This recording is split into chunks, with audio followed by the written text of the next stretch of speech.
Bolton Wanderers had picked up the habit of becoming a yo-yo club in the early years of the Premier League. They'd visit for a year, not do anything before getting packed off back into the Football League. Then Sam Allardyce showed up, revolutionised the place and made them relevant once again. He's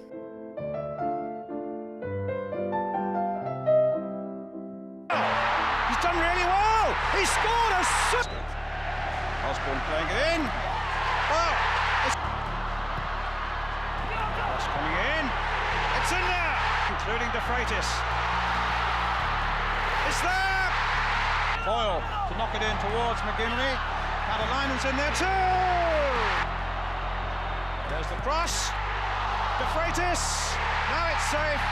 It was one of the all-time great games Wembley had ever seen, never mind the playoffs.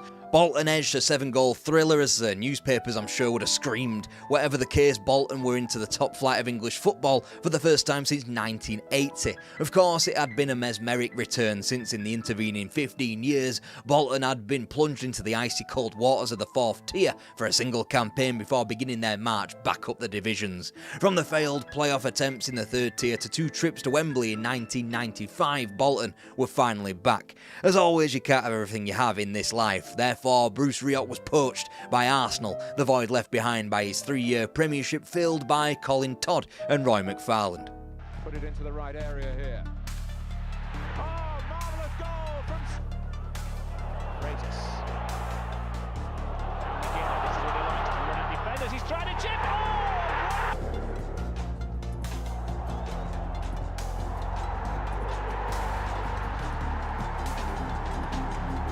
It wasn't long before that joint manager situation was funnelled out in favour of one figurehead. In February 1996, one Derby legend was dropped like hot shit, leaving one to take on the job full time. This onus fell on to Colin Todd, who was unable to stop Bolton's immediate relegation back down to the Football League with a pitiful 29 points. Nowadays, it'd get you half a chance at staying up, not in the more competitive times of 96. He was going for it, clear to Alan Thompson! What a crack in the book as the last scorer here, and very probably has done. Blocked by Barmer, ruffled across, McGinley's there. Players to lift that famous old trophy, but they're promoted to the Premiership, Dave, and a great end. Don't worry, these weren't the grim old times of the 80s at Burnden Park, but this was the technical age of an immediate top-flight return and the shunning of the old ground for the sparkling new stands of the Reebok Stadium. The curtain was closed on Burnden Park with a 4-1 thrashing of Charlton Athletic on April 25th, 1997, John McGinley's late brace settling things. 100 goals were scored across a 46-game stint known as the 96-97 Division 1 campaign. Bolton simply stunning. Surely now in this brand new era, it was time for them to do what they hadn't done for a generation now, go into the top flight and stay there. Run, and a good little ball back in, and it's 3-3.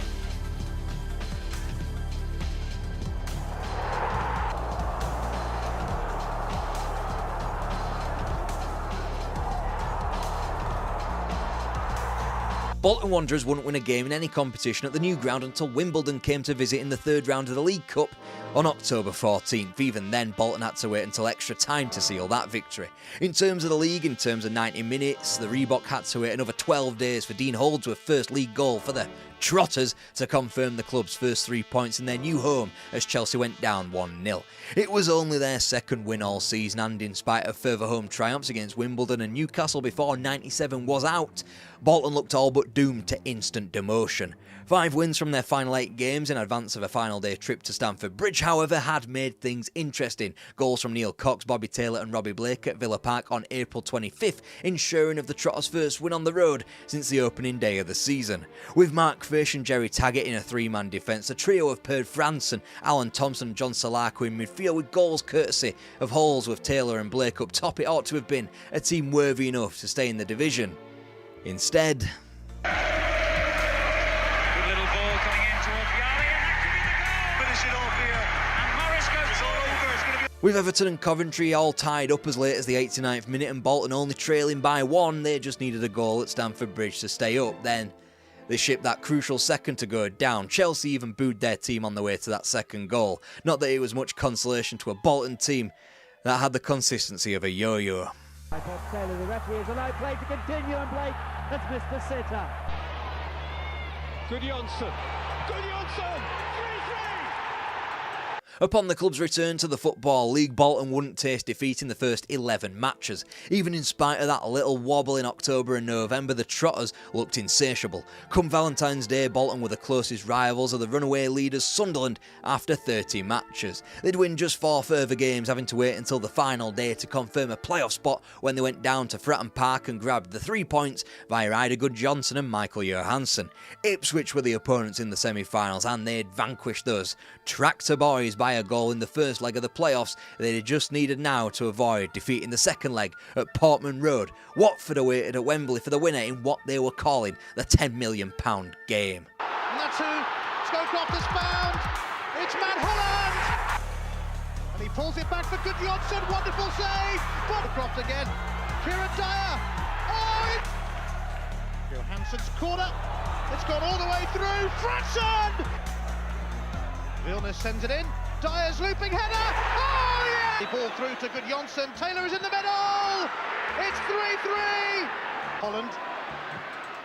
And Holland. Oh, it's in. It's all over. Bolton are at Wembley. Rosanna up with him. Alan Smart.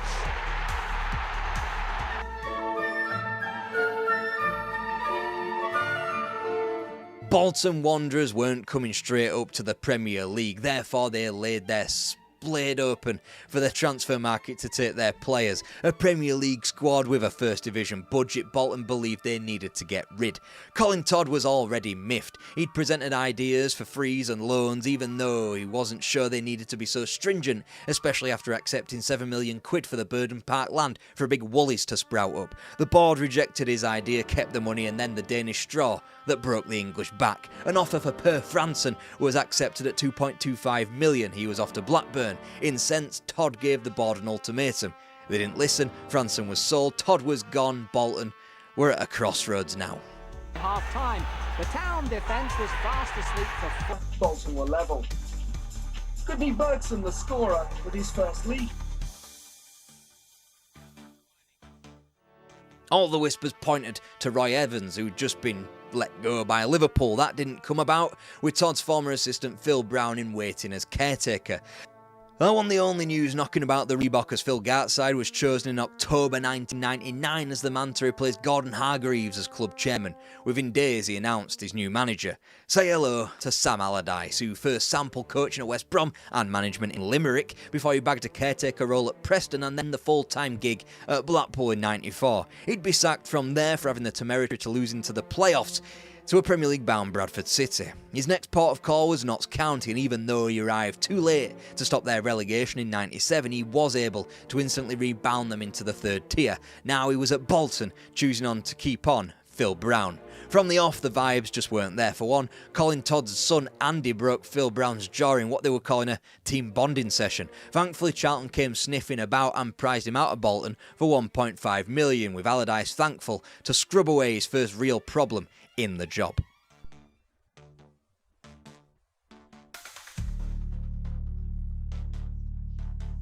Jensen poised to try his luck, he's put it through! The 99-2000 season was almost the inverse of the prior campaign, as inconsistencies became ironed out come the spring, as Bolton lost just one of their last 12 matches to sneak out of mid-table and into the final playoff spot. With top-flight teams in Derby, Sheffield Wednesday and Wimbledon eliminated from the League Cup, their Division 1 pals Tranmere Rovers awaited across 2 legs in a League Cup semi-final. Not to be left out, Ida Johnson scored in every round of the FA Cup as Bolton finally run into Premier League opposition in another semi-final, this time against Aston Villa in April. It all boiled down to it: 3 semi-finals, one for the chance to play in the Premier League once again, the other 2 for the chance to lift some silverware at Wembley. They had to win at least one of them, right? Aim was 2 from the spot. Tranmere 2-0 up on the night. Johnson beats his man at the near post. With the keeper out, he slides it to Holdsworth. Wide. That was the opening Dion Dublin and Villa needed. Dublin! Mowbray with a header on, but Chilton! What a fantastic... Wrong. Of course, it would have made symmetrical sense for Bolton to be in the last Wembley Cup final since they were in the first ever, but never mind. Meanwhile, the League Cup elimination was simply infuriating as Bolton missed the AFCON-bound Mark Fish for both legs. The loss in the playoffs, though, more understandable. 12 points split Bolton and Ipswich, and the Trotters had failed to beat their opponents over the regular regular season, so it probably made more sense that Ipswich went up there. Allardyce though counted the cost of those 3 semi-final failures. Ida Gudjohnsen, Klaus Jensen and Mark Fish all left the club. But what it did give the club was £9 million. They'd spend a third of that on the playing side, Per Franson returning, of course, to be followed in through the door by Colin Hendry, Simon Charlton, Anthony Barnes, Michael Ricketts and Ian Marshall. Plus, there was still a wealth of inherited talent at Allardyce's disposal, from Jussi Jääskeläinen in goal to Dean Holdsworth up front and Ricardo Gardner just about to enter his pomp in midfield. It was a minus £6 million net spend, which allowed the club to fork out for a new training complex, as well as Allardyce-led improvements to sports science via the hiring of actual physicians, nutritionists and a strength and conditioning coach, not to mention a revamped scouting network and the implementation of Prozone. Not bad for a club that only had one computer in the secretary's office when Allardyce joined. After Holdsworth had given Bolton a half-time lead in the 27th minute.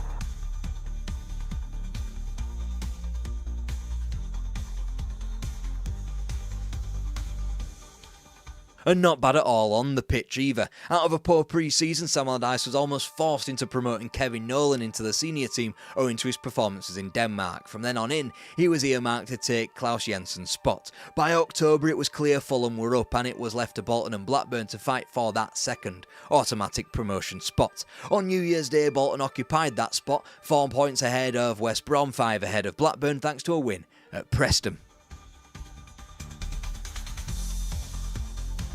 There as well. It's Holdsworth. Goals from Holdsworth and Ricketts left The visit of Blackburn on February 23rd was thought to be crucial. Bolton could open up the gap to Rovers to 10 points with 12 to play, i.e. game over, and the Trotters effectively up. What transpired was Blackburn pumping Bolton 4-1 and a run which extended to just 2 wins up until April 18th. The only thing keeping Bolton in any kind of form was their lack of defeats in this period. Unfortunately, despite clawing back 1-0 wins over Norwich and Barnsley, Blackburn confirmed their promotion on April 28th. Bolton meanwhile went down the playoff route for the 3rd consecutive season. He's trying to get away from him. Sigurdsson's gone to ground. Still Michael Ricketts. This will be it. Bolton. As Farrelly through a crowded in. Cleared away for Bolton. He's round the goalkeeper. Ricketts! Ultimately, it helped that in Preston and West Brom, Bolton were fighting teams not experienced in fighting for a Premier League place. Ricketts' 2 goals in the playoffs took his tally to 22, not bad for just a $400,000 signing, especially when those goals had taken Bolton back to the Premier League for the first time in 3 years. Off the back of the successful playoff campaign, Allardyce would revert to a 4-3-3, 4-5-1 mould for the life in the Premier League. His first signing, Jibril Diawara, was hopefully not a sign of things to come, as his loan had long since petered out by the time he was banished in January. Also in there were the cheaps and frees known as Henrik Pedersen, Nicky Salfall and Bruno Ingotti at an eventual cost of £1 million. When Fulham were spending 20 times that, you could see why everyone and their dog had Bolton to go down.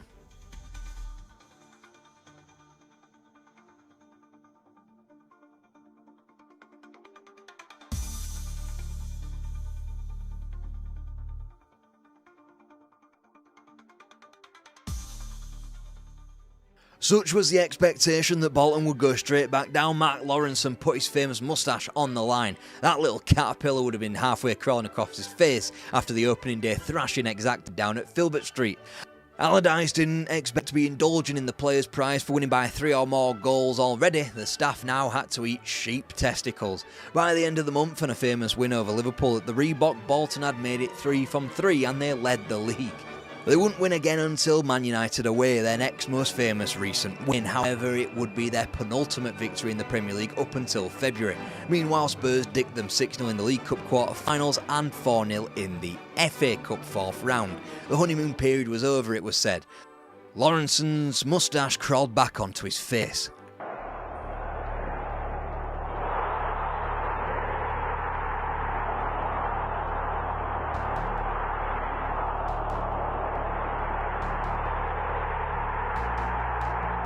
Just when the razor was packed away into Laura's bathroom cabinet, Bolton shot back to winning ways, claiming 4 victories to stay safely clear of the relegation zone in 16th, 4 points ahead of Ipswich Town. Big Sam was always adding to his squad thanks to Michael Ricketts acting the Billy Big Bollocks after his England call-up in February. Freddie Bobic was signed on loan from Borussia Dortmund to add goals. When Bobic wasn't so forthcoming, the first coup of the Allardyce era was in through the door, and it's only Yuri pissing Djorkaeff. His falling out with the Kaiserslautern hierarchy was Bolton's gain, and it was Djorkaeff after all who began the Bolton revival by scoring both goals in a win down at Charlton before being retained permanently in the summer. In the summer is where business really ramped up. Say hello to Paris Saint-Germain's JJ Okocha, so good they named him twice, and Real Madrid's Ivan Campo, not bad going. £0 was spent, supposedly suicidal for a small club towards the bottom of the table anyway, but it was clear Bolton had strengthened dramatically, even more so when you factor in Michael Ricketts' £2.5 million sale to Middlesbrough.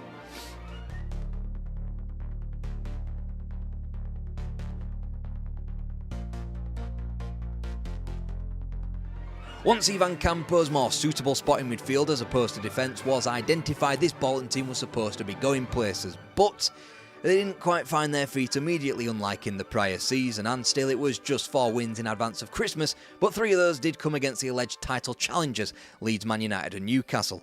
After a loss to Villa on New Year's Day, Bolton were treading a very fine line on 19 points from 21 games, only a point ahead of the drop zone and the trio of Sunderland, West Brom and West Ham. A silver lining, however, was the fact that they were out of both cup competitions at the first hurdle. Bolton now had 17 games, 17 cup finals to focus entirely on Premier League survival.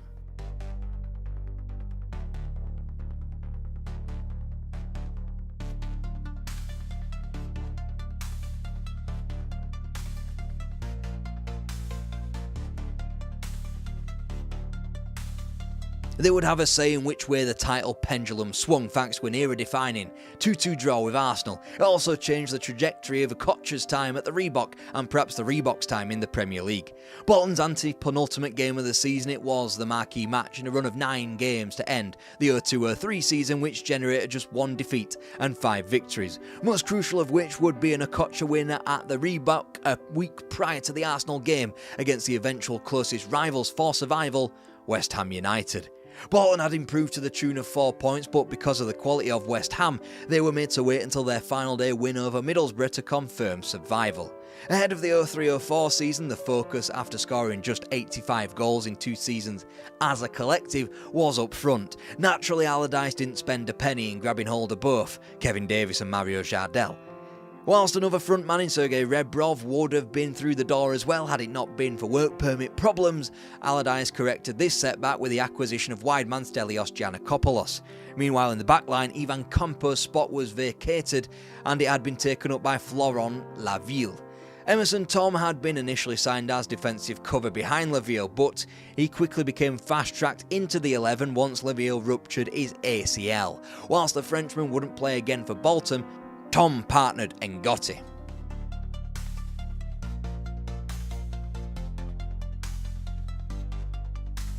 Again, it took time for Bolton to find their feet as lightning wouldn't strike for a 3rd year running at Old Trafford. Instead, the Premier League was introduced to Cristiano Ronaldo on the opening weekend. Either way, with 4 wins in 6 matches against Spurs, Leeds, Everton and Chelsea, as well as another positive result at home against Arsenal, Bolton entered Christmas in fine fettle. And even though Tranmere had them out of the FA Cup 3rd round, Bolton did have something else to look forward to on the other side of Christmas thanks to eliminating the likes of Liverpool and Southampton in the League Cup. With Middlesbrough eliminating Arsenal from the other semi-final, the field was blown wide open as Villa came to the Reebok on January 21st. Allardyce had just about held off Nigeria from calling up JJ Okocha for AFCON until after the first leg. The Nigerian was thought to have had 1 foot out of the door at the Reebok. Then he went and did this. Okocha, and yes, it is going to be Okocha, and he's put it in. One of them's Okocha, surely it's going to be Okocha, and it is, and he's fired it in.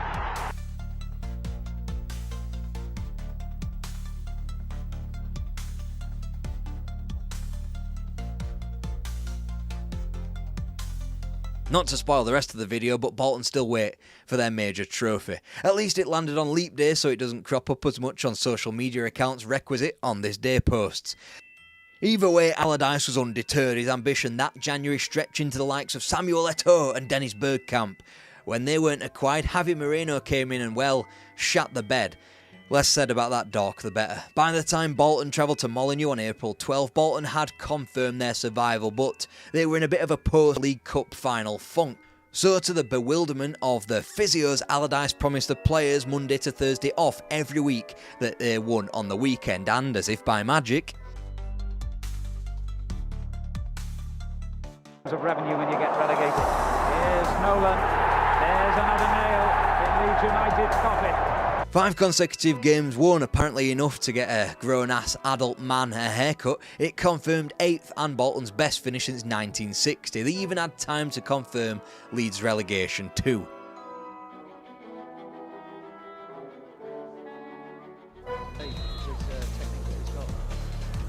Gotcha! He has now! The rumours said Rivaldo, they said Kluivert, the reality was Radi Jaidi and Michael Bridges. But in all seriousness, the usual inexpensive combination of the unwanted, the undervalued and underscouted was achieved when the likes of Gary Speed, El Hadj Diouf, Les Ferdinand and even Fernando Hierro were signed. The opening day saw a welcome triumph over Charlton 4-1 as JJ Okocha, who hadn't scored in the league the prior season despite hitting the woodwork more than anybody else, took just 11 minutes to find the net in the 04-05 season. For once, Bolton were able to cobble together a good start and maintain it. By November they had in their possession the final Champions League place. The likes of Liverpool and Manchester United were left in their dust. This despite the heavy rumour that Sam Allardyce would take over from Bobby Robson at Newcastle, and even though Halloween's win over that self-same Newcastle side would be Bolton's last in 04, they were able to get a result out of Stamford Bridge, one of only 5 teams to draw in West London that season in the league. Okocha from the penalty spot against Edwin van der Sar. Okocha. But Davis has done brilliantly. A second goal for Bolton, scored. A downturn in form coincided with El Hadj Diouf gobbing on Ayhan Dzeu, but the club came out of the other side of that and out of the rumours of Jääskeläinen departing for Arsenal. Hierro, much like Campo before him, moved into midfield and it just about revolutionised Bolton's results in early 05. 5 more consecutive wins which stretched to the hosting of both Arsenal and Spurs and away to places like St Andrews, Ewood and Selhurst. Vincent Candelara, Continental's signing that often goes under the radar with this Bolton team, was in on loan and it helped Gardner go into midfield more. And with more triumphs over Manchester City and Norwich, April was here. 5 games remained. Bolton was going Europe mad, maybe with even half a hint of Champions League ambition. Here's Chelsea with Lampard. He's into the box, track Lampard. This could be a seminal moment. He scored! Trophies, but they've not been champions of England since 1950. But instead, Bolton had to watch Frank Lampard and Chelsea confirm their first league title in ages, and thanks to only 1 win from their final 5 against 4th placed Everton too, Bolton had to settle for just the UEFA Cup. Try saying that to a Bolton fan 10-20 years prior. It was snap your hand off territory. Speed. Will take on David James. It's speed. The summer of 05 was probably more about the players that weren't here than the ones who were. Whilst Abdoulaye Faye, Fabrice Fernandes, Jared Bogetti and Hidetoshi Nakata were in, Fernando Hierro couldn't be convinced out of retirement, whilst Yossi Benayoun and Pep Guardiola chose to be elsewhere. It was arguably the first summer in which there was a miss in the transfer market. By the end of November, seeing that Okocha was running out of road, Allardyce transferred the captaincy to 23-year-old Kevin Nolan. But entering 2006, things could scarcely be better. They were in the knockouts in Europe, undefeated in a group containing Champions League quality teams in Besiktas, Zenit and Sevilla. In the league, they were a safe bet to return there via their league position, sitting 7th after 18 games. And then Sven-Göran Eriksson decided to call it a day with England and the rumour mill went into fucking overdrive. Cross in, looks a decent one. That's a terrific header of Ricardo Vazquez. If Big Sam's surname was Aladici, it was said by the man himself, he would have been afforded higher profile jobs like, Real Madrid? Anyway, alas he didn't. Bolton's form went down the pan, they went out of Europe in the last 32 and that was the end of that. And he obviously didn't get the England job, not yet anyway. He and Alan Kirbishley were passed on in favour of Steve McLaren, a man who did get his team into the 2006 UEFA Cup final. After losing out to Celtic for Roy Keane's signature in January, Allardyce thought he had his man in Didi Hamann. That summer, on a free from Liverpool, the German left after 24 hours, the club banking an insane 400 grand profit it for a day's work. With Okocha and Ngotti's contracts not renewed that summer, another big name was needed. Hello, Nikola Anelka. Joining him were the luminaries like Andronic Teymourian, Aiden Tal, Quinton Fortune, names that do the opposite of make you salivate. Nonetheless, Now Anelka, what a goal! What a way to break! It was November 25th, and despite probably Bolton's best start to a Premier League season under Allardyce, Anelka hadn't scored yet in the league. What a fine time then to score his first proper goal for Bolton against his former club Arsenal, and no, Walsall away in the League Cup doesn't count. By New Year's Day, with Anelka very much now in a rich vein of form, Bolton occupied 4th ahead of Arsenal, of course. On the pitch, grand. Off it, Allardyce was facing accusations of receiving transfer bungs. Wouldn't be the last time he was a little bit shady, would it? Corner taken by Speed. David James under a lot of pressure, and the header's in. In goes Davis. The save, but it's in. Bolton finished 7th. It was the 3rd consecutive top half finish in the top flight, something that hadn't happened around these parts since the 1920s. But this was an old squad begging to be supplied outside of the transfer market of frees and loans. When Sam Allardyce wanted a Sibierski or a Legwinski, he received David Thompson, who'd barely played over the last 3 years. That was that. The news would be out after a draw at Stamford Bridge months later. Allardyce was no longer Bolton manager. Big Sam was replaced by Little Sam, Sammy Lee. He was sacked in October.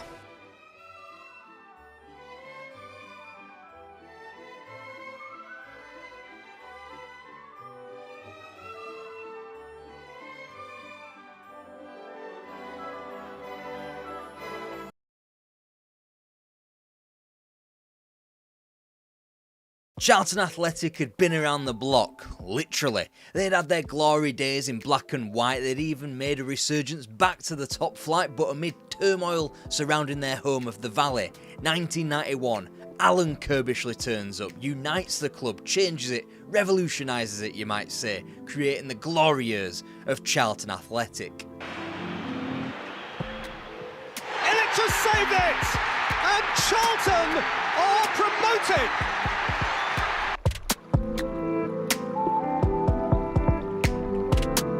The best ideas are usually formulated in a row of terraced housing. These days it's to have an extra one of those special brownies. Back in the early 1900s it was to form Charlton Athletic.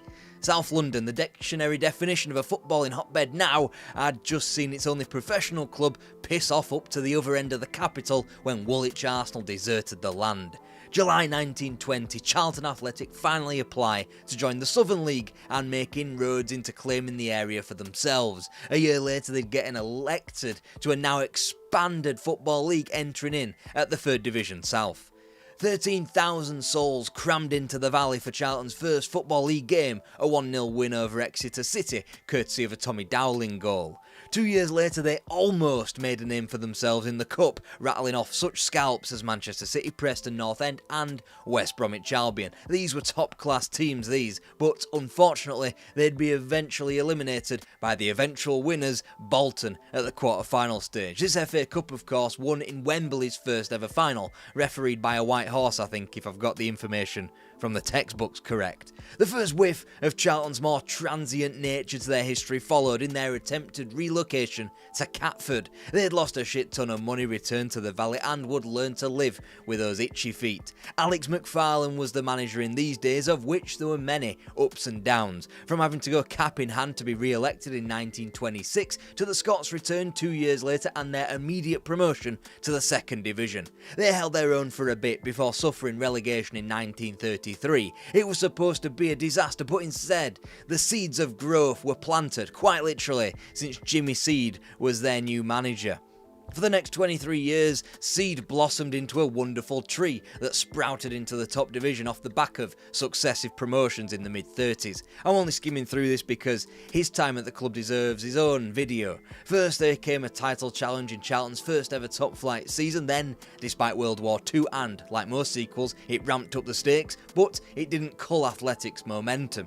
Upon the FA Cup's resumption, Charlton found themselves in the final, taking Derby County all the way to extra time. before flopping to a 4-1 loss. Not to worry, they were back exactly 12 months later, turning that silver into gold. Burnley, the opponents this time, the depths of extra time plumbed once again, and Chris Dovey it was with the winner. You'll notice a bit of theme with this club, but once the managerial dynasty was wrapped up in 1956, with Charlton's time in the top flight now well into its third decade, the club quickly deteriorated. Jimmy Seed resigned owing to ill health at the start of the 1956-57 campaign. The club failed to enact Seed's wishes of handing the job to former Charlton player Benny Fenton, and the club were relegated later that season. They wouldn't be back for quite some time. As football radically changed with the abolition of the maximum wage and the modern day giants of English football were being formed, Charlton spent the entirety of the 60s in the second division, barely keeping their heads afloat. Not even a kit change to all white helped. Weird that. By 1972 they were back in the third tier before embarking on a yo-yo aesthetic for the remainder of the decade. Then, 82, Lenny Lawrence arrives, grabs the club by the scruff of its neck. This was a club almost wholly reliant on fees being garnered for talent like Mike Flanagan and Derek Hales. Also bands like The Who drew 75,000 to the Valley in 76. Managing the band, Bill Kirbishley, who had a little brother called Alan, who could be found selling the band's t-shirts. He'll become much more important later on. The 80s meant the continued yo-yo in between divisions, and whilst in the hot seat there would be stability for once in Lawrence, that wouldn't translate itself to the boardroom. As Mark Hoyler became chairman in 82, he had grand plans which included breaking the bank for Barcelona Ballon d'Or winner Alan Simonsen. It'd be like Charlton signing Luka Modric today. With 16 appearances to his name, you could say that the Dane cost the club 20 grand each time he stepped out onto the pitch. Hardly sound financial footing as inland revenue were ominously knocking at the door. To which Charlton stuck their fingers in their ears and whistled an innocuous tune. For once, the next death knell wasn't actually their fault. The Football League binned off shared gate receipts, and it was a measure that was only going to harm the smaller clubs with smaller stadia, Charlton being one of those. Debts ticked over into £1 million, matches were postponed, words like consortium and administration were being chucked about like confetti, and finally, on October the 5th, 1985, the straw that broke the camel's back for many, Charlton Athletic played their first match as tenants at Sellers Park. And despite it all, this is how the season ended.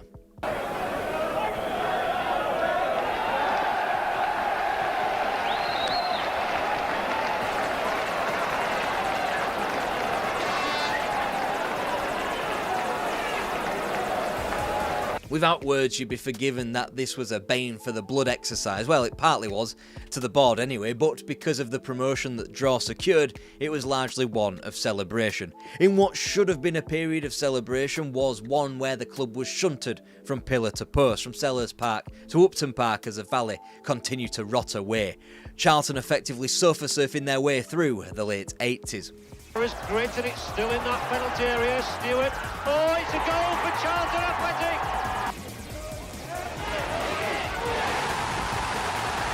Deep 1-2 towards Hartford, who's won it! Danny Wilson! Bruce with a header, good save by Boulder, and turned in by Ballister. Just like that, Charlton's top-flight existence was snuffed out. When it was obvious that Lenny Lawrence couldn't return to the club to the top tier ahead of the Premier League's formation in 1992, he left for Middlesbrough, and Charlton were forced to change direction.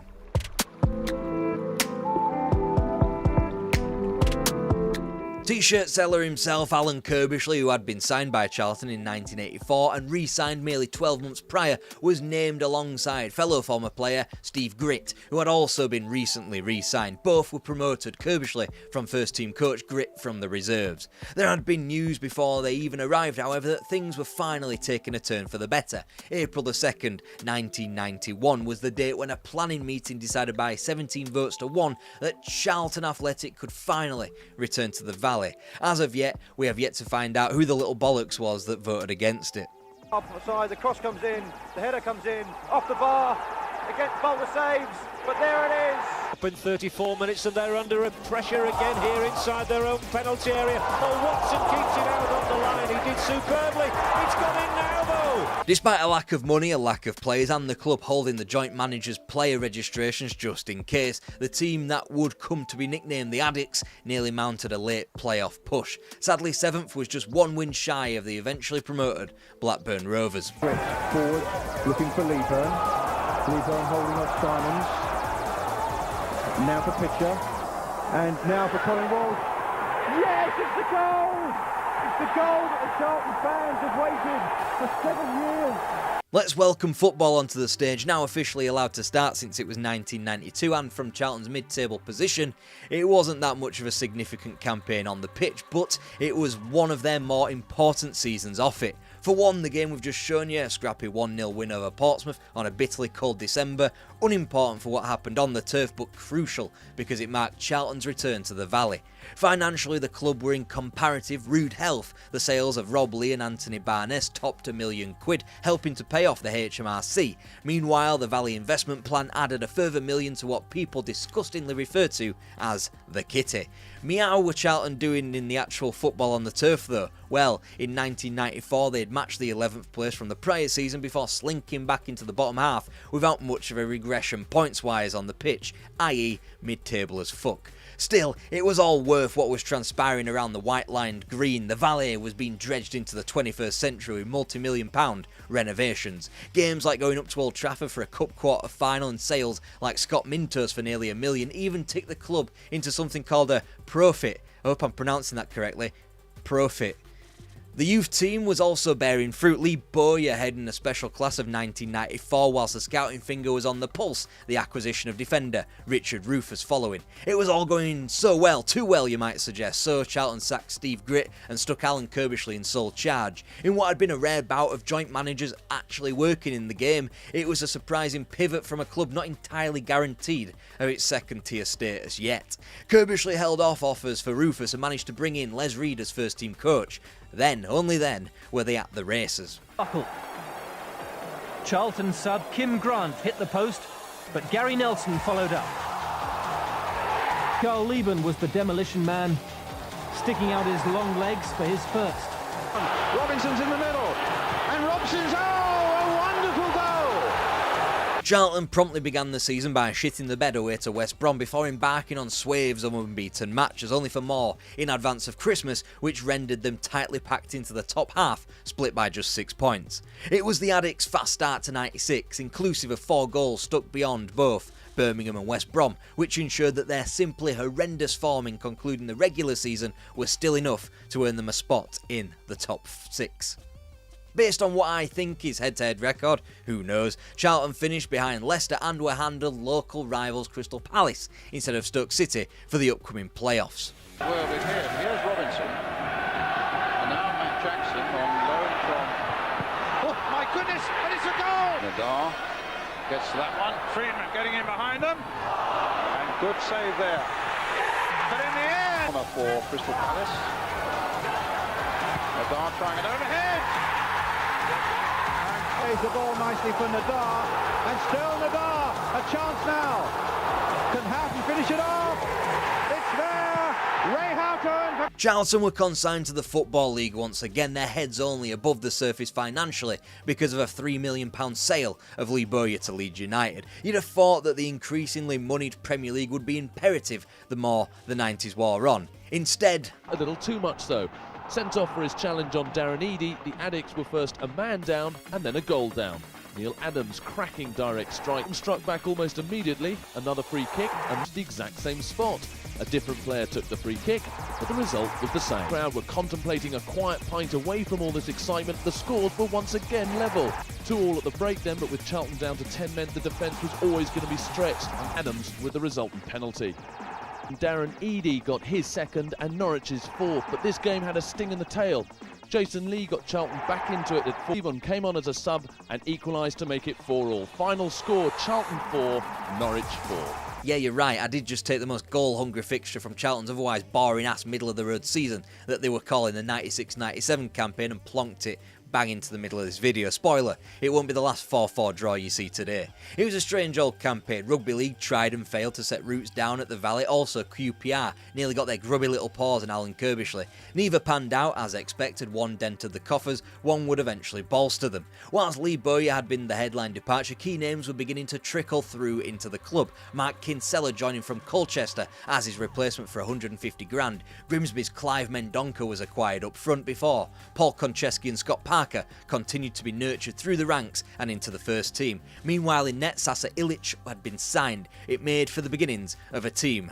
After a loss at Portman Road in March 1998, Charlton appeared to be locked into a playoff spot, 6 points behind the Automatics and 5 ahead of 7th place. From their remaining 10 matches, only 4 points were dropped. On the final day, only a point could be gained from Birmingham, where 3 could have marked automatic promotion.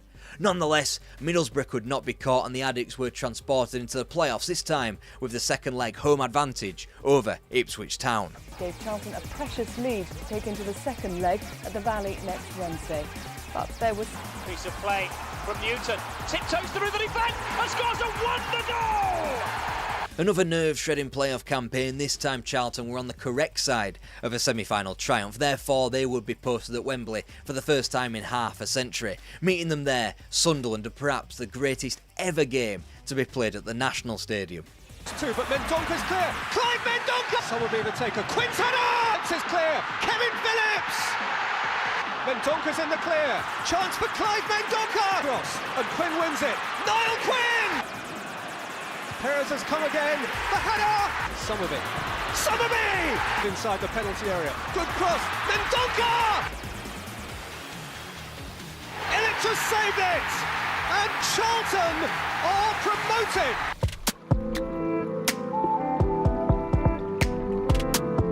Promotion had become a financial imperative, such had become their desperation to go up. Charlton now operated at a £2 million annual loss, in spite of the Valley taking in a bolstered average attendance. Now they had to stay there, and Kirbishley would have to do so without Les Reed, who returned to the FA to manage club academies nationwide. Wasn't. Hesitation on the ball allowed the impressive John Robinson to seize his time. Neil Redfern cashing in on Jones's parry, 2-0.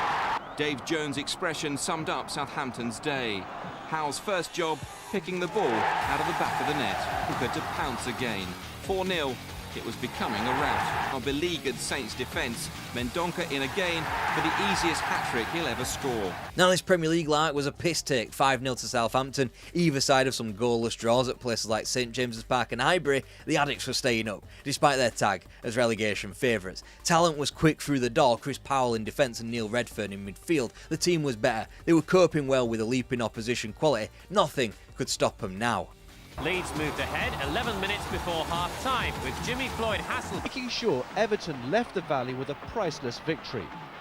It's a high ball to the back of the 6-yard box, the header down, move turns very well, left foot shot, a wonderful finish from... Of course, except these defeats that I just showed you, which encapsulated the latter weeks of 1998. Charlton hadn't won a league game since their third Premier League triumph on October the 24th, and it wouldn't be until February when they claimed another 3 points in the league. Those 8 defeats on the spin turned what had been a mid-table start to be celebrated into one battle in relegation.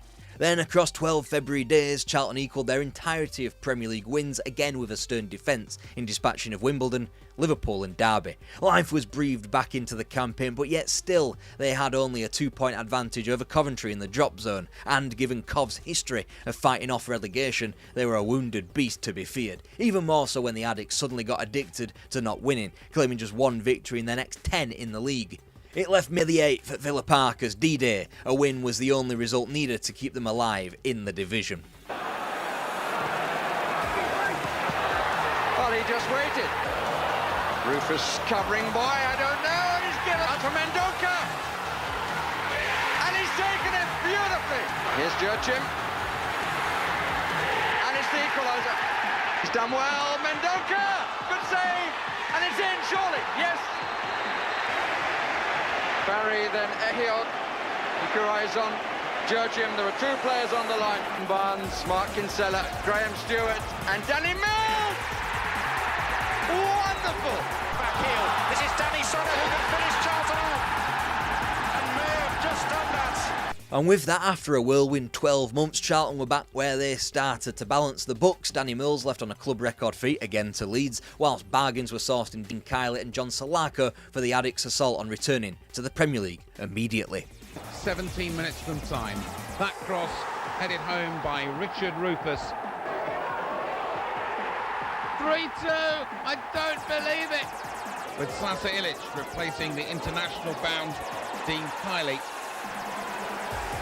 Christmas turkey was being devoured and Charlton had a pretty solid place in Division 1 midway through the first season, only 3 points back on the automatics and still with a game in hand. The club were ready in a share issue to make more money available ahead of what was predicted to be another stab at the Premiership. Then the Addicts won their next 11 in the league. With that, promotion effectively sealed at a stroke. Now they commanded a 13-point lead over Manchester City. Little over 5 weeks later, promotion was there to be grasped at home to Portsmouth on a Friday night in mid-April, only for a point to scupper it.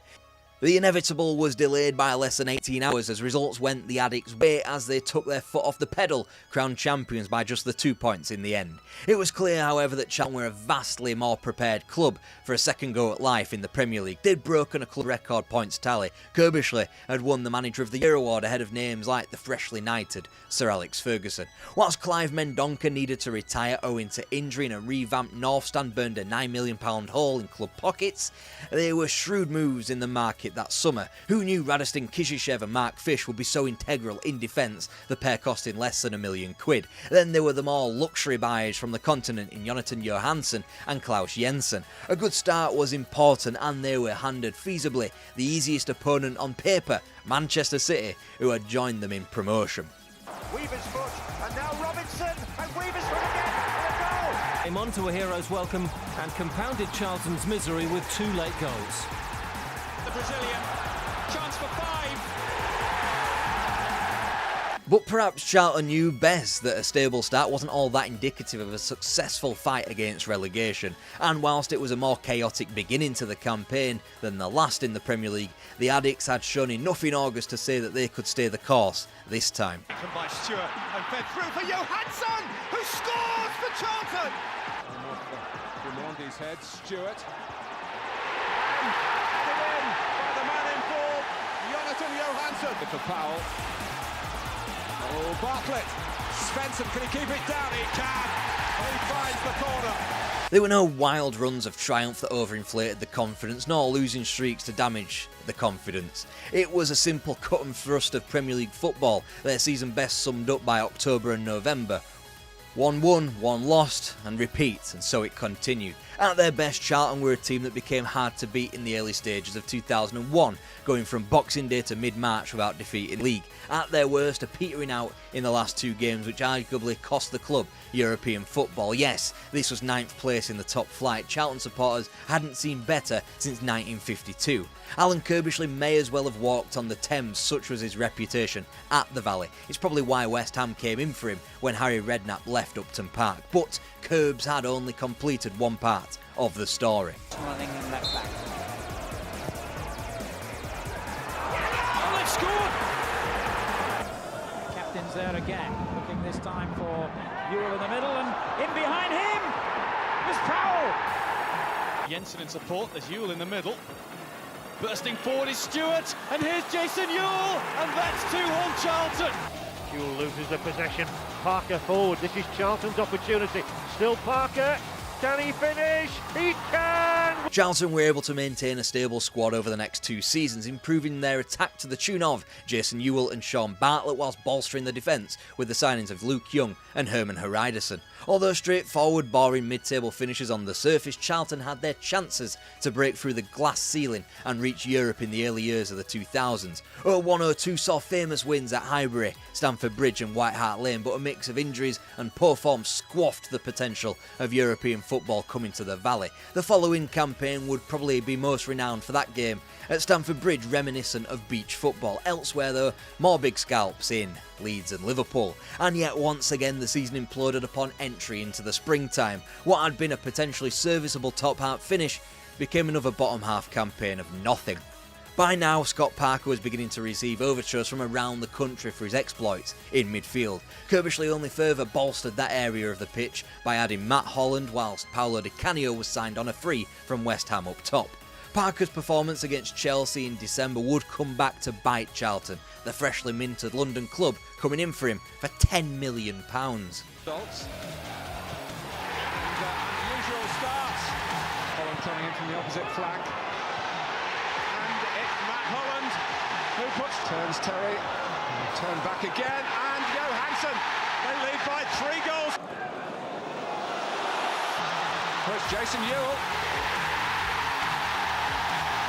Charlton were at the giddy heights of 4th place and the potential of Champions League football as they entered February. Without Parker, however, Charlton won only 5 more games in the league, still finishing 7th, but it was becoming more than a trend that the Addicts would peter out the more a season wore on. Aridas.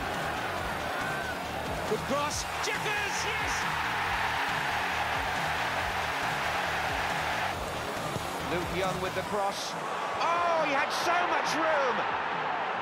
It's Bartlett again! While some names were through the door, Danny Murphy, Dennis Rom, Alan Jerome Thomas to name most of them, Parker was joined by an increasing cast of departures. Klaus Jensen and Paolo Di Canio the most important. Then there were the ones who Charlton strived for but could not achieve. Tim Cahill and James Beattie, who preferred a move to Everton. Again, it was the same old story, the promise of Europe before a squelching into the mid-table. And let's get it straight, the fact that Charlton were even flirting with Europe in an age of the Big Four, and names like Villa, Everton, Spurs, Newcastle and Man City being strong, was a massive overachievement.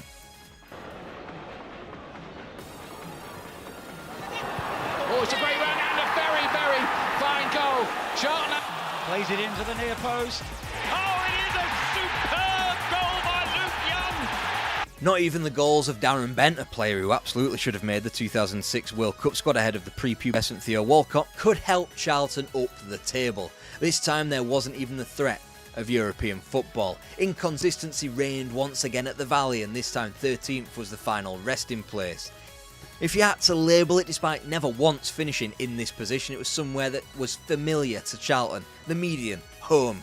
Top half overachievement meet crippling mid-table inconsistencies between 9th and 14th in the table, between 44 and 53 points. Then the news that fans dreaded, news which changed the club forever. Alan Kirbishley has decided to leave the Valley. The second longest serving Premiership manager had a contract until 2007 but decided it was right to call it a day. Over the last couple of months, it's nothing to do with any outside influences whatsoever. I just felt it's the right time for the club to make a change.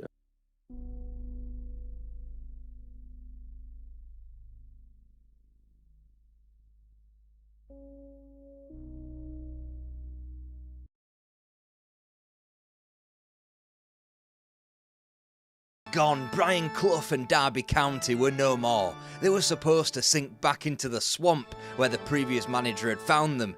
Then one of his old signings returned to the baseball ground and continued the legacy. This is a story of Dave Mackay's Derby County.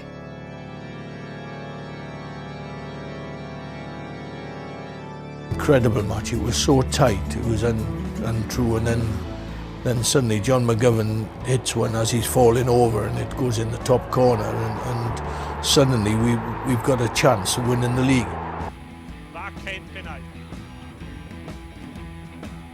Ja, und verschossen.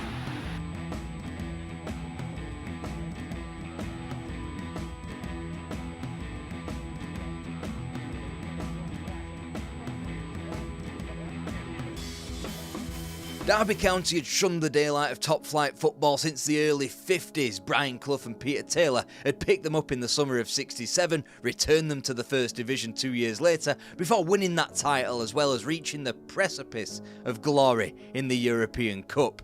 Their ignominious exit against Juventus in the semi-final would haunt Clough for quite some time and Derby forever. Later that year, both were gone. Sam Longson was the chairman who had long since butted heads with the manager, and after failing to get rid of Cloughie once before, in October 1973 he proved successful. The baseball ground was left to pick up the pieces. Just how would you follow that act? Well, first off, they mourned. Sit-ins were staged by players just as much as supporters, as directors cowered in the boardroom and players threatened to go on strike. The campaign was called Bring Back Clough. On the same day as the Watergate scandal swept through the globe, the new man at Derby got announced, Big Dave Mackay. Signed by Clough for Derby when he's allegedly on his last legs, but he couldn't quite make it to the championship winning squad of '72. He'd spent the last 2 years pottering about in football management with lower league clubs in Swindon Town and Nottingham Forest, and at Derby it didn't start particularly well for him. Well out, the shot is on for Francis, and he scores it! What a good goal! Wood with that long raking corner. What a good one! What a beauty! Dave Mackay wouldn't taste a victory as Derby County manager until December the 15th, a run of 8 matches in both League and League Cup. It saw the end to their designs on the Alan Hardacre Trophy, bowing out up at Sunderland with a 3-0 defeat. However, once the dust had settled on a miserable 3-goal losses on the road in Ipswich and Sheffield, Mackay's players came out in his defence. The Rams had slumped to 9th in the league, and whilst they wouldn't claim both points for another few weeks, they were creditable draws to be had in front of their own fans against eventual champions Leeds and recent champions Arsenal. Then Derby began to rally. So the corner kick situation, Hinton to Curler, McFarlane has scored it! McGovern, Davis, and a goal! Suddenly they became a lot harder to beat, only losing twice in the league before spring arrived. The only people looking like April Fools when that day came around were those doubting Dave Mackay as they sat best of the rest behind the two-pronged title race of Leeds and Liverpool. Mackay, a hard-nosed centre-half, betrayed his playing qualities with a distinctly attacking brand of football, far removed from the pragmatism of Brian Clough at the baseball ground. Whilst this wouldn't be in full view in the opening few months of the reign, 11 goals in 3 days against Boston United in the FA Cup and Burnley in the league first revealed that. Then there were the fours stuck beyond both Norwich and Sheffield United in the later weeks. That was Davis, that was Hector, that was McFarland to Bremner. That's a good ball for Lorimer. 1-0. Despite 3 losses on the road as the season wound down, admittedly away at places like Molineux, Ellen Road and Highbury, Mackay's men maintained their bronze medal in the league, holding off names like Ipswich Town and Bobby Robson, as well as the likes of Stoke, Burnley and Everton. The future looked bright again for Derby County, just in time for the 1974-75 season to begin.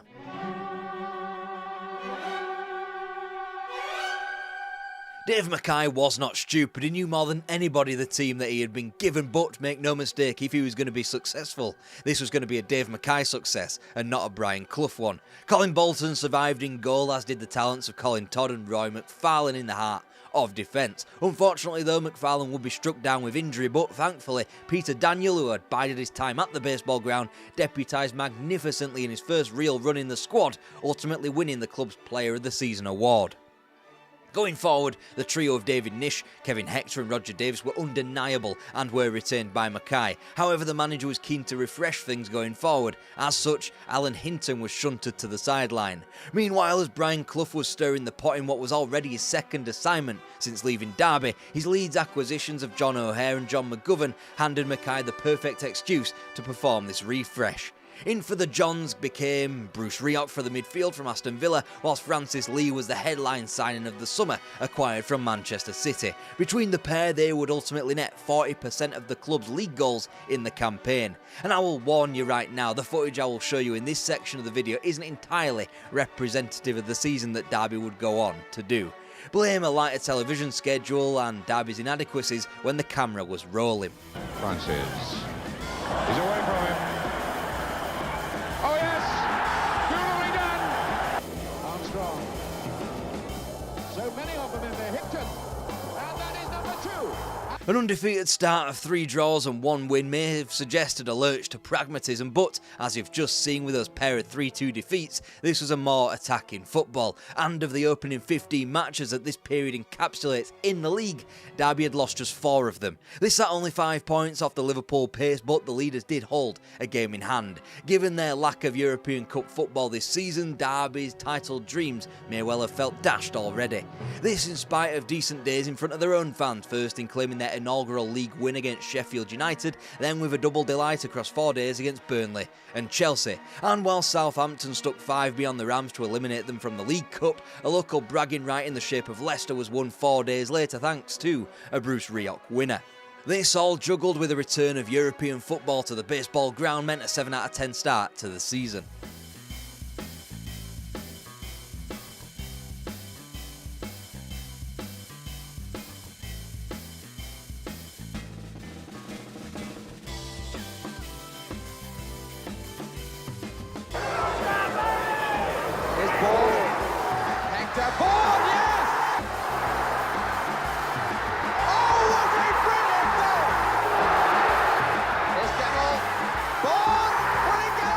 Typically the only game that is nowhere to be found is the most dramatic and most noteworthy of the lot, Atletico Madrid, the most recent European Cup finalists. After a Kevin Hector brace sunk the Swiss challenge of Servette in the opening round of the UEFA Cup, goals from Rioch and Nish gave Derby a draw going into the second leg of the second round at the Vicente Calderón in Madrid. Fearing the worst, Rioch struck again and Kevin Hector added a second, dredging the Rams into what quickly became a marathon penalty shootout. Roger Davies' miss was levelled out by Jose Luis Capon's failure from 12 yards. Then, in their 8th kick, Atletico failed again. Derby were through to the last 16. Waiting for them were Yugoslavian outfit Velez Mostar. On paper, they ought to have been one of the weaker teams they faced. However, we all should know the strengths of Eastern European teams by now, particularly in this era. So even in spite of a late triple surge on goal thanks to Alan Hinton and a Jeff Baum brace, Derby faced an uphill challenge in Yugoslavia thanks to the away goal that Velez had secured after 2 minutes in Derbyshire. In Mostar, Derby were quickly under the cosh, going into half-time 2 down. When Franko Vladic added a third shortly after the break, all looked lost until Kevin Hector's goal looked set to take another Derby continental evening into 30 extra minutes. Until Velez were awarded a penalty and with 4 minutes left, Dusan Bajovic ended Derby's European dreams for another season. And with that, it was back to domestic matters. Lee and Bruce Rioch. Newton, Lee, Newton, Rioch.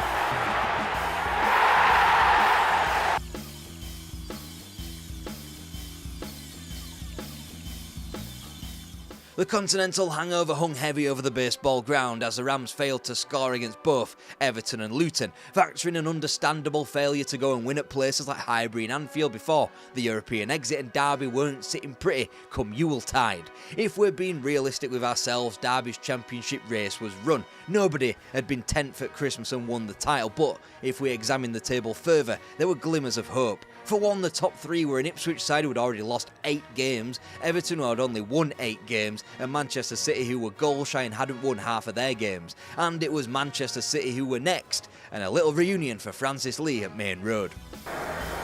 There's Davis. Gemmell.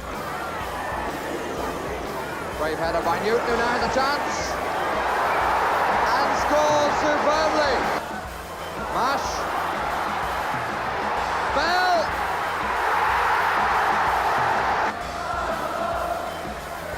Lee. Interesting. Very interesting. Oh!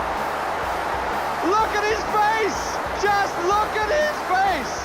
And with the iconic commentary still ringing in the ears of Derby fans, it marked a more recoverable position, especially when this victory came after 2 Boxing Day points had been secured from the visit of Birmingham City. With the arrival of the FA Cup came a head of steam as Orient was slain after a replay, Bristol Rovers 2 in the 4th round. Meanwhile, the Rams remained spotless in league competition first, and most impressively, Liverpool dispatched thanks to Henry Newton and the continued form of Francis Lee before Wolves went down 1-0. Then the draw was made for the 5th round of the Cup. Champions Leeds United 10 days after they were due at the baseball ground in the First Division. Derby in the dark shorts on the attack. That was Hector. Here's Davis. Here's Rioch. Oh, beauty! Oh, 2 missed it there. Here's Givens, and it's in. Lee is off the field. Oh, a chance for Givens, and beautifully done. He's still going well. That's good. Oh, it's an own goal! A terrible own goal!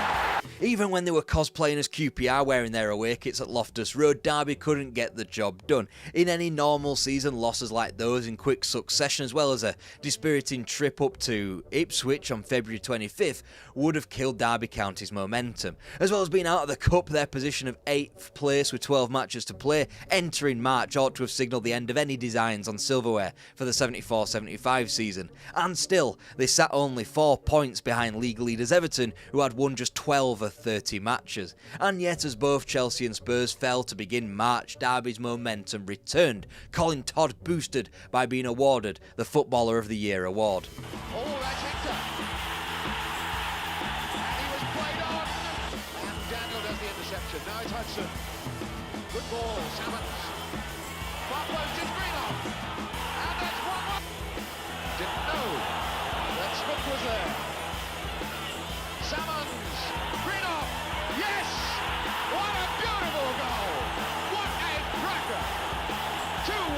Stoke. That really was quite magnificent.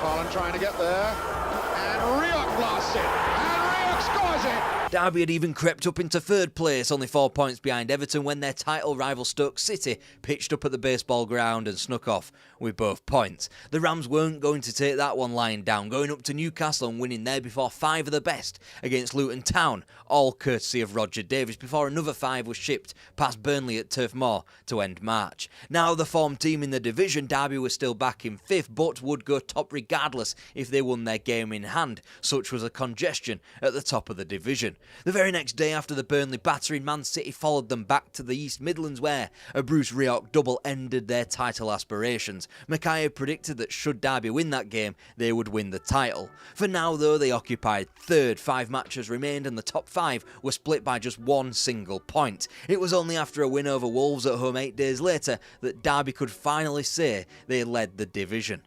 In the grand scheme of things, a further win at home to West Ham, which we've just shown you, afforded the Rams the daylight of a 2-point cushion ahead of both Liverpool and Everton, with a more pertinent spectre of 4th place Ipswich with their game in hand also waiting. Such an imperfect time then for Filbert Street to be marked down in the calendar, as an East Midlands derby was played out to a goalless draw. However, news from elsewhere was weird and wonderful. Middlesbrough's Alan Foggen had sunk Liverpool at Ayresome Park, whilst the goals of Gary Jones and David Smallman weren't enough for an Everton point at home to Sheffield United. It meant neither Merseyside team could win the league now. The good news kept coming. Stoke were held by Newcastle, thwarting their title challenges, and Ipswich's trip to Elland Road was pointless. The next date in everybody's diary was April 23rd, as a field of title contenders shrunk down to 2. On the same evening as Derby County's Player of the Year awards, Ipswich faced another trip up north, this time to Main Road. If they failed to win, Derby were champions.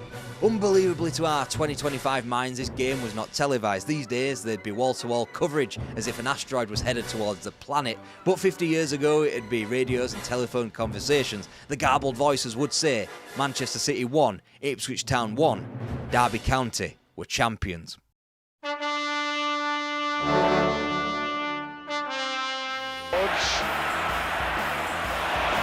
Hector. That's it! 5 apiece. Lee. Hector. McFarlane the scorer. Danny Lee's all right. He looked as though he was offside. Little chip, and it's 1-0. And here comes the Hector again. The shot for Lee. And now Gemmell. Yes! And Lee hit it on the ground. It took a deflection. And hit the heel of Kevin Hector and sold Stephen. Derby County began the 1975-76 season as they ended the previous with a trophy. Admittedly, it was just the Charity Shield, but it signalled the totting up of yet more momentum. Come the end of August, that was patently a lie, as Queen's Park Rangers turned up and slapped Derby for 5 before a trip to Goodison to end the month signalled another defeat. No matter the acquisition of another £100,000 footballer in Arsenal's Charlie George, Derby started another season in rotten fashion. However, with the removal of Huddersfield Town from the League Cup and league wins over Burnley and Spurs, the European Cup was welcomed back to the baseball ground after 2.5 years away. Going to injury time. Boom! And it's there! Lee. Hammers it well! Yes! Could go through them all. Oh, and give it back to him! And Lee! Franny Lee was at the double, and Jeff Bourne was hammering home the advantage as the Rams overturned their loss in Czechoslovakia against the one-time Cup Winners' Cup champions Slovan Bratislava. Pulled out of the hat for the last 16 was a team of distinguished footballing royalty, the winners of 6 European Cups, Real Madrid. But it had to be said that thus far in the 70s, Derby had appeared in the same amount of semi-finals in the European Cup. George! Oh, right! Second and Derby.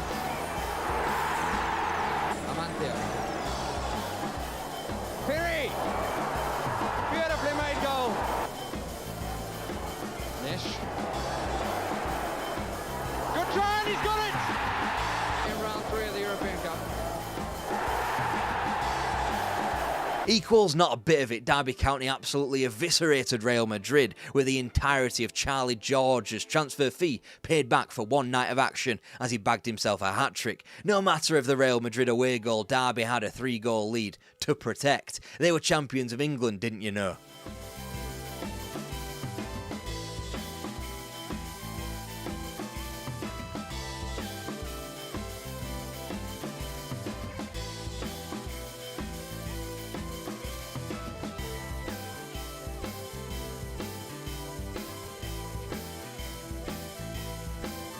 The last 90 minutes in the Bernabeu was a long time, as Los Blancos legend Juanito would go on to say. Even longer when the almighty Real Madrid dived to win a penalty 7 minutes from time to force 30 more minutes, and when Santillana does his best Paul Gascoigne impression to put the tie beyond Derby in extra time. It shouldn't be needed to be said, but Derby haven't been back to Europe's top table.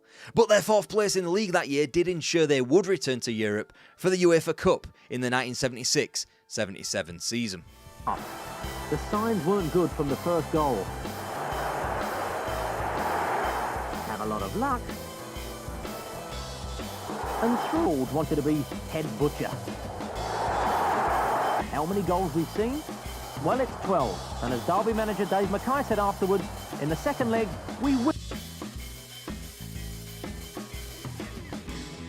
From the club's record victory in the first round against Irish side Finn Harps to the home defeat in the second round against AEK Athens that ultimately cost Dave Mackay his job, it was a quirky campaign on the continent. And if you don't count the Anglo-Italian Cup, which I'm not gonna because I'm not a ghoul, Derby have yet to return to Europe. Mackay was officially gone after a loss at Goodison Park, which left the Rams 4th bottom after 13 matches. Colin Murphy gained a promotion from the reserve team with Dario Gradi groomed as his number 2, and well, Derby didn't fare much better, ultimately climbing to 15th. Against Derby County. Lions, it's a great lead, and Lashford came flying in. Oh, Pearson. And when the first 7 matches of the subsequent season were winless too, the Colin Murphy experiment was over. Ultimately, his Derby teams won just 7 of 35 matches. The next man through the door, Tommy Docherty. Armed with the recent experience of winning the FA Cup for Manchester United, he was seen as a coup at the baseball ground, particularly when he armed himself with a brand new £300,000 signing in Charlton's Derek Hales. Plenty of height there. Lloyd was in, and Wood drives it. Walk across to Kari going to make a 5th as it goes over, and it was perfect.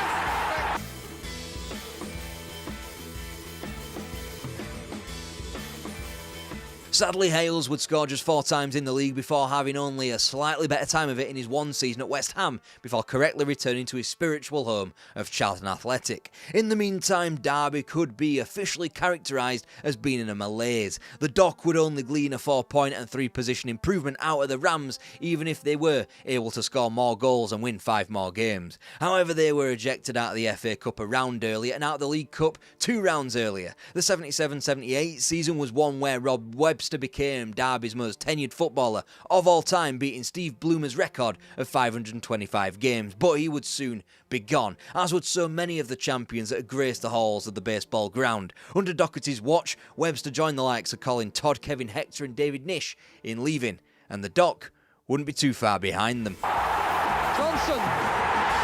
Long diagonal ball towards Ray Kennedy's head. Right, Johnson. Dalglish has got round his man now. Little chip. Dalglish calling for it. In on it fast. 4-0. Will he score? He set it up for Dalglish. 5-0. What a marvellous goal.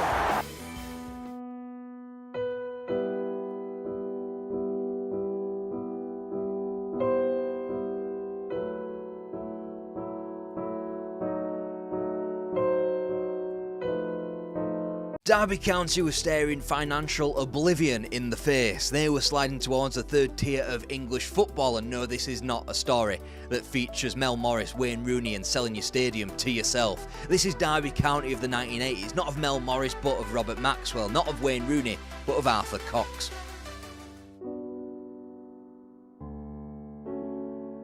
Strung together some swift passes. And when David Langan crossed from the right, Peter Shilton's parry fell nicely to the head.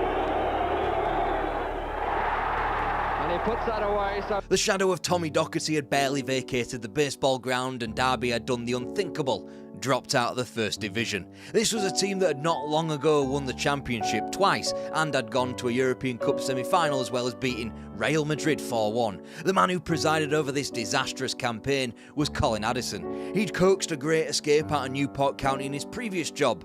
That was the 4th Division, and 2 years ago though. This was the big time, and it would be a long time before Derby would be back. And Edward shot off! That is a marvellous goal! Far post ball. Oh, good goal! And Sheridan's a... Derby crashed down to Div 2 with a bump, losing 3-0 on the road against Cambridge. Now, of course, it wouldn't all be complete doom and gloom. They do the double over Chelsea, they go to Newcastle and secure a win, for example. But they never truly look like contenders like many fallen giants had done in the not too distant past at this level. It was 6th place and only 15 wins from 42 matches in what was a condensed division where only 50 points was required for promotion. And yet, it would get worse. Swindlehurst on the far post, and that's a fine goal, and what an appropriate player to score it. David Swindlehurst back at the... Lennox, 1-0 Leicester. It was the 10th anniversary of Derby's title win, and here they were slumming it between Crystal Palace and Grimsby Town in 16th place of the 2nd tier. They lost all 3 cup matches they participated in. Away from home, the club were a disaster, suffering embarrassments at Vicarage Road, Carrow Road and Ewood Park, and yet still finding it within themselves to go to Stamford Bridge and win one of just 3 victories on their travels. It was that desperate 6-1 defeat against Watford in January that called time on Colin Addison at the baseball ground. In his place, Johnny Newman. Stick around to see if he sees out the year. Not only would Derby bid goodbye to Addison in the 81-82 season, but also Kevin Hector. He'd bag his final goal for Derby in his final ever match, the club's greatest servant, with a record 201 goals in a record 589 matches. It left the club at a terrifying crossroads as the 80s spiralled.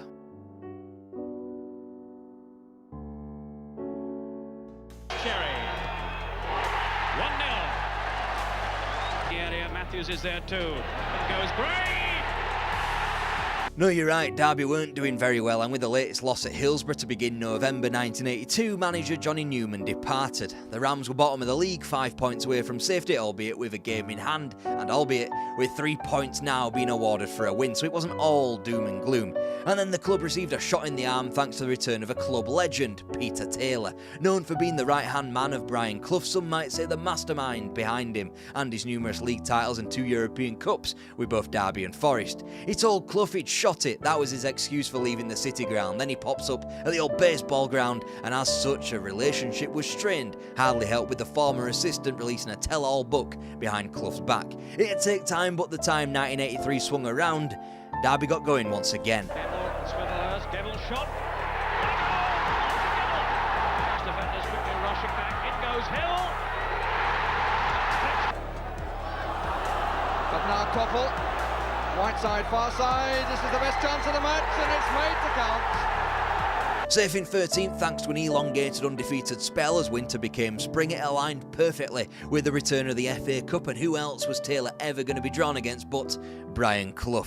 Finally, an FA Cup match was won, perhaps all the proof you needed that Taylor was the brains behind the partnership after all. Ultimately though, Derby bowed out at the Cup to Manchester United, the eventual winners of the competition. Nonetheless, the future was bright once again for the Rams. Atkinson headed home from a Paul Empson cross. Grimsby's joy there was... He's ghosted past defenders there. Keegan scored. He's got a knock in the process. Until it wasn't. On the pitch, Peter Taylor's managerial flame was extinguished once again as he fled in the midst of a 5-1 embarrassment to Barnsley. In spite of their game in hand, Derby were a shocking 8 points away from safety, with the sand escaping the hourglass of the season. Uzel is on the near post, comes away, and Cherry in trouble! It's straight in! Straight in! Not even a cup run could save Taylor as he managed to better his returns in the FA Cup, eliminating Cambridge United, Telford United and Norwich City before being drawn what was viewed as the easiest quarter-final tie against Plymouth. With that gone, another club legend would be plonked into the hot seat, former defender Roy McFarlane. Whilst he was a household name at the baseball ground, he didn't have much of a career in the dugout. But he had coaxed a fourth-tier promotion out of Bradford City in 1982. Off the pitch, things were just as crucial, with a winding-up order hanging over the club like a black cloud. See, this wasn't just a new phenomenon with Derby County. And whilst McFarlane bestowed a new manager bounce at the baseball ground thanks to a 3-0 win over Crystal Palace, their away woes continued with just 1 point gained, and in feasibly the trickiest game of the lot at Elland Road, Derby were down, but it was the least of their problems. They found a saviour though, where they least expected it.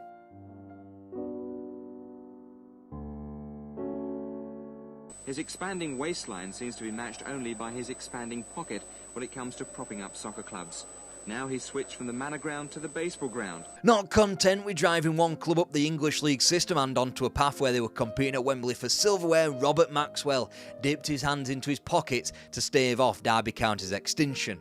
Ahead of the 1984-85 season, one that would be spent in the third tier of English football for the first time in 27 years, they installed a new manager too. Welcome to the stage Arthur Cox as McFarlane stepped down to become his assistant. Set Hyde march forward. There he is on the edge of the area. Couldn't really direct the header, but he got a second chance. Kevin Taylor, in off the post. The Rovers scored a peach of a goal. The visitors were helpless as Paul Randall volleyed the ball into the goal. Failure to gain promotion was inherently Derby County's lowest league finish in their existence, as their inconsistencies could only hold them in 7th place when the music stopped. Away from home, their form was a disaster, losing 12 matches, but their Yuletide triumph at Swansea, 5-1, was arguably the pick of the results in Division 3 all season. It was little consolation for their turgid exit from the FA Cup a month prior at the hands of the almighty Hartlepool United. Either way, Derby's financial future was a lot brighter. Their form had picked up in the latter weeks of the season, only losing twice in the last 15 matches to climb up from an irrelevant 13th to an only slightly less irrelevant 7th place. And I'll leave it to number 3 Butler. Oh, what a good goal.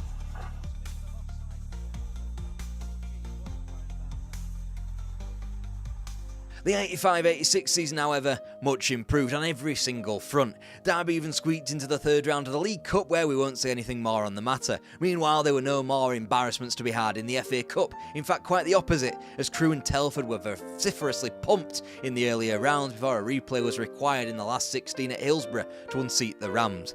But the campaign would be remembered for their escape at the second time of asking from the third tier. Early defeats to Wigan and Blackpool might have had some nervous Derby fans, but the Rams quickly buttered them to one side with displays like 5-1 again against Swansea in the October, 7 of the best against Lincoln in November, and Wolves pasted 4-0 between Christmas and New Year. And whilst Derby's form did tail off towards the back nine of the campaign, promotion was sealed in advance of the final day at Darlington, thanks to their victory at home to Rotherham United in the penultimate fixture.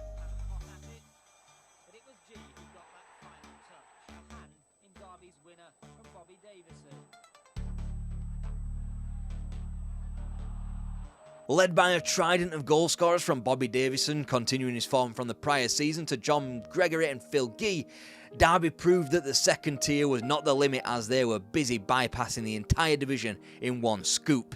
Once they got the distraction to the League Cup and the full Members' Cup out of the way, Derby roared into life, only losing away at Elland Road and Sellers Park in the league between October and April. With a new playoff system in play, the Rams knew they'd have a second chance no matter if they flunked the running after their invincibility streak was wounded at Blackburn in April. Nonetheless, a trio of single-goal wins sealed it against a trio of Yorkshire clubs, first at home to Bradford City, then at Bramall Lane, before Phil Gee and Bobby Davison combined to kill off Leeds on May the 2nd. Then the real momentum began. Concerns the millionaire publisher Robert Maxwell, who's taken over as chairman of newly promoted Derby County. 3 years ago, he helped rescue the club from financial collapse. Today, he said his biggest wish was to see Brian Clough lost for words when Derby County beat Nottingham Forest next season.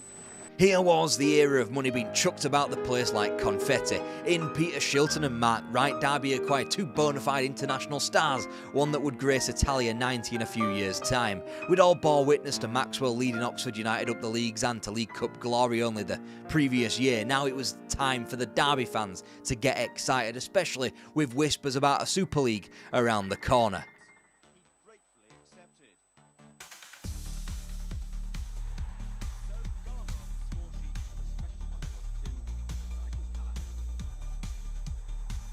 Entering December, things were looking good. Too good apparently. Whilst the Rams had been ejected out of the League Cup to the almighty Southend United, they'd only lost 5 games of league football and were all understandable losses against soon-to-be cup winners Wimbledon, champions Liverpool, soon-to-be champions Arsenal, as well as successful teams in Forest and Oxford.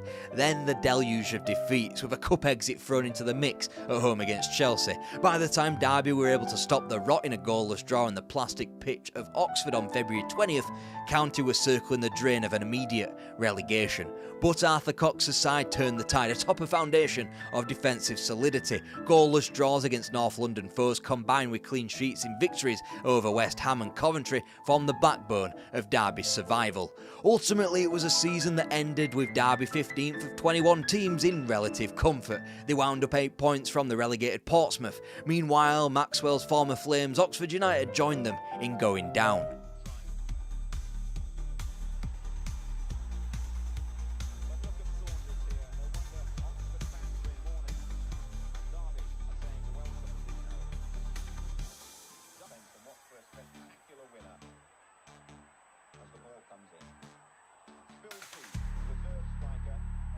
The beginning of the 88-89 season was even better than the last, again a summer marked by the obliterating of the transfer record. Dean Saunders was signed for the attack. Derby had broken down the £1 million barrier.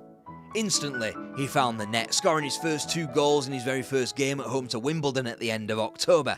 He'd go on to average 1 in 2 for the entire season as he struck up a formidable partnership with Paul Goddard up front. When the advent calendars were brought out, Derby were in an even better position than the prior season. 7th in the league, only 7 behind the league leaders, and with a game in hand. The leaders, of course, Norwich City. And it wasn't as if Derby were flat-track bullies had gone to White Hart Lane and won 3-1. They'd gotten a point when Manchester United came to town, performed a similar result at Nottingham Forest before the cherry on top of the cake, a win over the Arsenal, the eventual champions, in November.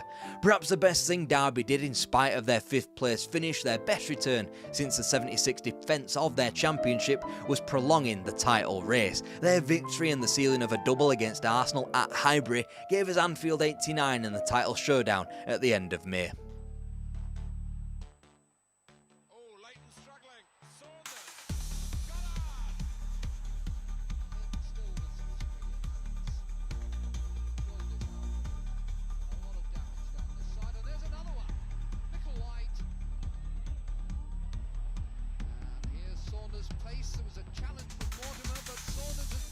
The 1989-90 campaign ultimately was one that never really got going, certainly not for the wispy winger Ted McMinn, whose season was hampered by a broken leg, the headline injury in what was so far a Derby career dogged by injury.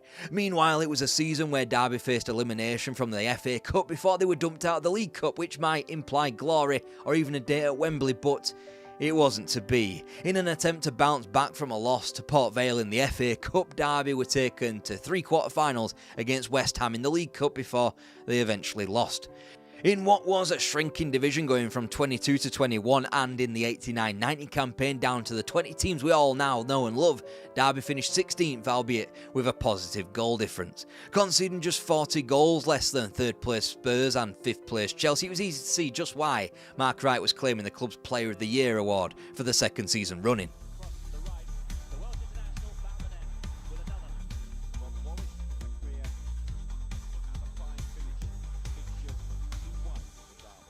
But then with the 1991 season, Derby County came to a screeching halt, both on and off the pitch. It all began with Robert Maxwell announcing his intention to sell the club and, with that, self-imposing a transfer ban at the baseball ground.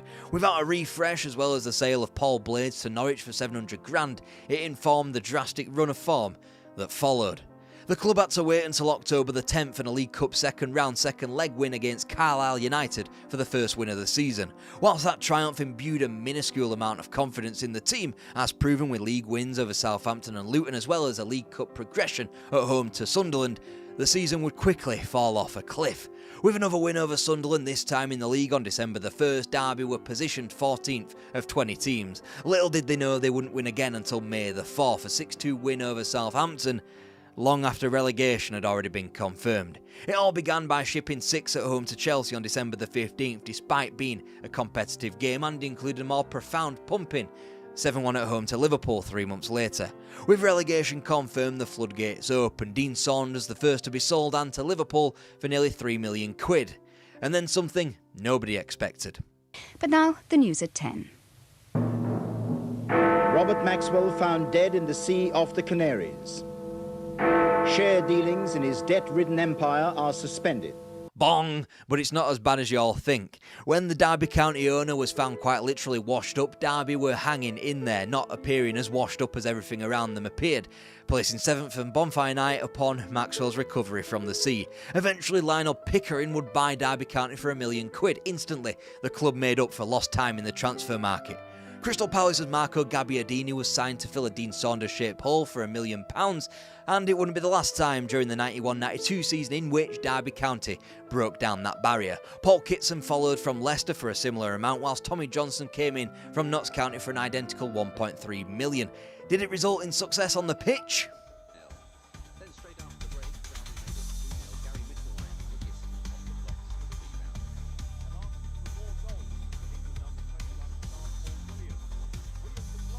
No, in what was still a dark time, McMinn belatedly showed his true qualities returning from injury to win Player of the Year. Still, it was not enough to secure a Premier League future ahead of the division's inauguration later in the year.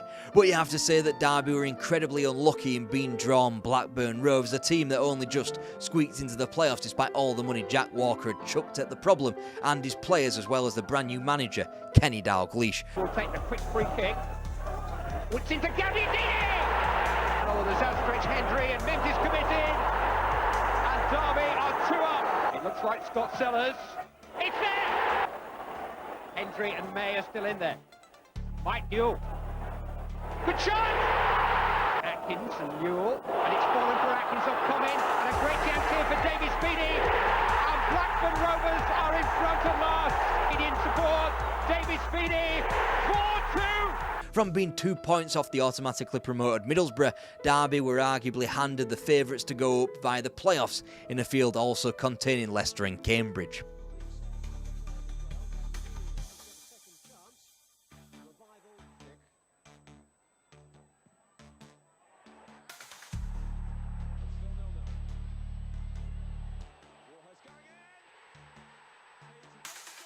In the division above, they called it a whole new ballgame, and Derby's transfer activity was akin to a newfangled Premier League team. Oh yes, the transfer taps were still on. Craig Short acquired for £2.65 million, not only a record signing for Derby, but a record signing for outside of the top flight. Following him, Mark Pembridge for over £1 million from Luton, before the duo of Nottingham Forest Darren Wassell and Portsmouth Martin Cool for a combined £1.5 million. And yet, it was a regression on the pitch, as Derby finished 8th, some 10 points off Leicester City in the final playoff spot, whilst Newcastle United ran away with the league, a Premier League team in all but name, whilst the pretenders this time were Pompey and Tranmere. And after all that, Derby County actually got a trip to Wembley. Alright, it wasn't for any of the big prizes, but it was a sign of greener grass on the other side.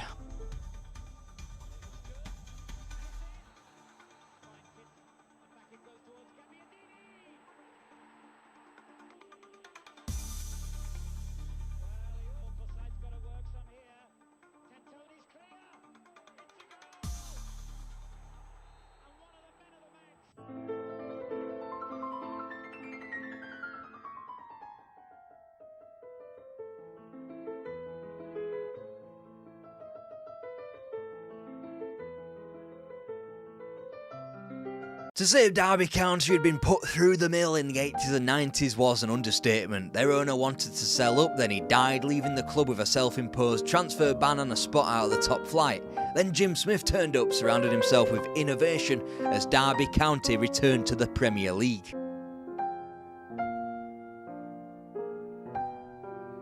Before we start today, I got another book recommendation for you because it's important to read, guys. Here's Ryan Hill's book on Jim Smith's Derby County, a book I used for the majority of research in this video. Fantastic insight into what was a great club in a revolutionary time.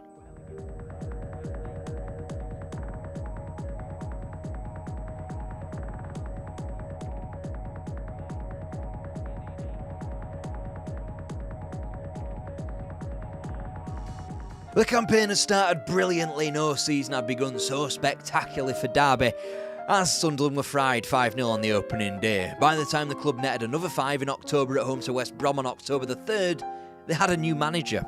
Arthur Cox stepped down prior to the madcap 8-goal thriller due to health reasons. Airdropped into the role at such short notice for the second time in a decade, assistant manager Roy McFarland.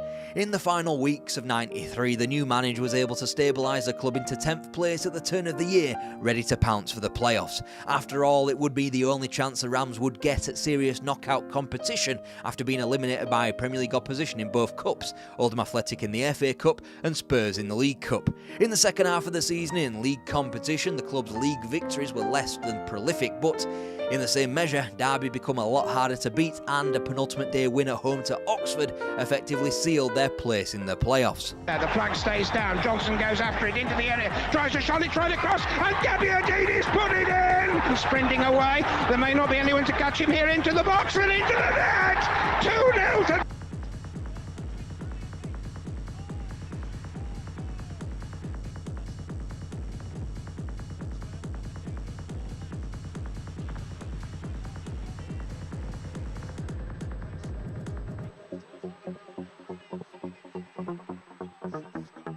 To have gotten so close, to have been beaten by local rivals, to have been beaten by local rivals so late on in the day, it couldn't have gone much worse for Derby County on May 30th, 1994 at Wembley. Marco Pemberton's final pass, Marco Gabbiadini's strength and finish. He lines himself up and Juggernaut bearing down on the ball. They call it a crossroads, and no matter how many victories we show in that little montage, Derby had gotten worse. The thing that changed in the summer of '95 was the manager. Out went Roy McFarland with the club in 9th place. Chairman Lionel Pickering had tried numerous things, smashing transfer records, changing managers, using club legends, and now they had to go in a different direction. Much like Robert Maxwell before him, the owner prepared to cut costs. The two-man shortlist who were initially interviewed now reads like a who's who of English football management. They wouldn't end up selecting any of these names, however.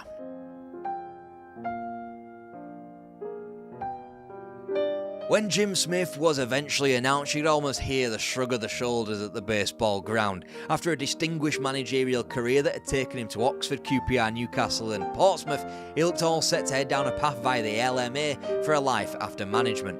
And then when £5 million trickled into the club via the sales of Craig Short and Mark Pembridge, with Gary Rowett and Sean Flynn coming the other way, the mood worsened that bit more. What was expected to be a splurge on the market became barely £1 million spent on the trio of Darryl Powell, Ron Willems and Robin van der Laan. Many thought Derby had gone backwards. Rowett with this corner kick, and in comes Gabbiadini, and there's the first goal. Ball down, there's nothing wrong with that, and he gallops on. The two in the middle, still it's Darryl Powell. He'll try and get Gabbiadini in to finish it here. Slip for Sturridge. Derby have won the day now, surely. 11,000 souls turned out for an opening day of a new era which quickly looked as beige as humanly possible. The scoreline was 0-0, nothing happened, even the opposition were uninspiring. Port Vale, the kind of team you just forget exists. It'd get worse before it got better. Wolves pumped them in August, Leicester got yet more bragging rights in September, and a trip to Workwell a few weeks later was an empty-handed one. Then the ultimate indignity, a 5-1 pounding received at Tranmere Rovers. Little did anybody know it was the game that changed everything. It would become known as the debut of Igor Stimac, a Croatian signed for £1.5 million, acquired for centre-half in a 4-4-2. He was clearly out of his depth. Then something mental happened, for English football at least, in 1995. Jim Smith was urged to play a back three, and he did so. Supplemented by Dean Yates and Gary Rowett, Igor Stimac would become a vital cog in the defence, now afforded cover, and he would become a scarcely unbelievable club legend. Then Derby got going. This is what the leaders can do, and there's the equaliser. Van der Laan gets it past two players, goes for the third, Van der Laan again! Shot from Rowett, deflected away, now it comes again! Magnificent goal!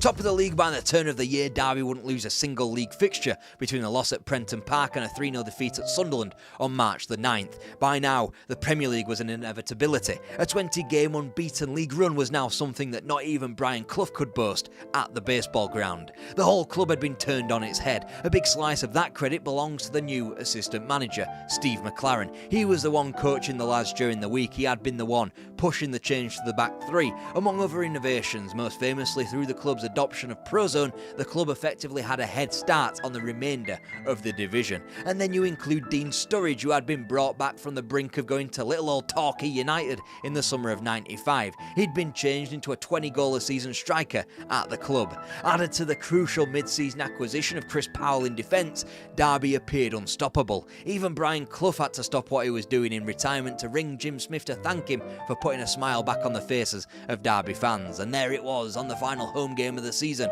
promotion on the line against Crystal Palace. A win and Derby were back into the promised land.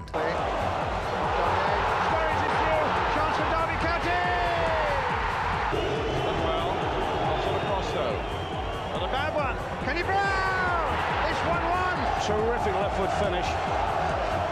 There's the corner. Good one.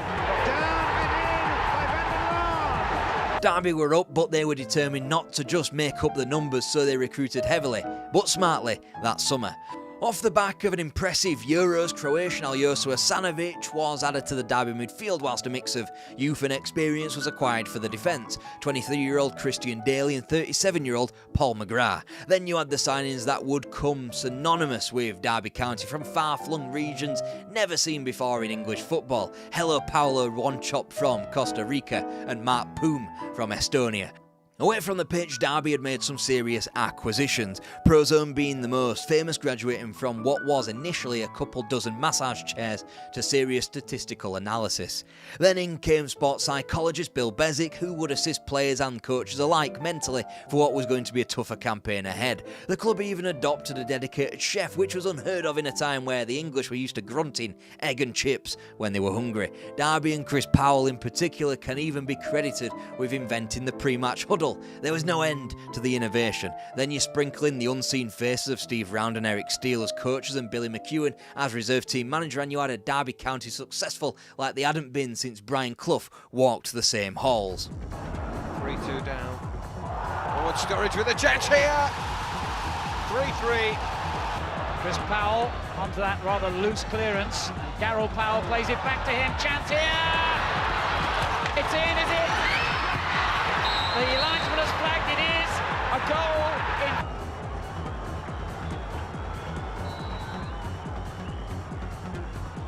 Tony Coton, the keeper, not given a prayer. Entering 97, Derby occupied a comfortable position of 11th place at just over a shade at the midway point of the season. Their first positive results in the Premier League all came against prestigious opposition, drawn against Leeds, Spurs and Manchester United before.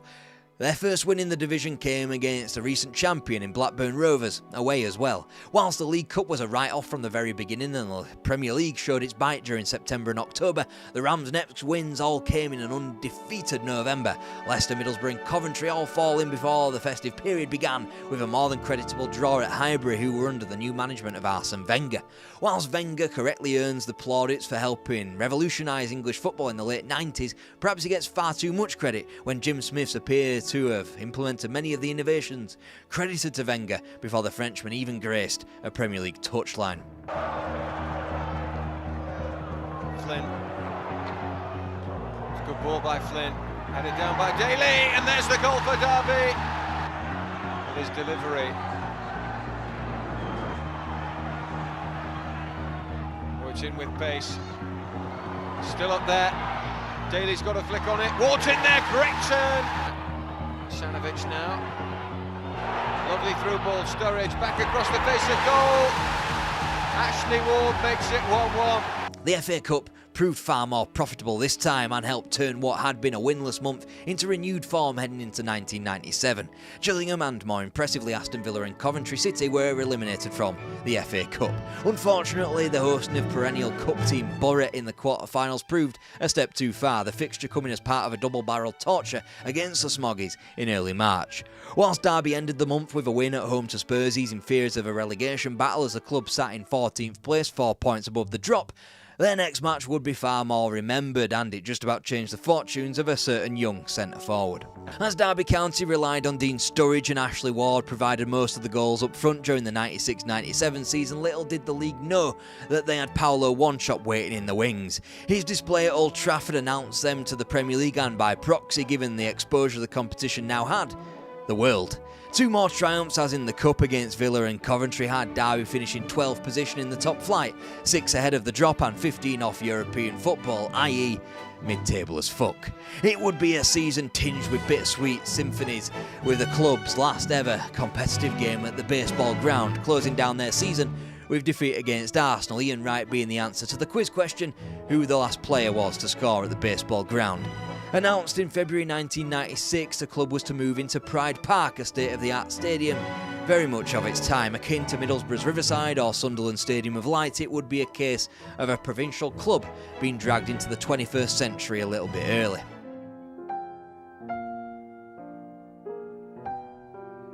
History of individuals and groups connected with Derby County.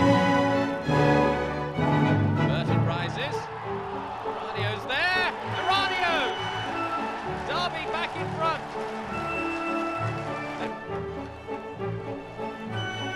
Then, inexplicably, the lights went out.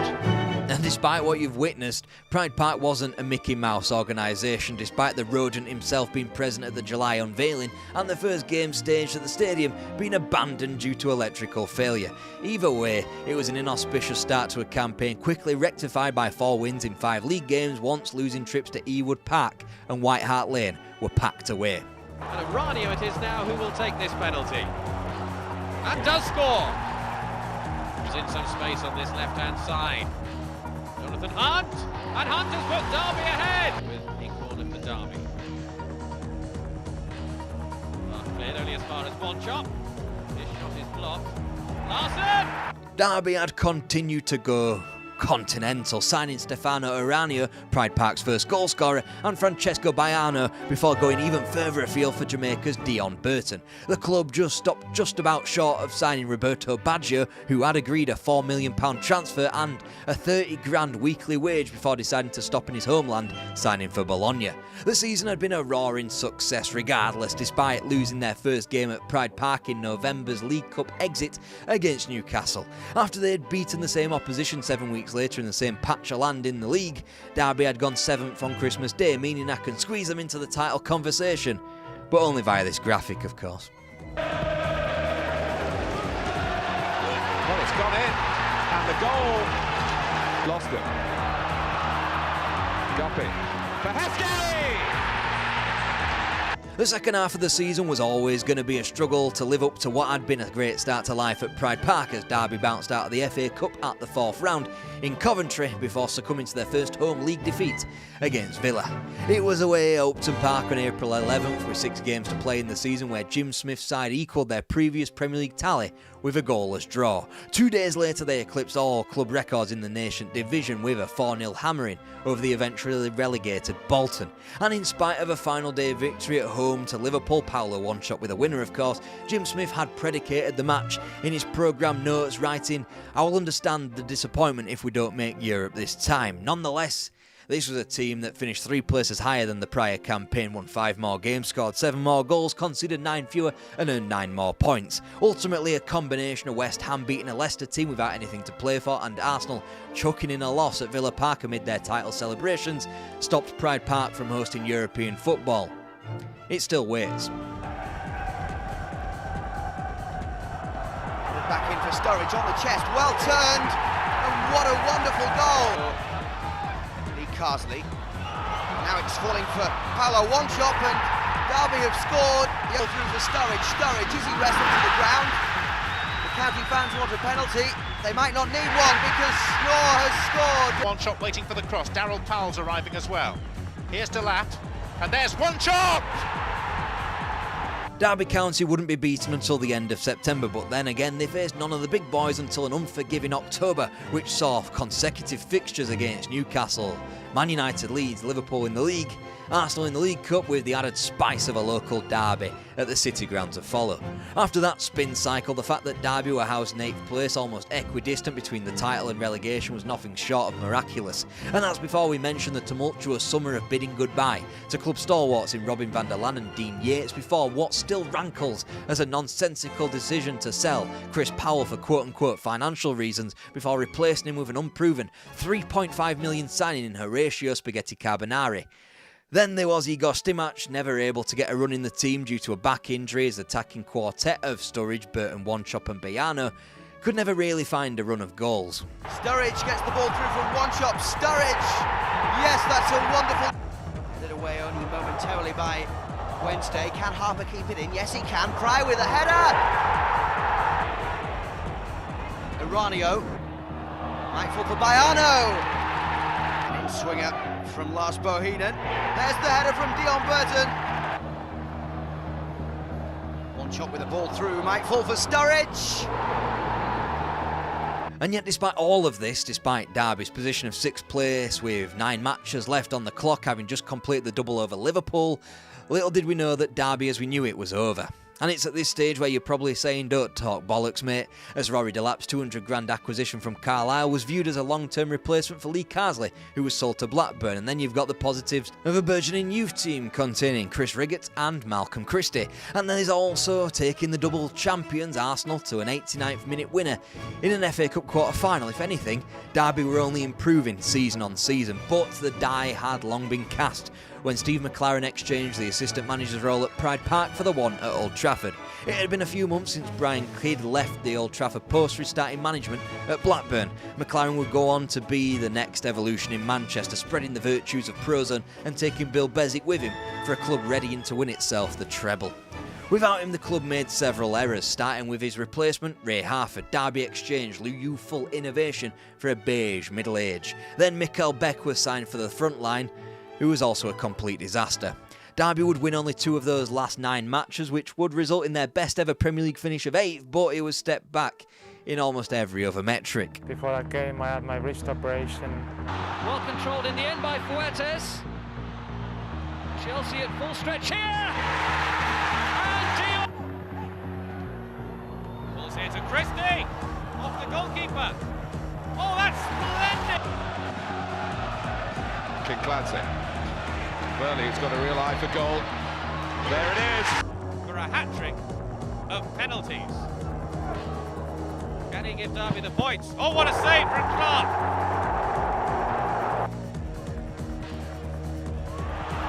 Powell side puts it home. Downward trend continued into the next millennium, beginning with the surprising sales of Igor Stimac and Paulo Wanchop to West Ham United. The former never truly replaced, and Branko Strupar did his level best to replace the latter, but it never truly filled his boots. Then there was the utter disaster of Esteban Fuertes, who was signed for $2.3 million and only weeks later was refused re-entry into Britain because his Italian passport had been forged. It was a minor miracle that Derby were able to spin a profit, palming him off on loans weeks later.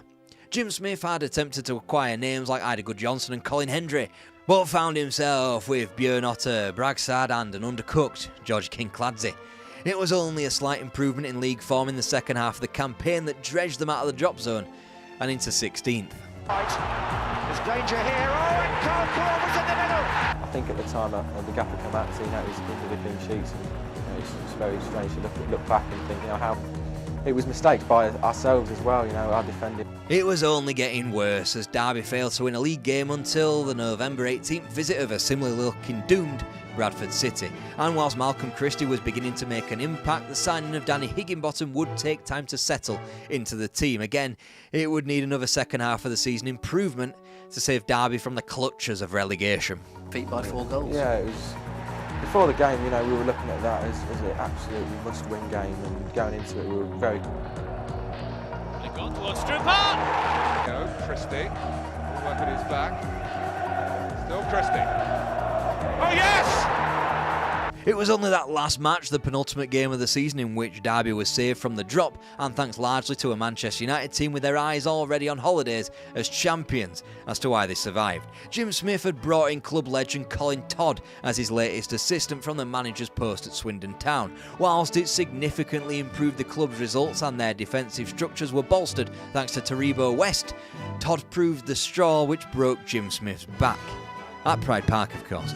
That summer fast-tracked the beginning of the end of Derby County as a Premier League mainstay. With the exchanging of Italians, Pride Park saw the end of Stefano Eranio and were introduced to a has-been, Fabrizio Ravanelli, on a monumentally inflated £38,000 a week wage.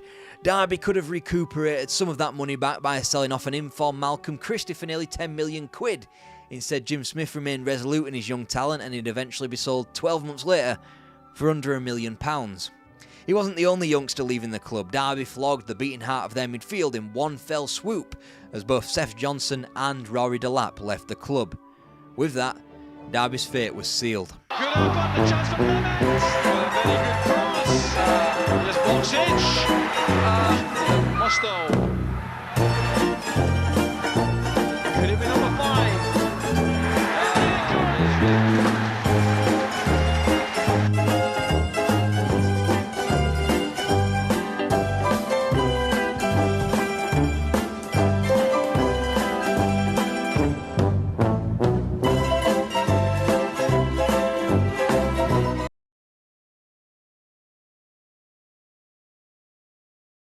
Old firm, then new firm, then Edinburgh clubs. This is probably the hierarchy of Scottish football. At the bottom of it are probably Hearts. Everyone remembers 1986, but it isn't half of Hearts' title bottle jobs. Everybody forgets, however, just how good they used to be. This is the good, the bad and the ugly of Heart of Midlothian.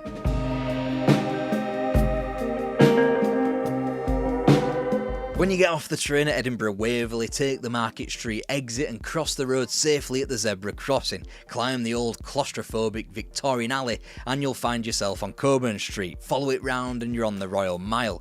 Up the way you'll find the old grounds of the prison called the Heart of Midlothian. If you keep your eyes to the floor, you'll know you're there when you see the stone mosaic under your feet.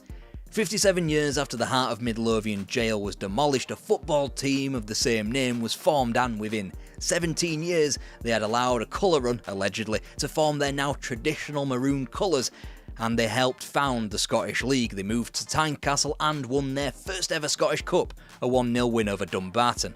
By 1894, Hearts were favourites to take their first Scottish title, even more so after winning their first 11 matches. It meant all they had to do was not royally fuck up the remaining 7 games and they were champions. They lost just twice, claiming the title. The Golden Age continued unabated, a second cup the following year, beating Hibs of all teams in the final, before scooping up a second championship flag the year after that.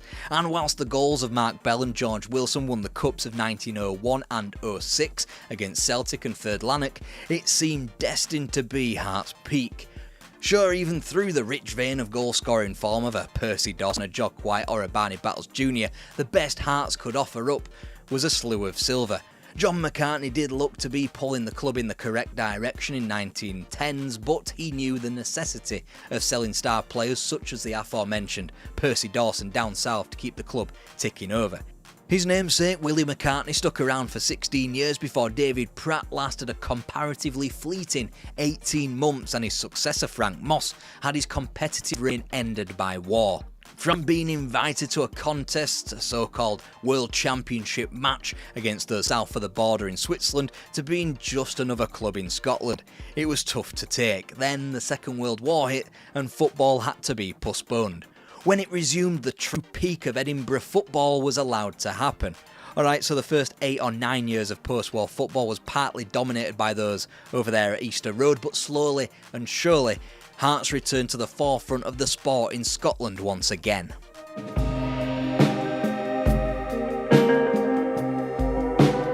In the throes of the Second World War, David McLean was hired as Hearts manager. This time Scotland would not play organised football during the conflict.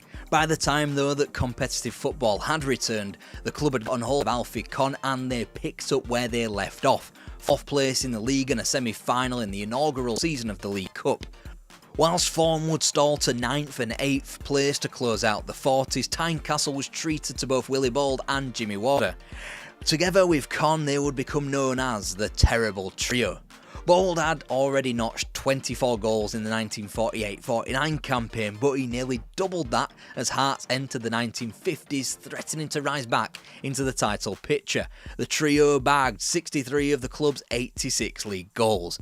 They could match the begrudgingly well put together attack of cross-city rivals Hibs, who had arguably been the finest post-war team in Scotland, and yet Hearts lay some way off the pace dictated by both they and Bill Struth's Rangers.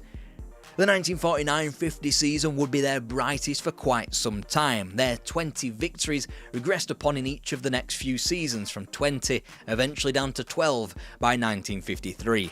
They had lost 13 points in the same time frame, despite their position remaining fourth in the next 3 seasons, and the gap still required to bridge the title holders, sitting between 10 and 13 points. The club's scoring rate had sadly diminished too, from the tally of 86 down to 59 in the 1952-53 campaign, but there were signs that they were a more sustainable club going forward. Hearts' reliance on the terrible trio for goals dropping from 73% in the 1949-50 season to just 55% 3 years on. This stagnation more than understandable underneath the shadow of David McLean's death on Valentine's Day 1951. 3 days later, the squad would take to Tynecastle as if nothing happened, beating Third Lanark 4-0 under the stewardship of McLean's assistant Tommy Walker. He would manage the club for 14 years in what was comfortably Hearts' most successful era. The 1953-54 season looked to be heading the way it had done since the war. Hearts were in 6th place after 10 games after they had gone down to Clyde at home to begin November. That day, however, the beginning of Dave Mackay's association with the club. Whilst Hearts wouldn't replicate the semi-final efforts of the Scottish Cup in the prior 2 years, where they had bowed out to the eventual winners, Motherwell and Rangers, this time they went down to Aberdeen in the quarter-final, but they had gotten their act together in the league. They wouldn't be beaten in the run-up to Christmas, and even then that proved a mere blip as they were dispatched by Partick Thistle on Boxing Day, only to remain undefeated through January and February. The early months of 54, with its win at Easter Road, its defeating of Celtic at home and a 3-3 draw against Rangers, left Hearts top of the table by 7 points. A fake chasm as revealed by Celtic's 3 games in hand. Further stripped back when a trip to Starks Park saw Hearts ship 4 and hand control back to Celtic.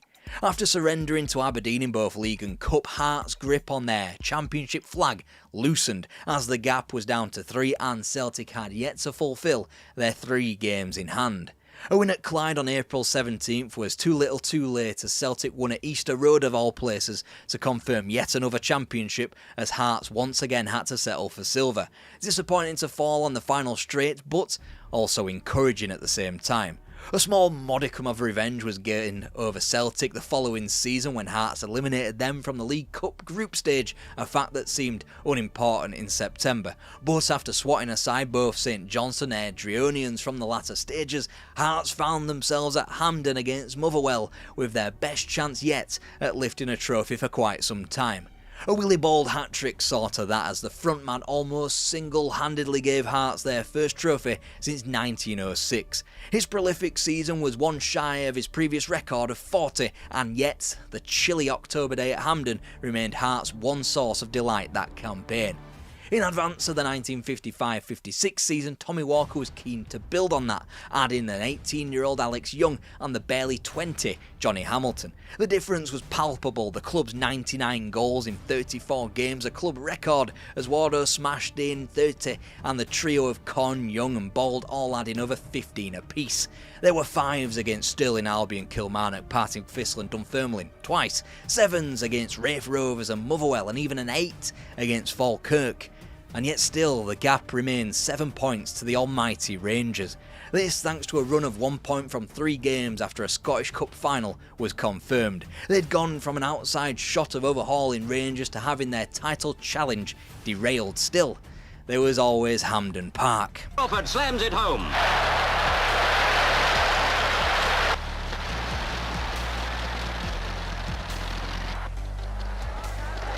Ball centres. Young and Fallon jump, but Crawford's there, and it's another goal for Hearts' goal. Goalie Duff drops it, and Mike Horney scores.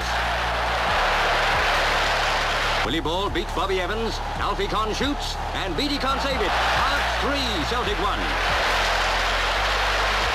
50 years of hurt over, the floodgates would surely now open, the banks of the Union Canal almost bursting as Hearts welcomed Rangers on April the 13th, 1957 with the chance to put the title to bed.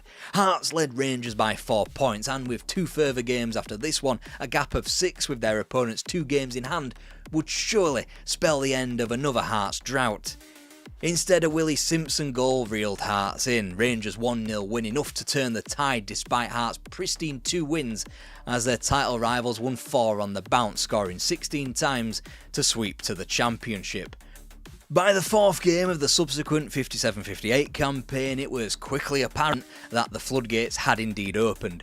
Dundee knocked for 6, 7 stuck beyond Adrianians, the Derby won 3-1 and 9 of the best smashed beyond East Fife. As seasons go, even by the lopsided yardstick of Scottish football, this was dominant. A British record of 132 goals were racked up with just 1 defeat in November to Clyde. Each of Jimmy Wardo, Jimmy Murray and Alex Young notched 20 plus goals, and yet it ought to have been so much more.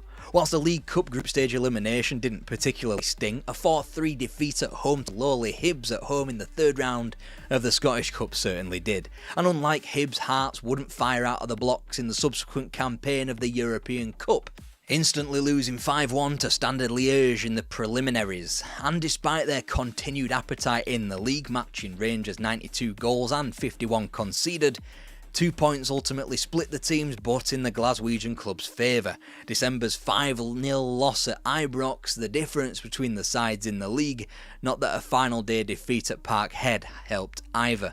Hearts quenched their thirst in other ways, winning successive League Cups, first 5-1 against Partick Thistle in October 58 and then 12 months later against 3rd Lanark. Tynecastle deserved a league sequel, but they would have to do so without 2 of their terrible trio, Alfie Conn and Jimmy Wardo's careers at their conclusion and Willie Ball's not too far off. Their void would be filled, Alex Young now leading the charge with 29 goals in all competitions, with Ian Crawford, Bobby Blackwood and Jimmy Murray all helping themselves to 15 plus. By the middle of November, with both Old Firm sides comprehensively beaten, it looked to be another dominant campaign for the Maroons, leading Rangers by 6 points. A wee wobble of 1 point from the next 3 games would be merely temporary. Heading into the March 5th clash with Rangers, Hearts had chance to take out one of their title rivals for good. John Cumming and Alex Young with the late goals in a 2-0 triumph that maintained Hearts' 5-point lead over Kilmarnock as Rangers dropped off. And whilst Kilmarnock were able to scab 2 points off Hearts at Rugby Park, the 4 games either side were all won, and just 1 more point was required to lift the title, and it was earned in a 4-4 dramatic draw at Love Street. After 3 League Cups, 1 Scottish Cup and 2 League Championships, Hearts' golden era was over.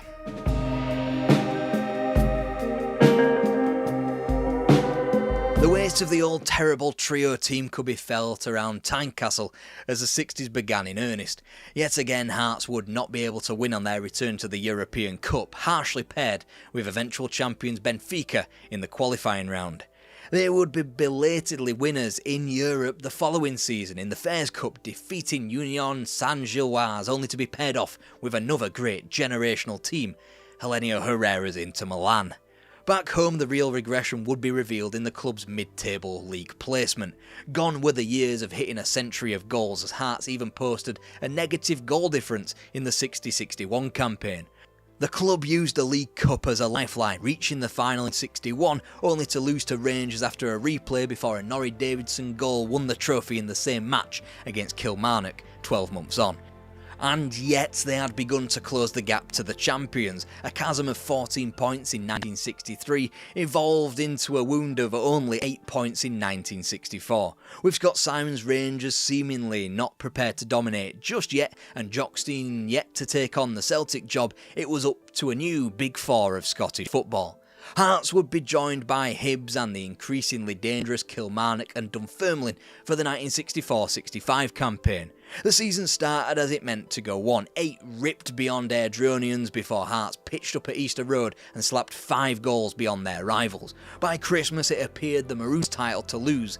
Still undefeated, Hearts went to Rugby Park to meet their last and closest title rival. When Alan Gordon netted, it appeared as though Hearts' dominance would simply continue. Then Killy hit a quick 1-2 punch before the break and eventually they won 3-1, tying the sides up on 28 points with exactly half of the campaign to go. Hearts then stumbled through the new year, losing again to both Hibs and Dunfermline. Luckily, Killy then proceeded to shit the bed, losing 4 and winning only 1 between January the 2nd and the end of February. So, could Hearts take the initiative? A 7-1 loss at home to Dundee suggested probably not. So as Scottish football entered March 1965, feasibly any one of the top 5 could still win the league, 6 points separating Rangers in 5th and Hearts atop the league. Then 2 teams pulled away. Kilmarnock won 6 and drew 1 of their next 7 matches before the final game of the season. Not to be outdone, Hearts posted the exact same record, and in a brilliant twist of fate, particularly for storytelling, April 24th saw Kilmarnock travel to Tynecastle. The permutations were as such. Hearts led Killy by 2 points. The goal average demanded Hearts opponents win by 2 goals to win the league. On an unrelated note, Michael Thomas wouldn't be born for another 2 years and 4 months exactly. So McAnally, McLean, it's a beautiful one, Schmeller's a goal! Bertie Black. Still Black. He's putting it forward to McElroy, and it's a goal! All this game's got to go on. It's played well overdue by me. A great save! Magnificent save by Ferguson. Alan Gordon's late effort clawed away by the Killy keeper just how close Hearts were to scraping the title in the last embers of the season. In the end it was a double punch before the half-hour mark that, in the most cruel of fashions, ended Hearts' challenge for a championship for a generation. It truly was the end of an era at Tynecastle.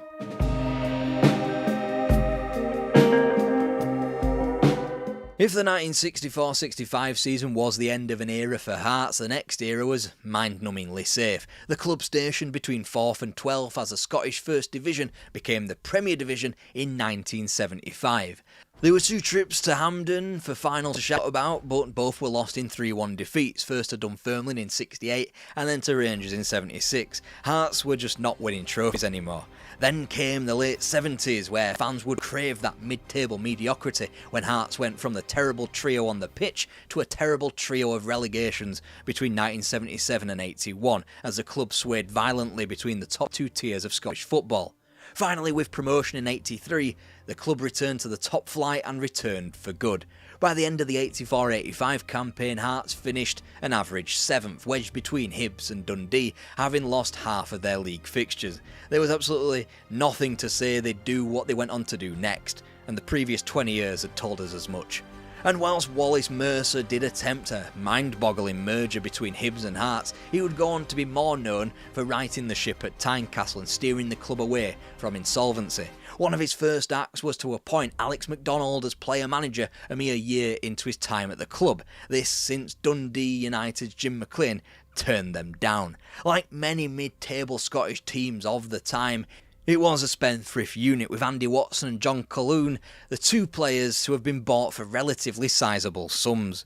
Slowly but surely though, the team took shape. Sandy Jardine on a free from Rangers as player assistant, Cowden Beef's youngster Craig Levine, while shepherding their own academy talent, most notably John Robertson and Gary Mackay, who would easily clock up over 1,000 appearances between themselves.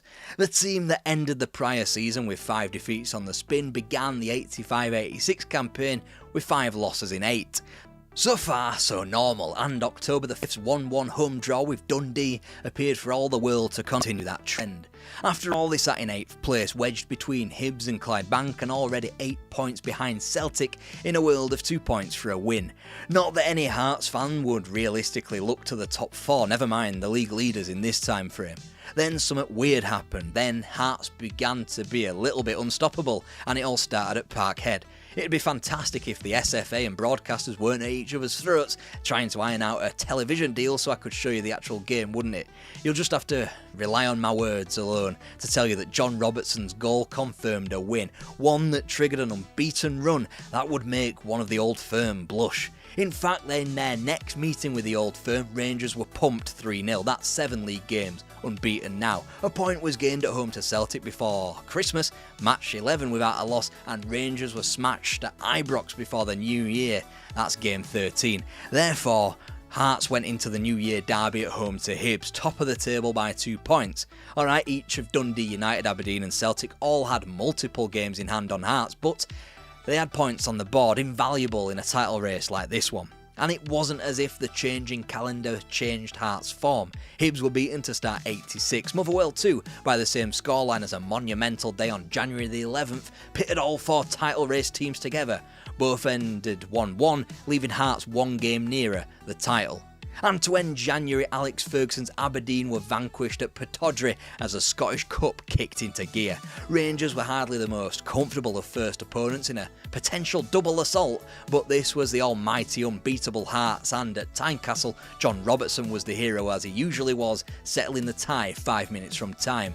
A Monday night 4th round tie at Hamilton couldn't have started any worse as John Brogan put the Ackies in front inside 21 seconds, but Robertson equalised almost immediately before Gary Mackay took the tie away from them after the hour mark. The quarter-final was a little bit more of a breeze, 4 stuck beyond St Mirren and no late or comeback heroics required from the Love Street side.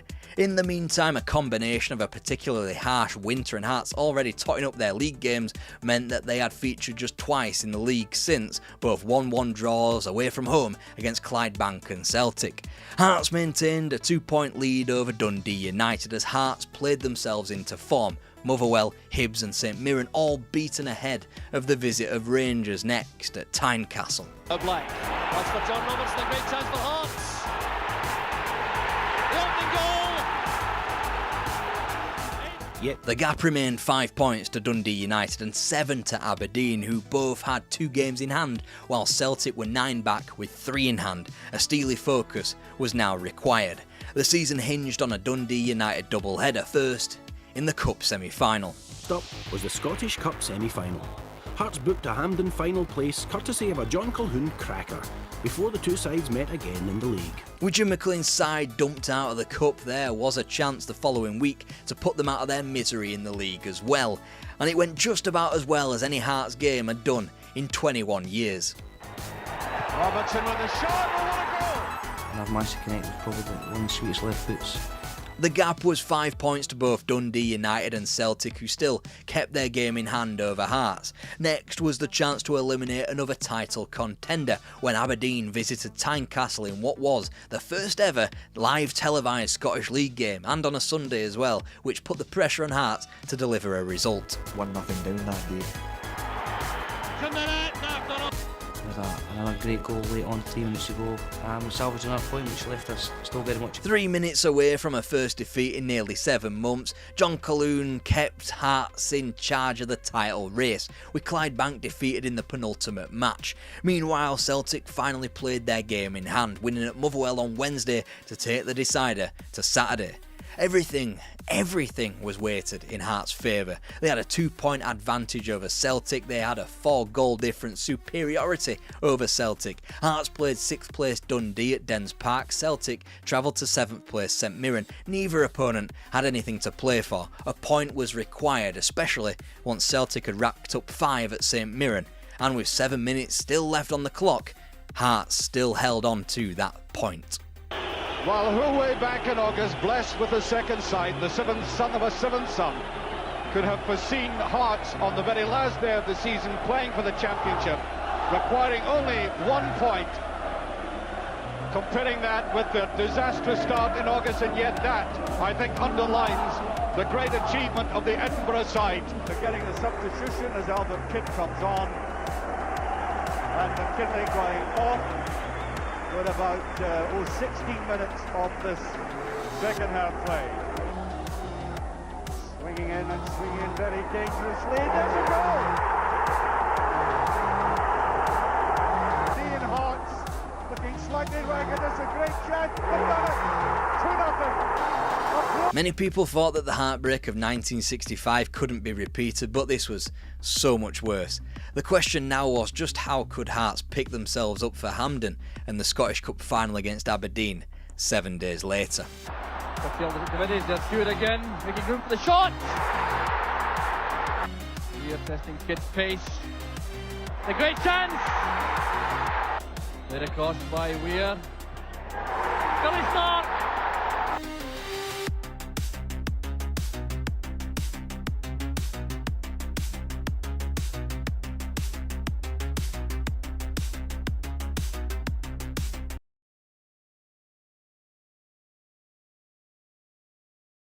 We all know that the old firm dominate Scottish football. They always have, always will. As such, there will always remain the question of who is the best of the rest. Was it the new firm of Aberdeen or Dundee United from the 80s, or was it the one that we're discussing today?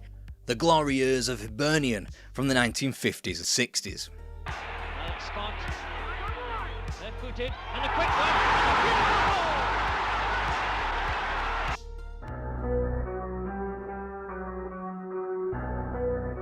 Football came to Edinburgh in the mid to late 19th century and its organised form was played most of all in the meadows. It didn't take long for Hibs to form via the Catholic Young Men's Society at St Patrick's Church.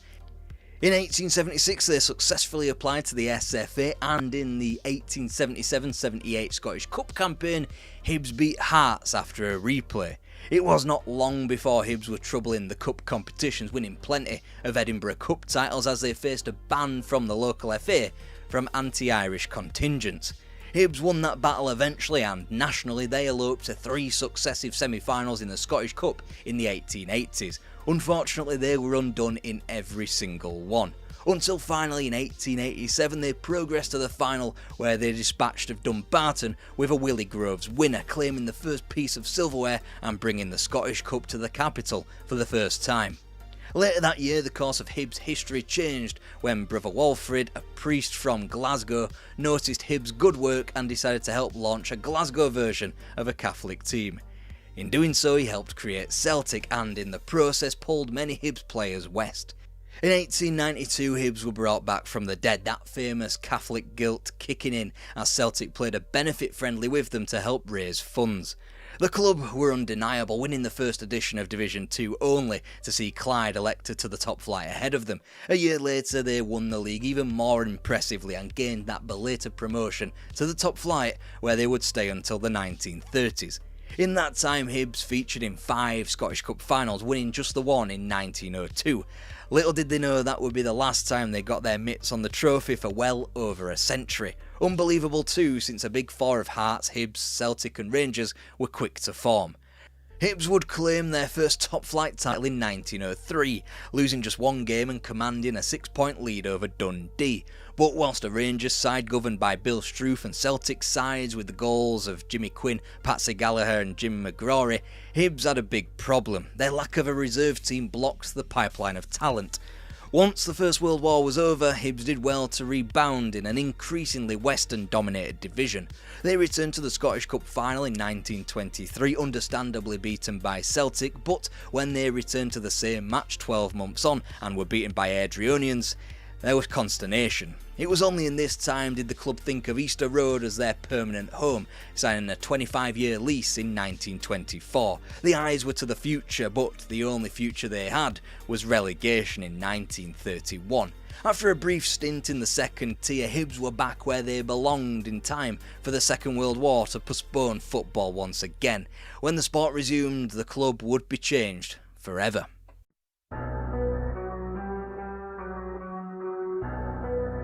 Chairman Harry Swan told supporters, "Give me 10 years and I'll make Hibs great." What he didn't countenance was some boozer called Adolf Hitler and the Second World War. Once some form of peace was achieved and football was allowed to resume, it turned out Hibs didn't need 10 years. Once they got out of the war, Eddie Turnbull, Willie Ormond, Gordon Smith and Bobby Johnston led the line, and there was a young lad by the name of Laurie Riley coming through the reserve ranks, being quite the prolific goalscorer and ready to complete a famous 5. A blend of new acquisitions and experience which had been cultivated in the regional war leagues saw Peter Aird commanding the midfield whilst Hugh Howey, Jock Govan and David Shaw patrolled the defence. It wasn't a bad return to a national league after the war. 9 of the best smashed beyond Queen of the South before the previous season's Southern League winners Rangers were beaten at Ibrox. It set the tone for the remainder of the campaign. And yet the thin line between success and failure in the league was found when August met September, as 3 of Hibs' 5 losses transpired across 2 weeks and ultimately paved the way for Rangers to claim yet another title. That March, Rangers and Hibs would meet 3 times across 2 cup competitions. Hibs had been unbeaten against the champions in the league, and after a replay in the Scottish Cup 3rd round, they were vanquished yet again. Whilst they would have Hibs' number in the semi-final of the League Cup, Hibs were on a march to Hampden, ending with an overlong Scottish Cup semi-final against Motherwell with a 142nd minute winner thanks to a ban on midweek matches and no room to play a replay. Aberdeen ultimately vanquished Hibs in the final in a campaign that could easily have been a domestic treble. The team was younger and fresher ahead of the 1947-48 campaign, adding Alex Linwood from Middlesbrough. Whilst Hibs would lose 3 of their first 12 matches and crash out of the League Cup group phase, the second half of the campaign would be largely undefeated. January the 31st, 1948 remains the most extreme bittersweet moment endured by any Scottish club. The league was ultimately torn away from Rangers with a 1-0 win at Easter Road, but at the cost of Willie McCartney's death after his collapse. Hugh Shaw was promoted to manager and he would stay in the role for 13 years. The squad won their next 7 league matches to edge towards their crown. Then the sickener, a 3-1 loss at Dens Park on the final day as Rangers entertained Hearts of all teams at Ibrox. It was more than likely that they would nip in to steal the league on goal average. Thankfully, Hearts proved useful for Hibs, grabbing the 2 points at Ibrox and handing Hibs their 2nd league championship. However, it had been Rangers who had Hibs' number in the Scottish Cup, 1-0 winners in the semi-final, thwarting another potential double, a reminder that they might not go so easily on them in the future.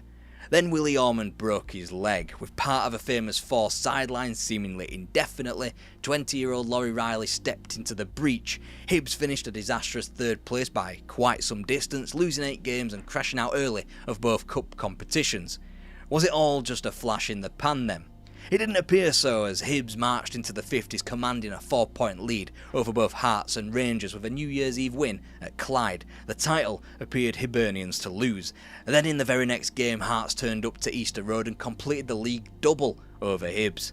Despite dropping points in the coming weeks to Queen of the South, Partick Thistle, East Fife and 3rd Lanark, the stage was set for an April 29th showdown with Rangers at Ibrox. The sides were split by just 1 point and Hibs had to go and get a win to win the title. Simple stuff. So after 90 goalless Glaswegian minutes, Hibs had been done out of the title by a single point. Willie Ormond's return had dredged Hibs back into the title picture as Riley had moved into a more central position, creating the famous 5 with the addition of Bobby Johnston from the reserves. And yet it still wasn't enough to claim a trophy. Partick Thistle stunned them at Easter Road in the first hurdle of the Scottish Cup. Dunfermline's win over Hibs in the League Cup semis, though, was quite possibly the most important game of the season. The loss demanded a total retooling over the summer, Tommy Younger becoming the club's goalkeeper whilst John Patterson replaced Hugh Howey at centre-half. This part of a new half-back line containing Bobby Combe and Archie Buchanan. It was also the first match in which the famous 5 played in the same starting 11. It took a few weeks to get the club up to speed, winning just 5 points from their first 5 games of the 1950-51 campaign, but after 11 wins from the next 12, Hibs marched to the top of the league, level on points with Aberdeen, but with 3 crucial games in hand. Ultimately, it was a procession. We were in the latter days of Bill Struth's monopoly over Scottish football, and Hibs lost just 1 further game to claim the title by 10 points. It really ought to have been a domestic treble too, but somehow Motherwell had managed to gazump Hibs in both the League Cup final in October and in the Scottish Cup semi-final in March, sticking 3 beyond them in both games. The semi-final particularly devastating as they lost both John Ogilvie and Willie Ormond to long-term injuries, meaning that Hibs limped on with 9 men to a 3-2 defeat. Whilst their defence of the title looked a little bit shaky after instant elimination from the Cups, in the League Cup groups and in the Scottish Cup after 3 mind-numbing games with Raith Rovers, they would eventually successfully defend their title. The difference perhaps between failure and success, 2 drawn games with Rangers in the league which rendered yet more winless games against bogey teams Motherwell and Hearts moot. From a personal standpoint, the famous 5 arguably flourished no finer than in the 1952-53 campaign, as the club's goal record for a top-flight season was smashed with 93 strikes, pipping the previous season by a single goal. The problem was the 15 more goals conceded and 2 fewer points gained. This time a home draw against Rangers would come back to bite Hibs as they lost the title on goal average. Galling, especially when they would have claimed the title under the current goal difference system by a single strike. This despite hitting 7 in the league on 5 separate occasions, twice against prominent bogey team Motherwell as well. They even stuck 7 past Matt Busby's Manchester United in Gordon Smith's testimonial. Even now though, there probably hasn't been a worse start to a Hibs season than in the 53-54 campaign. To go from missing out on the title by goal average to losing the first 2 games of the campaign 4-0 away to Raith and especially Hearts was damaging. The result, another campaign where they finished level on points with Rangers, but where the former title challengers finished 4th and 5th respectively.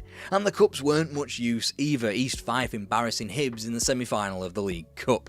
Their defensive record had stayed the same, but they had lost over 20 goals thanks in no small part to Laurie Riley's transfer request. It was the beginning of the end for the famous 5. Johnston went down south in 55 and Gordon Smith had broken his leg the prior year.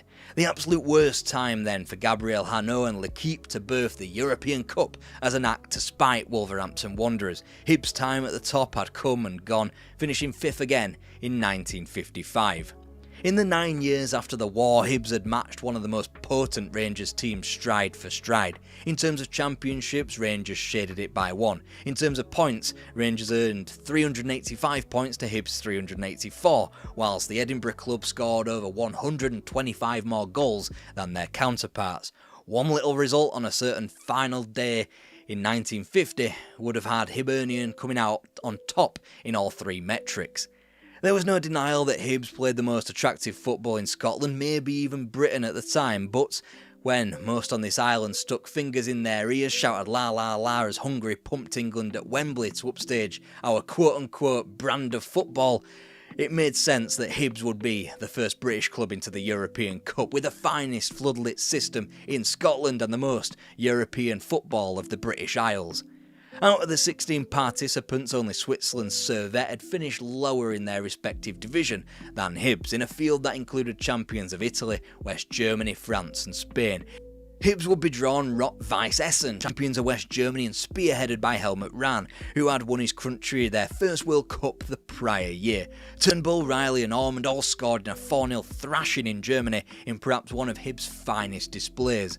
Another overpowering away performance in a first leg was held in reserve for Swedish champions Djurgården in the quarter-finals, a game admittedly being played at Partick Thistle's ground, but nonetheless capped with an own goal before an Eddie Turnbull penalty sealed things back at Easter Road. Next, however, was Paris and Stade de Reims, another away first leg, but this one would not be so kind. Dans son style si personnel, Copa se lance à l'attaque. L'avant-centre de l'équipe de France, très maître de lui, ouvre en direction d'Hidalgo. L'action se termine par un corner et sur ce corner, Leblond marque de la tête le premier but pour Reims. Copa survolté récidive et sur cette... La réussite des Copa, des Fontaines, doit beaucoup au talent de leur entraîneur. And if you couldn't tell what was going on there, I can't blame you. In the end, Reims won out 2-0 with 2 late goals to sink the Scots. A third goal back at Easter Road on the hour mark ended Hibs' relationship with the European Cup, one that doesn't appear to be being renewed anytime soon. But that didn't stop Hibs venturing out into Europe altogether.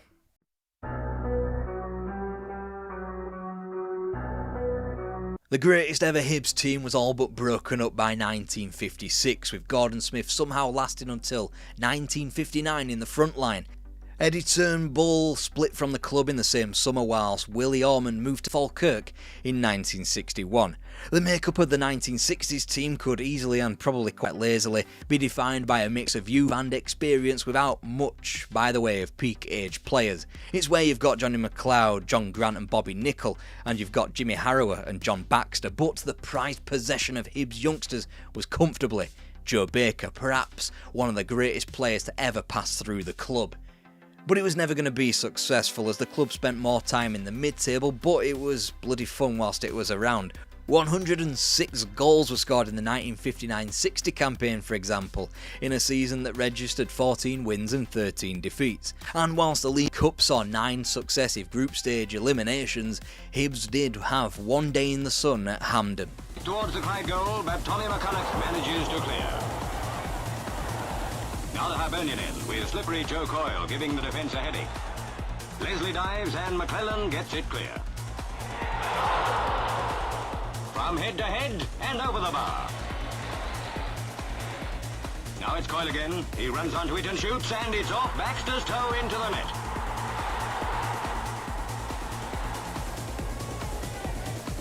It's Harry Haddock who receives the cup from Mr. John Park, President of the Scottish FA. Well done, Clyde. You earned it the hard way against very determined opponents.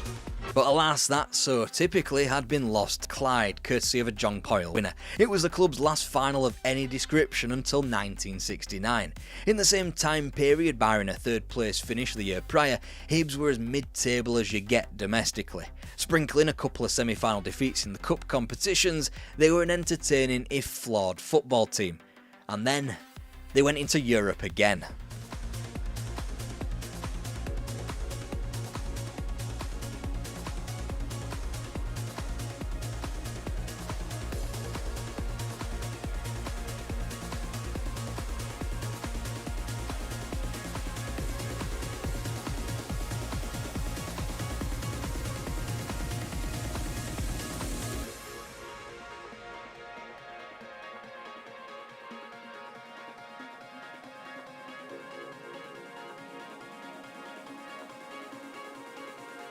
Sadly, there's only really footage of the 4-4 draw from the first leg in Barcelona, as Hibs' quarter-final in the Fairs Cup was their first game on the continent since losing to Reims in the European Cup. A win at home to Barca in February in what had been scheduled to be the first leg then, and it would make Hibs semi-finalists in Europe once again. And don't go thinking that Barca were some backwater club. They were holders of the Fairs Cup. They'd won La Liga twice recently and had featured in the latter phases of the European Cup as well. They just hadn't accounted for Hibs turning them over 3-2 as they did at Easter Road, kick-started by Joe Baker's early strike and sealed by Bobby Kinloch's penalty. The same two players combined for the 3 goals at the Stadio Olimpico semi-final second leg to put Hibs 3-1 up against Roma and into a 5-3 aggregate lead. Sadly, they squandered that lead and away goals weren't a thing yet, so the 3-3 draw necessitated a playoff a month later. The winner would go on to meet the almighty Birmingham City in a 2-legged final. Notturna all'Olimpico. Ecco il primo gol dei romanisti. Selmason tocca a Manfredini che scaraventa in rete. E 1. La seconda è questa su preciso invito di Loiacono. Messi respinge il tiro. Ancora un penalty e Loiacono lo sbaglia. Manfredini è in gran forma e sigla il terzo gol con una splendida azione. E serve Manfredini che non fallisce il bersaglio. 4-0. Pericolo per Panetti ma la difesa allontana la minaccia. Menichelli è l'autore della quinta rete a conclusione. Unfortunately, Hibs' road to European glory ended at the Olimpico playoff. Would you be surprised if I said that was as close as they got ever again? No, probably not. The following year, their European run was ended in a Fairs Cup last 16 defeat to Red Star Belgrade after dispatching of unpronounceable Portuguese outfit Belenenses. The subsequent campaign was a little more successful, vanquishing 11s from Copenhagen and Utrecht before falling foul of Valencia in a 5-0 loss at the Mestalla. Even though it was a friendly, we should show you the following footage. Jockstein's Hibs, 1964. Real Madrid had come to town. Hamilton.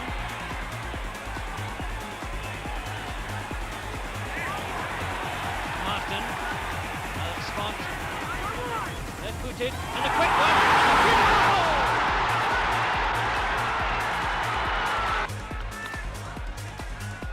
It's a chip over all the hedge and it's into the net.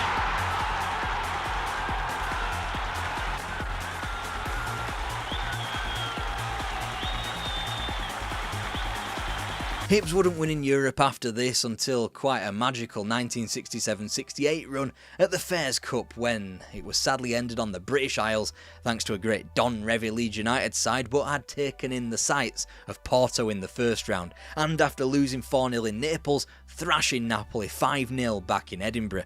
It made life back at home seem reasonable as Hibs struggled to keep hold of a manager. Walter Galbraith gone before he could do justice to the role. Jock Stein snapped up by Celtic within a year, and Bob Shankly didn't last too much longer as the talismanic chairman Harry Swan eventually quit in 1963. Perhaps if Stein had stayed in a time where the title race was populated by Kilmarnocks and Dunfermlines rather than Celtics or Rangerses, Hibs could have enjoyed a more fruitful domestic life in the back end of the 60s. And in lieu of being able to show you all the glorious European nights that belonged to Hibs in the 50s and 60s, I'll leave you today with them taking Bill Shankly's Liverpool all the way in the Fairs Cup in 1970. Everybody for a moment then, other than Baines, in the Liverpool half. Look at that speed by Highway. It's got Toshak there. Toshak!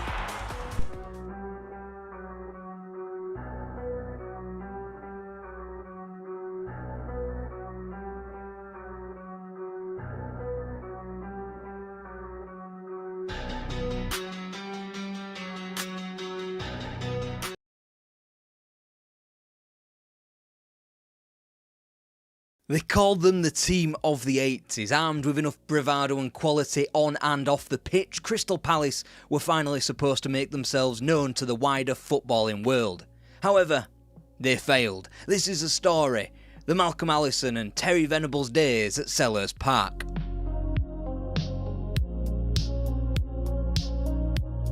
Cast your mind back to when you were a wee boy. It's the 1850s and the Crystal Palace Exhibition Centre has moved from Hyde Park to South London. A generation later, an amateur team from the Crystal Palace pipeline participate in a competition that they were calling the FA Cup, but they quickly fade from view. It's only in 1905 when a formalised version of the club known as Crystal Palace is founded. Within a year they win the Southern League's second division, taking them feasibly to within 1 year of the Football League. However, Crystal Palace would be more of a football institution because of its hosting of the FA Cup finals.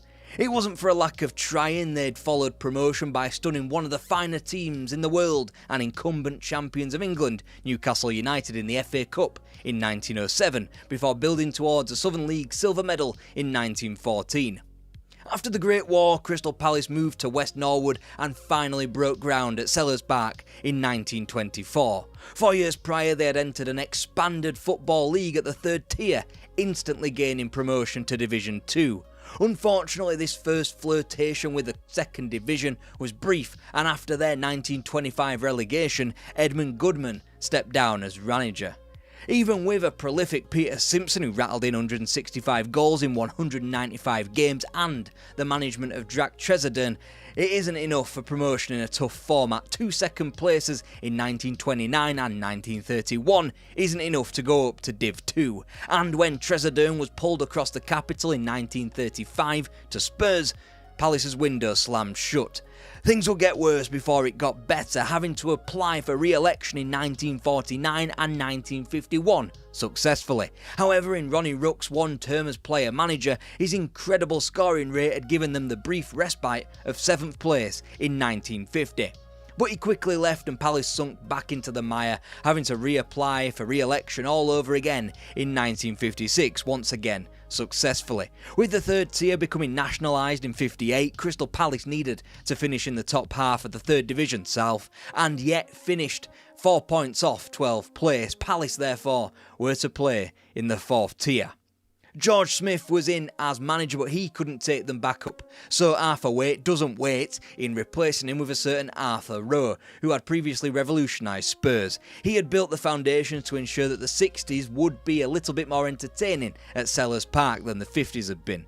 As that Spurs team became the first English team of the 20th century to win the double, Rowe was delivering success south of the river, taking Palace to the third tier via second place in the 4th division. Johnny Byrne had netted 31 goals in the promotion year, and quickly he became sought after, picking up England caps, and after a mid-table finish in the 3rd division, he was away to West Ham in the summer of '62 for a British record fee of 65 grand. 1962 was also the year in which floodlights went up at Selhurst Park, an occasion marked by the visit of 5-time champions Real Madrid, a game only slenderly lost. Despite Arthur Rowe leaving midway through the 1962-63 campaign, Palace weren't done yet. Dick Graham led the club to the 2nd division for only the 2nd time in 1964. This time they were competitive, and under the management of Bert Head, Crystal Palace finally became relevant in the world of English football. The year was 1969 and Crystal Palace were promoted as runners-up to the top flight for the very first time. Steve Kember scored the winning goal against Fulham to confirm it. They go up alongside Brian Clough's Derby County. One of these teams would be champions of England within 3 years. Instead, Palace narrowly avoided relegation in their first campaign in the elite of the English game before turning to Chelsea and experienced forwards in Alan Birchenall and Bobby Tamblyn, acts that just about kept Palace's head above water. Those 9 lives though ran out in 1973. Head departed the hot seat, making way for a revolution. With Arthur Waite moving to a life presidency role, there was now room for another rambunctious figure at the top of the club.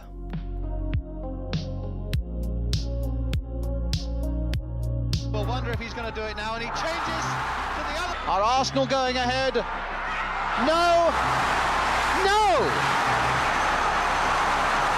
Yes, the goal has been given. Palace were spiralling the drain, relegated come the end of the 72-73 season, but a new man had been placed in charge, set with a task of changing the club forever. Malcolm Allison was in. Out was the nickname of the Glaziers, and the old crest. In came the Eagles, a new crest and the team colours we're familiar with today, and a desire to flap their wings straight back to the top flight of English football. Didn't quite go to plan though. Sends Middlesbrough on their way again, and this must be a great chance past Jackson, and it's there by Hickton. Deere stays in the goal area. What on earth was the goalkeeper doing? November the 10th, that's the date where Crystal Palace won their first league game back in the 2nd division in what had been a pretty rough start to life after relegation. After slightly turning the nose up in the new year with wins over Notts County, Preston and Oxford, being followed by yet more victories against reigning cup holders Sunderland, as well as Bristol City, Nottingham Forest and Fulham, another scrappy 2 points was won at Swindon on the final midweek of the season. It left the newly anointed Eagles with half a chance of staying up. Ahead of a trip to Cardiff on the final day, Palace occupied the drop zone but knew that if they beat the team directly above them, they'd be safe from relegation. The game though was drawn 1-1 and Palace fell through the trapdoor right down into the 3rd division. The hiring of the big personality in Malcolm Allison wasn't supposed to go this way, but now they had hit rock bottom. What was there left to do? Or Taylor, it's Taylor curling it in, and on the far side, Cannon going in! Jim Cannon! Perhaps the fiercest shot of all, and I wouldn't mind betting he's going to have a go. No, Taylor, curling it, deflection, it's the crossbar, Chilton! Key to the club was a seemingly innocuous and heftily embarrassing defeat at Hereford United in September. 2-0 the scoreline on the day, but it marked the entrance of Terry Venables into the club. Whilst Palace would hardly pull up any trees, falling wildly short of promotion in what was their first season back in the 3rd tier, Venables would earn a spot on the coaching staff ahead of the more promising 1975-76 season. Chance here for Swindlehurst, and he must score. Well, if he does try to escape, it could be very painful for him.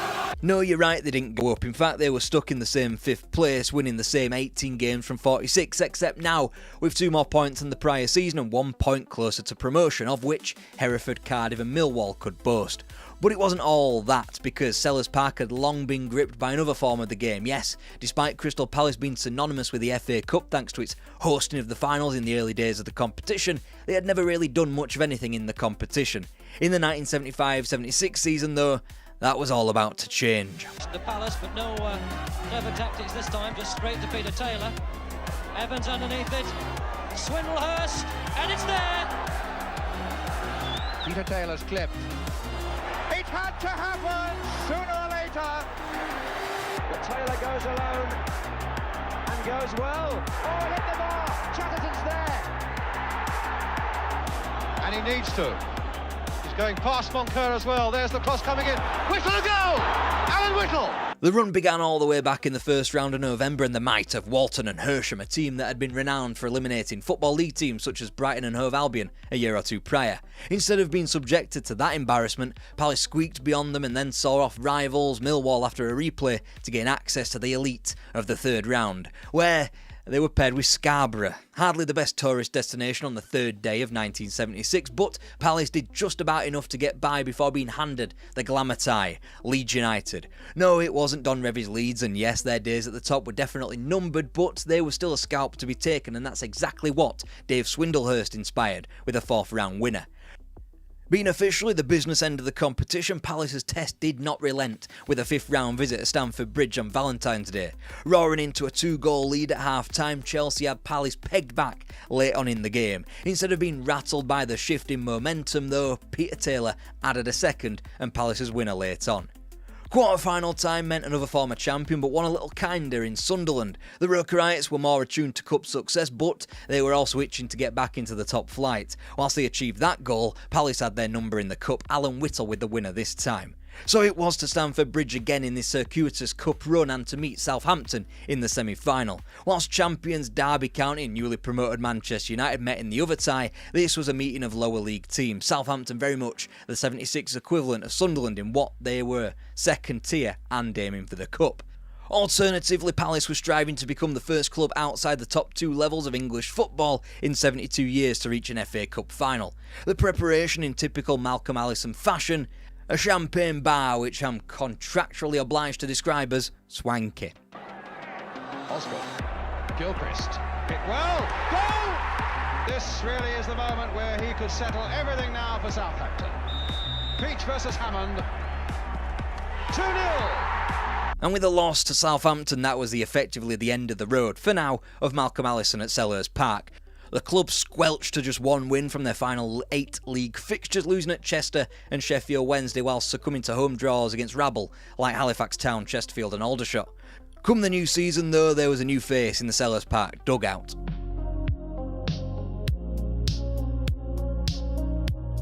With a long throw in, Ian Evans worries the defence and Swindlehurst was ready.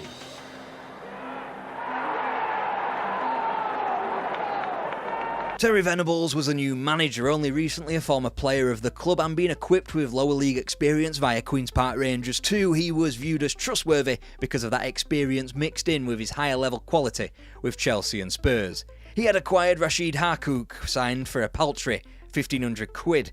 This was the new Palace at its heart, youth policy mixed with bargain basement buys, and by now they were calling them the team of the 80s, as coined by Jimmy Greaves. There could be no finer example of youth product than Jim Cannon, who made his debut in 1973 and wouldn't leave until 88, setting the appearance record at 660 games. Then you had Vince Hilaire making his debut right out of the youth team in March 77. Kenny Sampson now had a couple of senior years under his belt too, after making the same graduation. Whilst they weren't a team to go on a mammoth winning streak, they were incredibly hard to beat. Take pre-Christmas as an example, a time where Palace won 0 league games but also lost 1 from 6. That type of nous kept them in the hunt for one of the 3 promotion spots. These inconsistencies only really tailed off with the 3-0 pumping that they received up at Sixfields on March 15th. Even then, with 14 wins and 10 draws from 33 games, Palace remained only 6 points behind the promotion places and Rotherham, whilst the top 2 weren't pulling away either. Soon Venables' side would draw closer to them, unbeaten throughout the remainder of March and for almost the entirety of April, before suffering a heavy defeat at Port Vale. It looked as though they had left it a little too late, 5 points to deficit with 4 to play. However, they had still yet to play Wrexham. Should they beat them twice, it would leave the Welsh side with a nervy final day against fellow promotion contenders Mansfield Town. And that's exactly what Palace did, scraping the 2 points at home to the Welsh side before slamming 4 past them at the racecourse ground 8 days later. Palace had finished their season, but they had yet to receive confirmation of their promotion. With a win over the already promoted Mansfield though, Wrexham would leapfrog the Eagles. Instead, they lost. The Eagles soared into the second tier alongside Mansfield and newfound rivals, Brighton and Hove Albion. Signal there from Cherlidon. And a goal by Ian Evans. It's an old trick. Harkouk then with the corner. It for Chatterton, who leaves it for Swindlehurst, and it took a deflection, but Swindlehurst... Come Christmas, it wasn't out of the question that Palace would only be paying a flying visit to the second tier. After holding Spurs at White Hart Lane, they occupied a position close enough to the top three to be considered outside contenders. The scalps of Sheffield United, Bolton Wanderers and Stoke City from the earlier weeks of the season, however, would come unstuck, and just 5 wins after the new year meant that Palace would finish 9th, 15 points off the promoted Spurs. Still, it was a good foundation set, only one bolstered by the acquisition of John Burridge from Aston Villa for the number 1 jersey. They would need all of that experience and more should they complete an assault on the second tier title. Come now for Swindlehurst.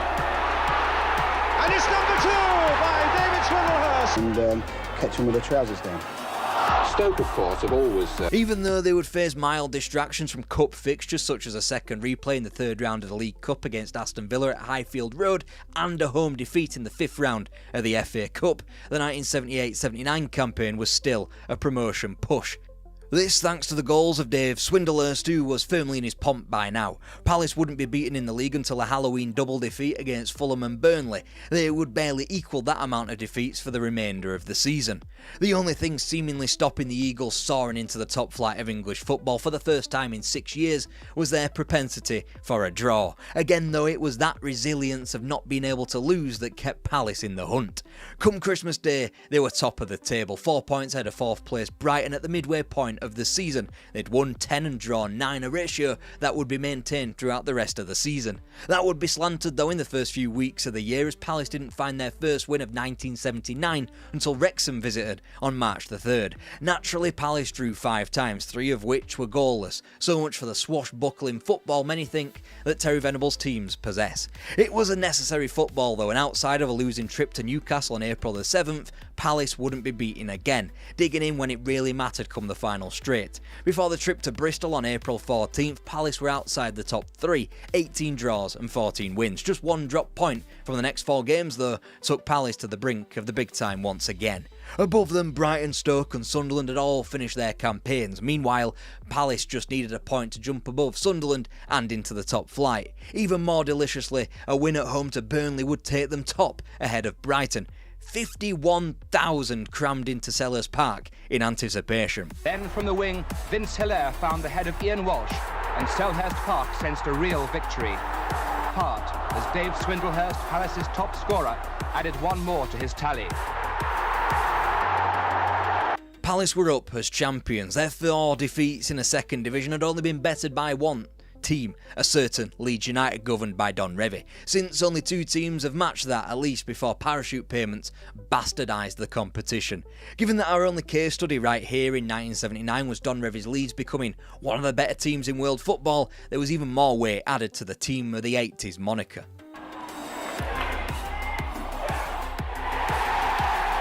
Now without a win.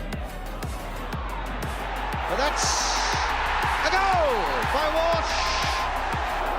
That's a good run, that's a good pass to Walsh. A chance for him here, he delayed for a moment, and it's gone in!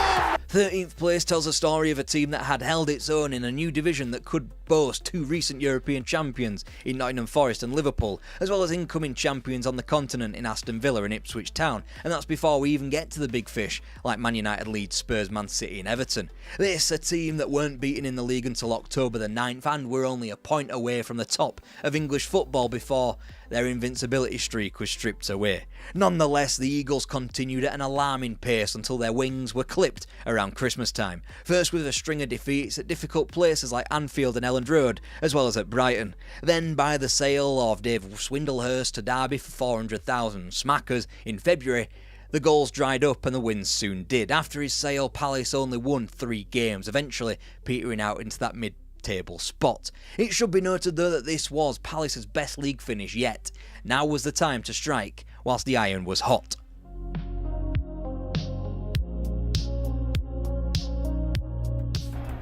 And Hilaire is spending a lot of his time covering.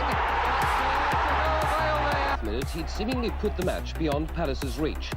A nice layoff from Steve Archibald and Crooks' 3rd goal in only... Gone was the solidity that got Palace to the position they enjoyed the fruits of in the prior season. From the 4-3 loss against Spurs to a 5-2 win at home to Borough, little did we know it, but Terry Venables had just experienced his final victory as Crystal Palace manager for now. It was this bad start, 2 points from 10 fixtures, which had the Eagles shot down into rock bottom and had Venables scurrying across the capital, exchanging the Palace for the Queen's Park Rangers. A series of bad deals had left the club in a bad position both on and off the field. Across 3 signings of Clive Allen, Jerry Francis and Mike Flanagan, Palace had spent more across 2 summers than they had done in their entire history. Then you factor in Kenny Sansom being sold as part of the deal that brought Clive Allen from Highbury to Selhurst, and the fact that those 3 signings equated to just 140 league appearances for Palace, and the whole thing had been an utter disaster. After nearly 2 months of Ernie Whalley in caretaker charge, Palace had gone from 1 win in 10 and bottom of the league to 4 wins in 20 and only goal difference keeping them from the foot of the division. They needed a saviour. I think people, when they look at you now, they say, I'm afraid Malcolm may have blown it as a manager. Do you think there is a possibility of that? 2 days after that interview, Malcolm Allison was back and back at Selhurst Park. He gave himself 6 weeks to turn around the failing ship. So let's tally up those scores. A loss at Nottingham Forest, fair enough, they're the reigning champions of Europe. A 4-1 thrashing of Norwich City, now we're talking. 4 Shipton defeat at Southampton, a draw at home but a creditable one versus Arsenal. A loss down at Brighton, out of the cup at former side Man City. Home draws against Stoke and Wolves before finally a loss at Borough. By now Ron Nodes had bought the club, armed with a plan to re-energise them financially. By the end of the week, Malcolm Allison was gone once again. Smiley. It's a bit short. And here's Isto. And he makes it play. Dario Grady was in and he groomed Palace to just 1 win to end the season. They were officially back down. So Crystal Palace, they were famously called the team of the 80s, so let's do a quick recce on how the 80s went down at Selhurst Park. 4 mid-table finishes once they were back in Division 2 and 3 failed attempts at promotion back to the big time thereafter, without much joy in the cup competitions. Former player Steve Kember returned and failed, lasting under a year. Then of all people, Alan Mullery was hired, but he also failed despite being handed 2 seasons at the club. Then the ultimate dice roll was made. I think what kind of a manager am I going to be? I'm going to be a Tommy Docherty or a Dave Sexton. I think at the end of the day, you've just got to be yourself.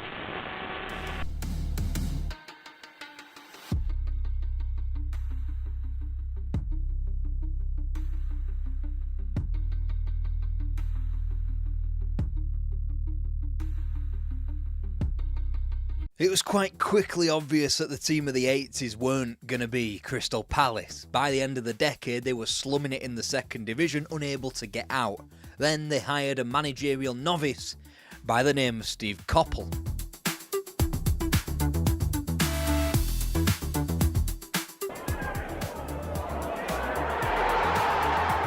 Playing from left to right in the striped shirt, scored twice in the space of 4 minutes in the second half. Roger Wilde getting them both. This was Crystal Palace, morbid all over, from skulking about in the mid-table of England's 2nd tier to failing not just once or twice but 3 times to get over the line in promotion to the 1st division. Steve Coppell was entering his 5th season as Crystal Palace manager, still aged only 33. The 1988-89 season, though, would be different. This was one to make Selhurst Park glad again. Clinical finishing from Howard Gale. A perfectly placed shot from Jeff Thomas.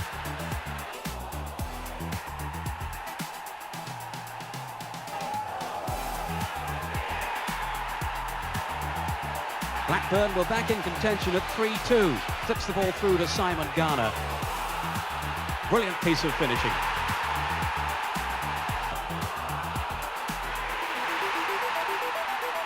Four 4-3 to Blackburn. Geno fails to reach his header. Off again goes Gale, through to Hendry. And it's 5-4 to Blackburn. The campaign has started like any other at Selhurst, drab. They wouldn't win a league game until the 1st day of October, thrashing Plymouth Argyle. The first block was laid down right there in the 4-1 win. There were defeats on the road at Blackburn and West Brom where Palace would ship 5 goals, but on each occasion they were decisive in front of goal in their own way, participating in 8 or 9 goal thrillers. This was the era of the Ian Wright and Mark Bright partnership. They had slowly bubbled up together just as the entire team had done, and by Christmas '88 they had truly blossomed. Wright bagged 33 goals himself as Palace lifted themselves up from the mid-table at the turn of the year. Since the FA Cup had gone the same way as the League Cup, that being an early elimination, Palace had no distractions. They won and won and won and won, 11 of their last 15 sending them into the playoffs. Inside, with a space for him, hit with the outside of the boot! Right, yes! Crystal Palace. I doubt whether he'll ever take a more important kick than this one. 2-0. Minutes left and McGoldrick turns it in! That's made it clear now! That has made it absolutely clear for Crystal Palace with that goal from Ian Wright. And the thing about playoffs is that usually momentum wins out, and Palace had all of that. With gossip swirling about this little island about a Super League-esque Premier League being born, Palace had timed their rise into perfection. Naturally, to stay in a supposed Super League, Palace would need to tighten up their defence. The acquisition of Bristol Rovers' Nigel Martin was intended to be that. Meanwhile, in midfield, Jeff Thomas had graduated to club captain after being signed from Crewe Alexandra 2 years prior. Placing 15 of 20 teams was an adequate return, but their defensive record was still not entirely up to snuff. Their conceding of 66 goals was the most out of any team in the top flight. Admittedly, 13.6% of those were shipped in one tumultuous afternoon against Liverpool. Their negative 24 goal difference was amongst the worst in the division, this of course because Ian Wright was robbed from them with a broken leg. But of course these woes didn't even begin to describe the 1989-90 season down at Selhurst.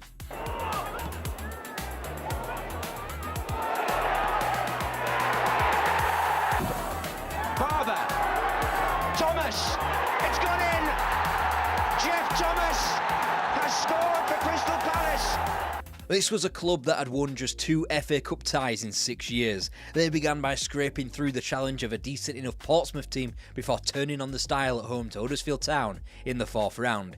Next was Rochdale, again at Selhurst, and the greatest opportunity to return to an FA Cup quarter-final for the first time in almost a decade. Phil Barber got the only goal of the game, and the draw for the last 8 fed them a tricky away day at Cambridge United. Only 3 times had Crystal Palace reached this phase of the competition. They were hoping it'd be more like the triumph over Sunderland in '76 than the defeats of QPR and Leeds in the decade either side of that.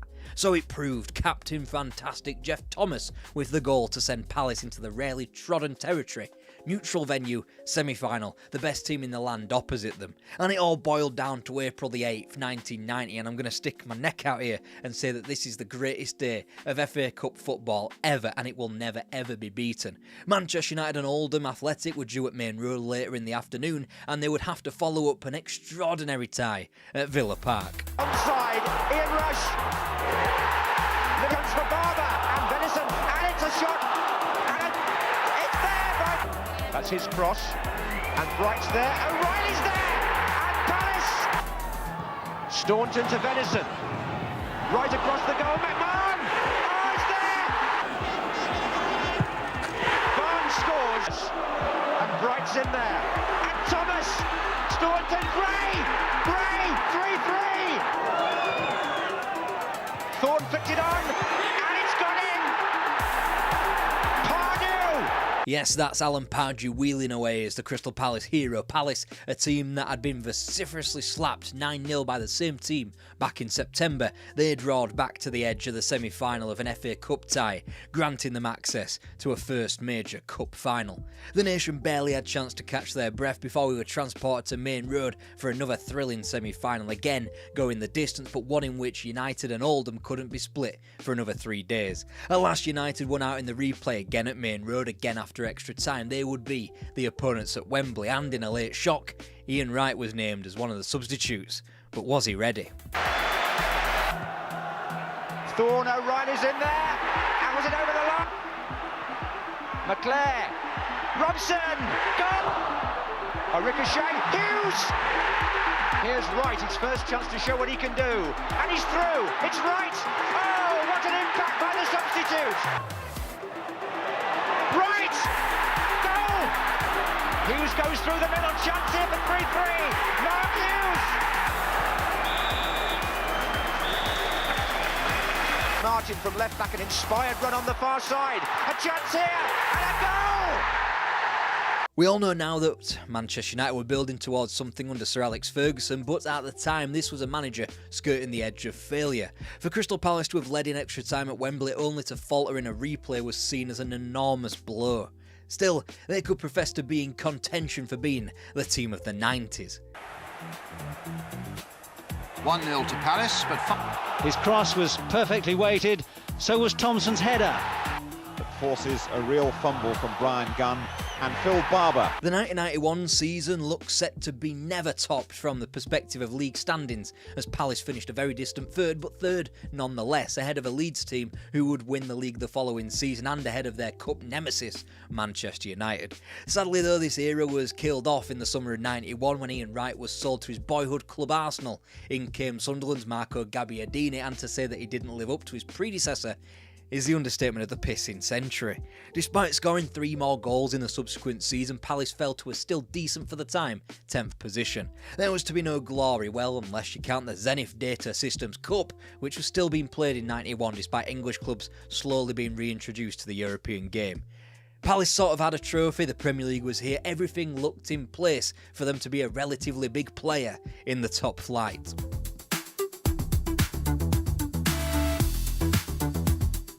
Norwich build up after a quarter of an hour. David Phillips actually miscued. Young Power, who disappeared off the scene, Boosting their lead. Steve Staunton met appearance with a shot that may not have eclipsed Cundy on Sunday. Well, it just wasn't going to go to plan, was it? Club legends Mark Bright and Jeff Thomas had both left in advance of the first Premier League season, and to fill that void there was a young forward from Millwall by the name of Chris Armstrong. Whilst he would come good, it was a lot to ask of a relatively unproven striker. That was seen from their league form, which totalled at 1 win up until a 100% record in December, which kind of looks like the form of someone playing Football Manager who's just plugged a tactic in that they found online. Either way, with that 100% record, which had dredged Palace up to 15th at the turn of the year, that was turned on its head with a disastrous January that included 4 league defeats and a demoralising exit from the FA Cup away at Hartlepool United. There was 1 win in the month of January 93, and it was a continuation of the outlier that was the Eagles' campaign in the League Cup. After slaying Liverpool after a replay in December, Chelsea too would fall victim to Palace as they motor towards their first ever League Cup semi-final after losing 3 previous quarter-finals. Right scores! Merson's corner. Oh, Linnigan! Sadly, Arsenal were busy hoarding the domestic cups in the 92-93 season, so Palace weren't allowed by them across 2 semi-final legs. Well, this left just the Premier League to focus on, and the Eagles' form wasn't as black and white as it had been in December and January. Still though, the inconsistencies remained as 5 draws and 1 win between February and April kept them just above the dotted line. The duality of the club's form was perhaps most pertinent in April, where Palace shipped 4 goals and scored 4 goals, first in a defeat away, but not really, against Wimbledon at Selhurst before returning there to slap Borough 4-1 3 days later. All it did was require Palace obtain a point from their final game to be absolutely sure of Premier League safety behind Oldham Athletic. Their opponents, familiar foes, Arsenal. Right of all people is in behind them and shows no mercy. On its head, Dick off. Campbell. On it, bobbled in. Whilst Palace were busy succumbing to the Gunners for the 4th time that season, Oldham Athletic were continuing their great escape. After winning at Villa Park and sinking Liverpool at home in midweek, now they were squeezing another 3 points out of Southampton, and that somehow had called time on Crystal Palace in the Premier League and of Steve Coppell at Selhurst Park, as his club was relegated on goal difference and coach Alan Smith was promoted to the hot seat of manager. Gave them a half-time lead. Super strike from hotshot John Salako. The score. Gratefully, only Eddie McGoldrick was prized from Selhurst Park, as the enormous gulf between the Premier League and the Football League hadn't yet developed to give players and clubs itchy feet financially. As such, it was quite the serene splashdown, without the need for a parachute, as Palace racked up 90 points in returning straight back to the big time at the first time of asking.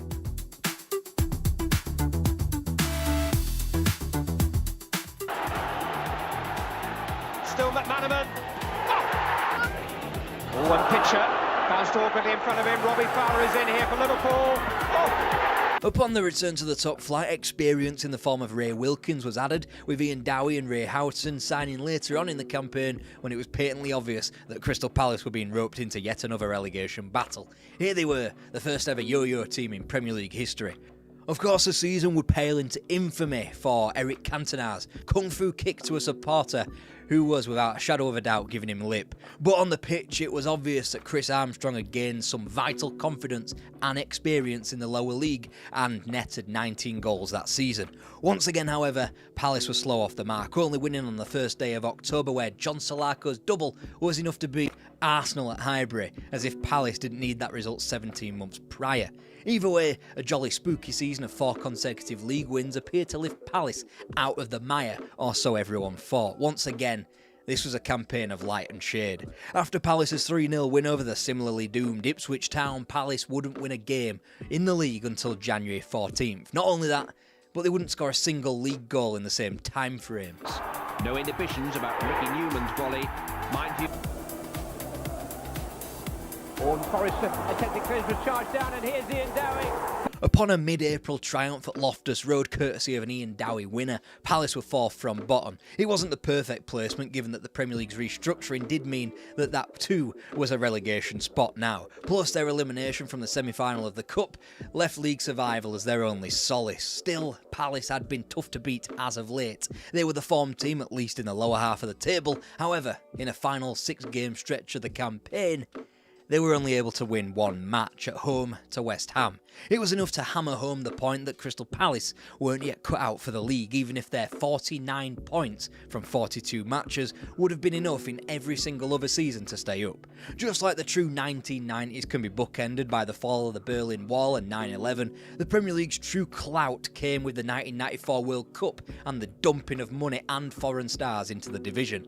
As such, the cliff edge became that much steeper. Therefore, Palace underwent not only a change in manager but a massive turnover of players. Andy Roberts, Gareth Taylor, David Hopkins and Dougie Freeman were the headline arrivals. Meanwhile, over 10 million quid worth of talent in Chris Armstrong, Chris Coleman, Gareth Southgate and Richard Shaw departed. Crystal Palace was significantly weaker, and things had muddied to the point that Steve Coppell returned as technical director, and the club cycled through a litany of managers from caretakers Ray Lewington and Peter Nicholas, before settling on Dave Bassett in what was a nothing season, known as 1995-96. The following campaign, though, would be much better. But it's Shipley through, and now chance for Dougie Freeman. Great save, Shipley's there though. This is Muscat, blocked by Graham. Hopkins, the late onslaught continues. Hopkins has scored. Steve Coppell moved downstairs to become manager once again on February 27th, 1997, by which point Palace were clinging on to a spot in the top 6, only a point ahead of Ipswich Town. Whilst they almost talked their way out of a playoff spot, 11 points from their final 5 matches dragged them kicking and screaming from 10th and back into the picture. And via Wolves in the semis, Palace were back at Wembley, looking to curl themselves right up into the top flight. A corner taken, and Simon Roger floats it in, and it's cleared by Tyler again. David Hopkins looking to curl one. Absolutely amazing.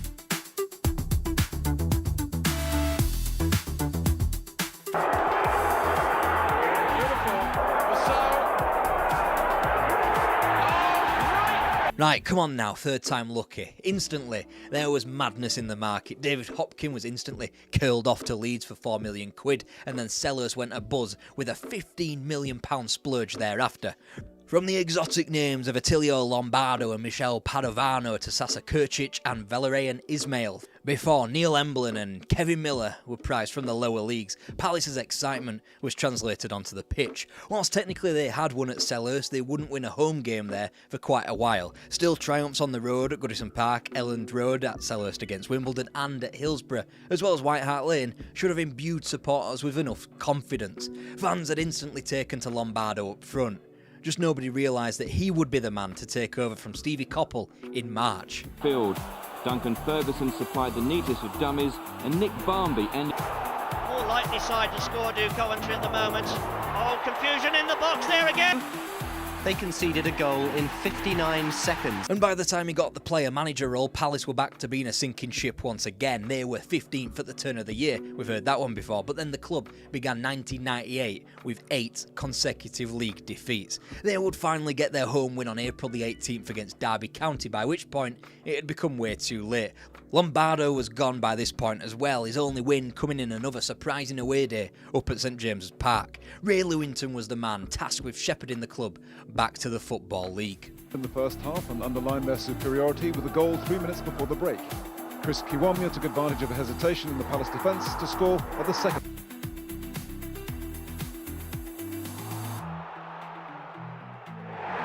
By 2000, TalkSport gobshite Simon Jordan had bought Crystal Palace aged just 32 and he took them out of administration, with Alan Smith quickly following him as manager for a less than successful second stint, taking over again from Steve Coppell in his 4th go at the job. By 2000-2001, Palace was circling the drain of a return to the 3rd tier for the first time since the days of Terry Venables in his first stab at the job in the 70s, of course. Still, there was something to shout about by the way of the League Cup.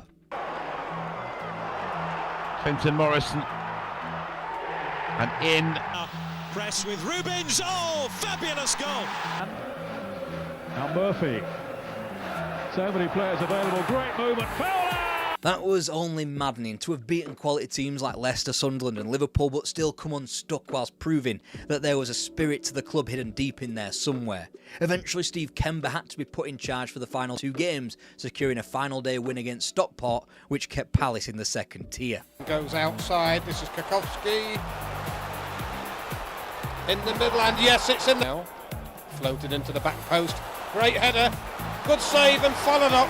Steve Bruce had been hired this summer. Everything was going absolutely swimmingly. Palace were fighting for promotion. Then he drops a bombshell. He's fucking off to promotion rivals Birmingham instead. He sends them up. Meanwhile, Palace are left with Trevor Francis. Unfortunately, he wasn't able to turn that early promise into promotion as the club finished 10th, 9 points away from the playoffs. After making a quick buck on Clinton Morrison, selling him to Steve Bruce and St Andrews, the club also profited by Andy Johnson being included as part of the deal. And whilst Trevor Francis' first full season wound up being more of the same, mid-table finishers, his successor was hired that summer, Ian Dowie, and with it, a change in fortunes. Right foot, into the danger area, Cucci, finds Jermaine Wright off the post, from Richards into the path of Westlake. Pushes the ball across and Kenyago! Little ball over the top for Cucci to chase Oakton. The keeper's out. Cucci's got it! An inch-perfect start had been derailed as their 3 wins to begin the campaign wouldn't be equalled in the league until the visit of Nottingham Forest on December the 13th. After that win, Palace had dredged themselves out of the bottom 3, but they weren't free from the dead men of financially stricken Wimbledon and Bradford City, as well as the recently relegated Derby County just yet. Then, a bit of bounce-back ability. More than capable of scoring, and he very nearly did.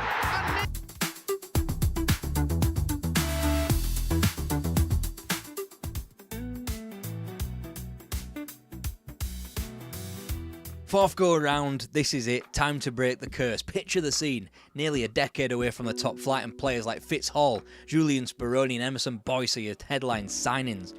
Whilst former Inter Milan man Nicola Ventola was arguably the biggest name signed, he was clearly way beyond his peak. Then again, it had been the summer Gabor Karaye and his pyjama pants graced the Crystal Palace net. In a bizarre trend, Palace only began to win once the autumn arrived yet again in the first weekend of October. It couldn't even be said that they had played a lot of the heavy hitters either. Everton and Chelsea had come to sellers, but they had also faced uninspired teams in the shape of Man City and Villa, as well as relegation rivals Norwich and Portsmouth.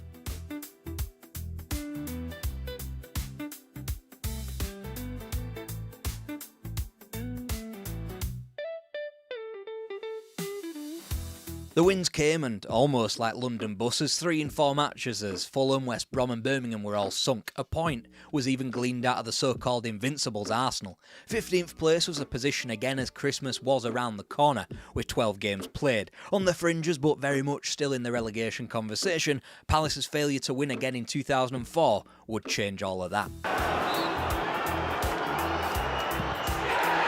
Today. But he fumbles that one. Andy Johnson was scoring with an alarming rate of penalties to boot, but the team had been prone to defensive disasters. Being hammered at places like Stamford Bridge, Old Trafford, Anfield and Highbury, that was understandable, but then the City of Manchester Stadium and Craven Cottage wasn't.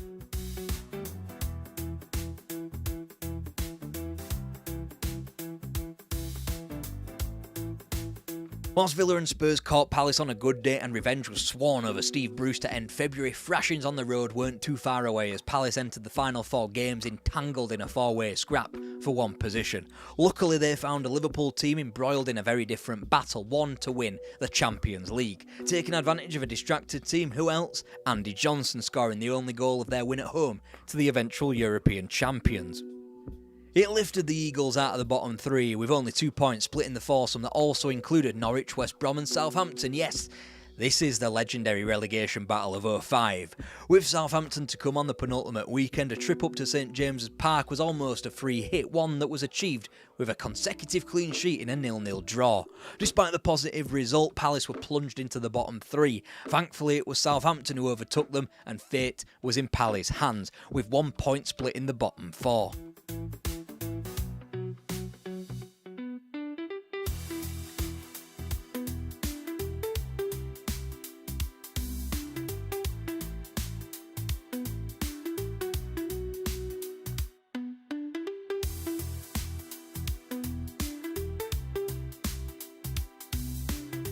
Cat meet pigeons. Palace were now 19th and only Houdini himself, or Coventry City, would have been able to escape from this position in a normal season, but this was no normal season. Norwich's win at home to Charlton lifted them into the hallowed 17th place, while Southampton sat above Palace on goal difference and West Brom were beneath them on the foot of the table. Forget being bottom at Christmas being a curse, how about being bottom on the final day? However, the spanner in the works was West Brom having the easiest fixture on paper, 16th place Portsmouth. Then again, each of the bottom 4 were playing teams already thinking of the sunbeds. Norwich travelled to 15th place Fulham, Palace made the short journey to 11th place Charlton, and while Southampton hosted Manchester United, they occupied 3rd and couldn't move anywhere. And that is Buban shot! Oh. Could be worse here. Here comes Smith for Manchester United. Smith to Van Nistelrooy! And it... Kishishev, oh lovely ball, chances on here, and it's a... And there'll be no offside here, and Friedman for Palace, Dougie Friedman's first league goal of the season! Steadied himself, Horsfield, Jeff Horsfield's first touch of the ball! Andrew Johnson, this might keep Palace up, he scored! Richardson, Horsfield, Kieran Richardson! It's Thomas with the free kick. John Fortune scores for Charlton! But John Fortune's header has sent Crystal Palace down.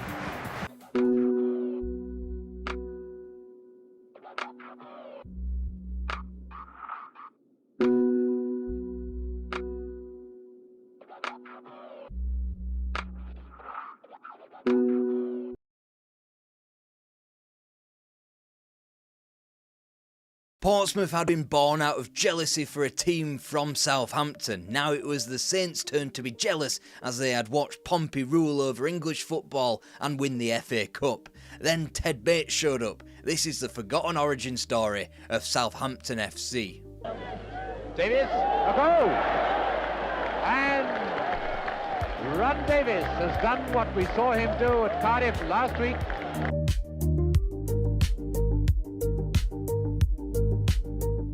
The 1885th year of the Gregorian calendar saw the universe introduced to D.H. Lawrence, Carl Benz inventing what would become the car, and those bicycle playing cards you reckon are so fucking cool. It also introduced us to Southampton St Mary's Football Club. By the early 20th century they'd become Southampton FC and even eloped off to Crystal Palace to compete in FA Cup finals. Both were lost against Bury in 1900 and Sheffield United 2 years later. The Dell was at the forefront of the Football League's 1920 expansion, a land where not even second place in the 3rd division demanded promotion. However, they would belatedly secure that elusive first promotion as a football club, thrashing Newport County 5-0 on May the 6th, 1922 to go up to the 2nd tier. Despite the odd foray into the semi-finals of the Cup, losing to Sheffield United again in 1925 and Arsenal 2 years later, the Saints were a stagnant club that remained almost wholly in the second tier throughout the interwar period and well into the 1950s, unmoving despite flirtations with promotion and despite half their ground burning to the ground in the late 20s. Bill Dodgen was the man in the hot seat after the war, and it was he who got the Saints closest to the promised land of top-flight English football. Armed with the goals of Charlie Wayman and the defensive steel of a certain Alf Ramsey, they got to within 4 points of Birmingham in 1948 before faltering by just a point to West Brom a year later. Gutting, since 3 promotion places wouldn't be available until the 1973-74 campaign. Sid Khan had been in charge for the second of those promotion tilts, but his brief tenure in charge at the Dell would go downhill almost immediately back into the more familiar surrounds of mid-table second-tier football. If you thought that was bad, enter George Roughton, who proceeded to ditch Southampton into the 3rd Division South in his first full season before failing to return them in his first 2 attempts. After a monumentally bad start to the 1955-56 season, he was asked by the club to resign. He did so, ending his managerial career, a move which just about altered things around the Dell forevermore.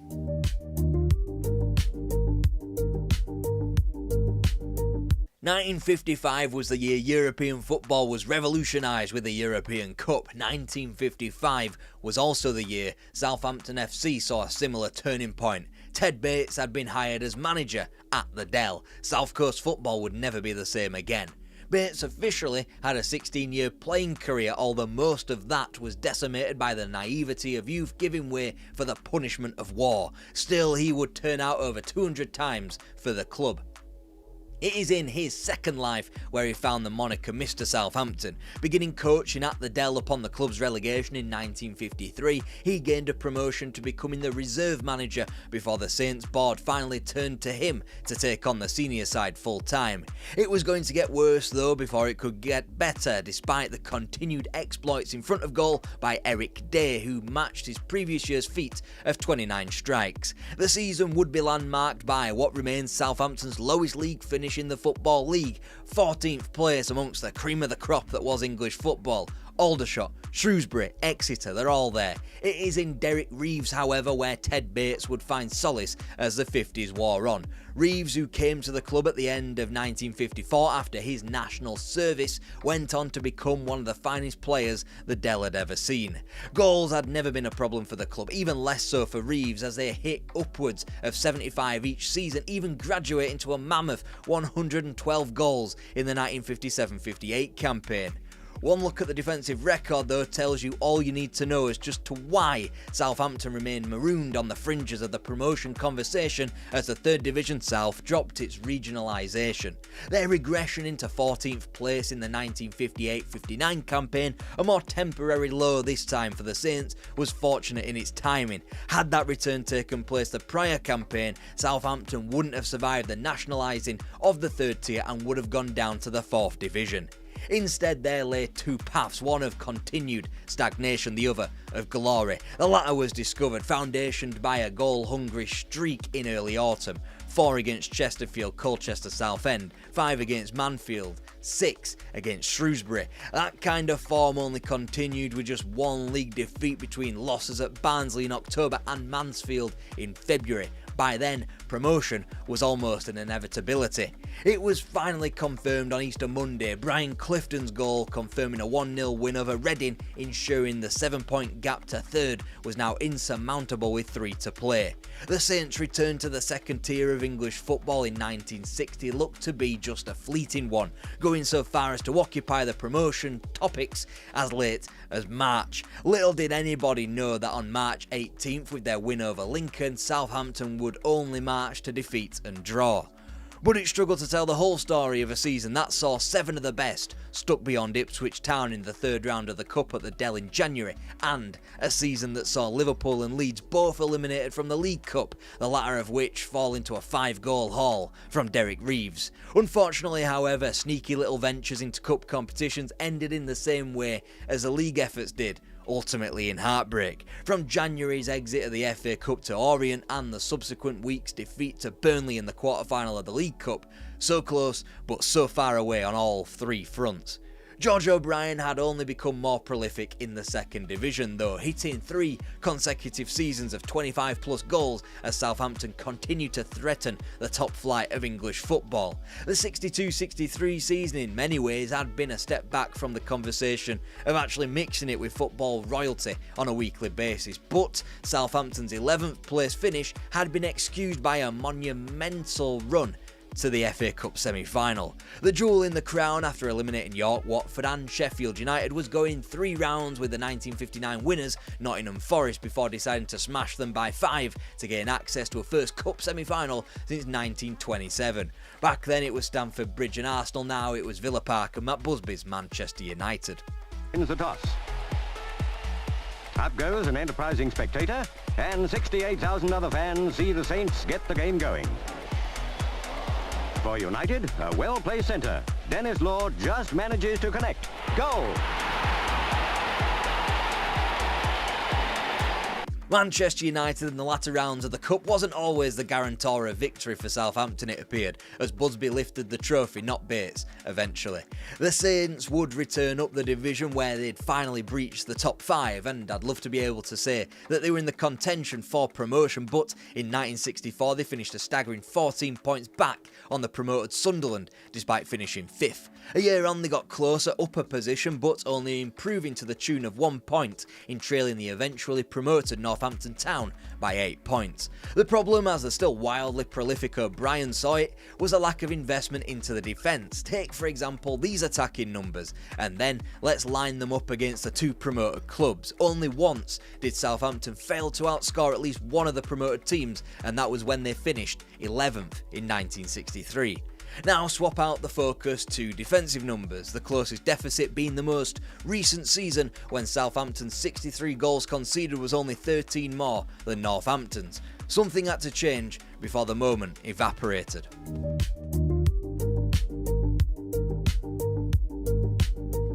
The 1965-66 season wasn't particularly special in regards to Southampton. By the start of March, on a home loss to Birmingham, they sat in their usual voyeuristic position of watching others clamber up into the top flight. Sure, they made strong performances and 5 scored against Preston, Cardiff and, most importantly, Portsmouth. A 6 stuck beyond Bury and even a 9 tottered up against Wolves, but here they were, 12 matches left on the clock, still off the pace of the top 2 promotion places. Then the switch flicked with a point at Molineux. Those next 9 games would be undefeated. A trip to Plymouth on May 7th was capped off by Jimmy Mellier's winner in what was his first season. It sent Southampton 3rd ahead of Huddersfield. With only 2 games remaining, a point would take them over Coventry with a superior goal average. 2 days later, just a point was needed at Brisbane Road to confirm the Saints' promotion to the First Division for the first time. Leighton Orient assisted in the 1-1 draw, with an apt hero being goalscorer Terry Payne. Payne, a man who'd eventually become the record appearance holder with a surely perpetually insurmountable 815 games, called this game the most significant of his career. Extrapolating that out to the rest of the Saints' lifespan, it has to be regarded as one of the more important in club history. Alongside Payne, there was just John Sydenham and Cliff Huxford, who remained from the squad that had gone up 6 years previously. Davis, a goal! And Ron Davis has done what we saw him do at Cardiff last week. The first Southampton team to enter the top flight was very typical of First Division virgins. They shot out of the blocks to wins against teams as lofty as Sunderland, Villa and Leeds before the wintry realities hit home and shipping 4s and 5s became the norm. The highlight of the Saints' relatively cosy entry into the top flight was a 6-2 hammering of the Hammers themselves, West Ham, and their finest side under Ron Greenwood, and with the Hursts and Moores and Peterses. Davis off a Chimmu. And a great one by Chimmu. Forward.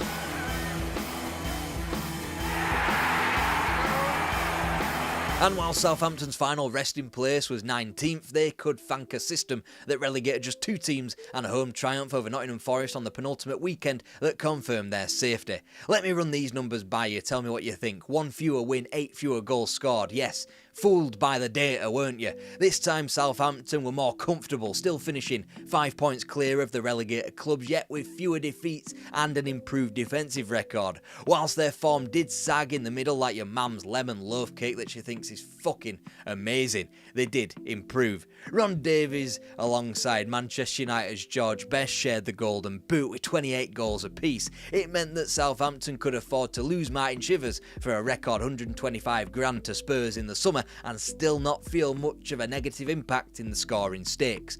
Cut to October the 12th, 14 games in, shipping 5 at home to Everton, and Southampton found themselves in what was quickly becoming a usual haunt. 18th, looking over the shoulder, doomed to the unnecessary drama of a relegation scrap. What happened next wasn't normal. A win at home of the reigning European champions, with United falling again by the end of 1968, joining victims in Chelsea and Spurs as the Saints marched on up the league. 69 arrived, well, hey, shut up you fucking mug, with Southampton 10th and roughly about as far as league leaders Liverpool as they were to the relegation places. The remainder of the campaign would only be stained by 3 more defeats at Elland Road, the City Ground and White Hart Lane, to which all you can say is fair enough. Especially when you got Chelsea getting spanked for 5 at the Dell, a point at Highbury and a win over the champions of England, Manchester City, to confirm what was Southampton's finest season yet, 7th. It meant a whole new world of possibilities, probably outlined best by the start to the 1969-70 season. And number 1 for Willie Morgan, beautifully intercepted. Good cross too, Davis, 1-1. Penalty area for Southampton. And looking for Davis again, and he's got it again! And it's an own goal. I don't think it could have been stopped from going in, but it's been given. Over it comes. Davis there, number 3. Big Fulks out of position. And Davis has still got it. This could be his hat-trick. It is. It was a violent start to the campaign. In what was only the second Old Trafford match after Sir Matt Busby's retirement, Southampton and Ron Davies pitched up and scored 4 goals. In terms of goals per game, he has a stake for Saints' greatest goal scorer. And this, unsurprisingly, the last time a visitor scored 4 at Old Trafford, likely his best performance.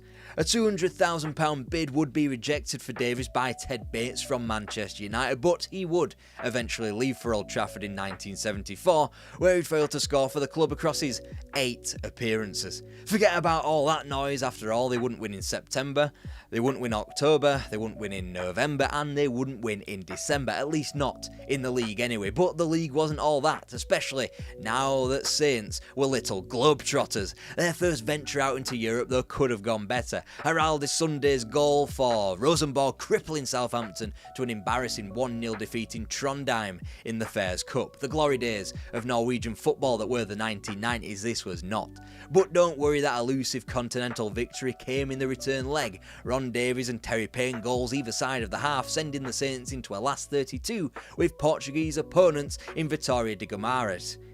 The second round proved that the Saints had sunk into their groove, Mick Channon joining the aforementioned on the score sheet in a match that really ought to have been won in Guimarães.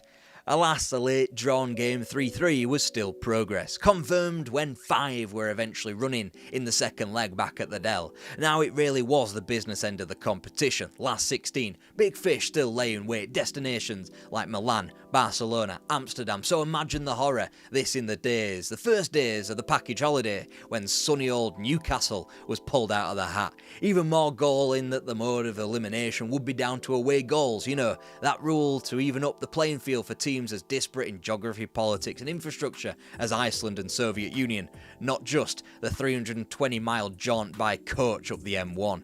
Like a dream of falling into a void, Southampton woke up, startled, only a point away from relegation when the 60s became the 70s. So they did what any self-respecting team skulking through a season heartbroken by cup defeat does. They instantly turned on the tap-mark victory, defeating eventual champions Everton, Spurs, Sheffield Wednesday, and they won just 1 game in the league thereafter. 29 points was the tally, one of survival, but one which would have been enough for relegation in each of the last 5 campaigns. A lucky break. A lucky break, but with talent like Ron Davies and Mick Channon up front, merely a temporary blip. It was fifth time lucky for Southampton in order to get a win on the board when Ron Davies' winner sunk Ipswich at the end of August. Famous wins stacked up one after the other. Bill Shankly's Liverpool downed, recent Fairs Cup winners Newcastle beaten, and upcoming champions of England Brian Clough's Derby destroyed. All this all before Christmas, which was punctuated with a handy draw at the home of the eventual champions Arsenal.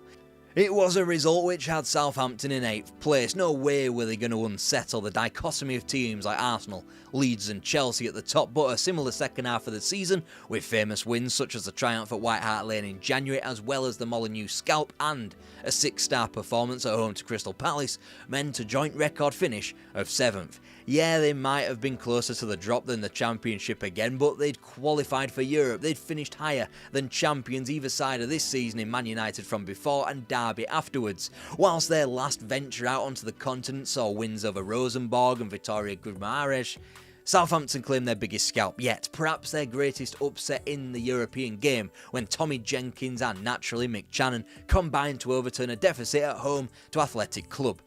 Sadly though, there would be no holding on to the aggregate lead in the Basque Country, therefore Southampton packed away European football for a bit, and so was the true end of the line for Ted Bates in the dugout at the Dell. There remained 2 more years, but it was a time spent pottering around back in what had become the doldrums.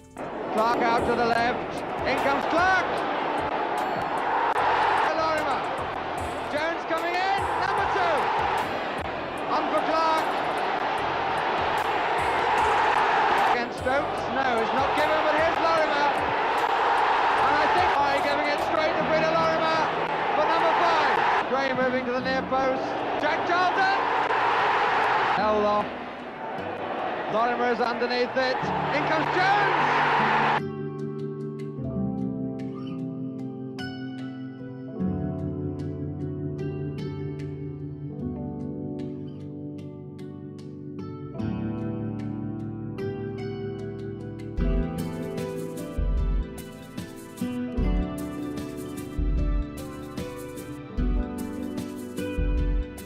Southampton were enjoying their first stint in the top flight of English football, but Ted Bates had reached his end at the Dell. They were drifting back into the second tier, so a decision was made to change the club forever. Laurie McMenemy was promoted as manager. Magalhaen to Stokes, who's onside! 1-0!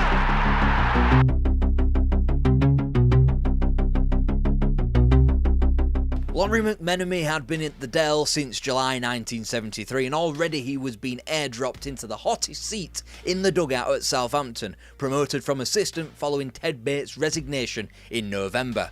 For a man who had joined the club around his 37th birthday, he already had a wealth of knowledge about lower league English football, and he'd need it. This ship was not right in itself. Mills.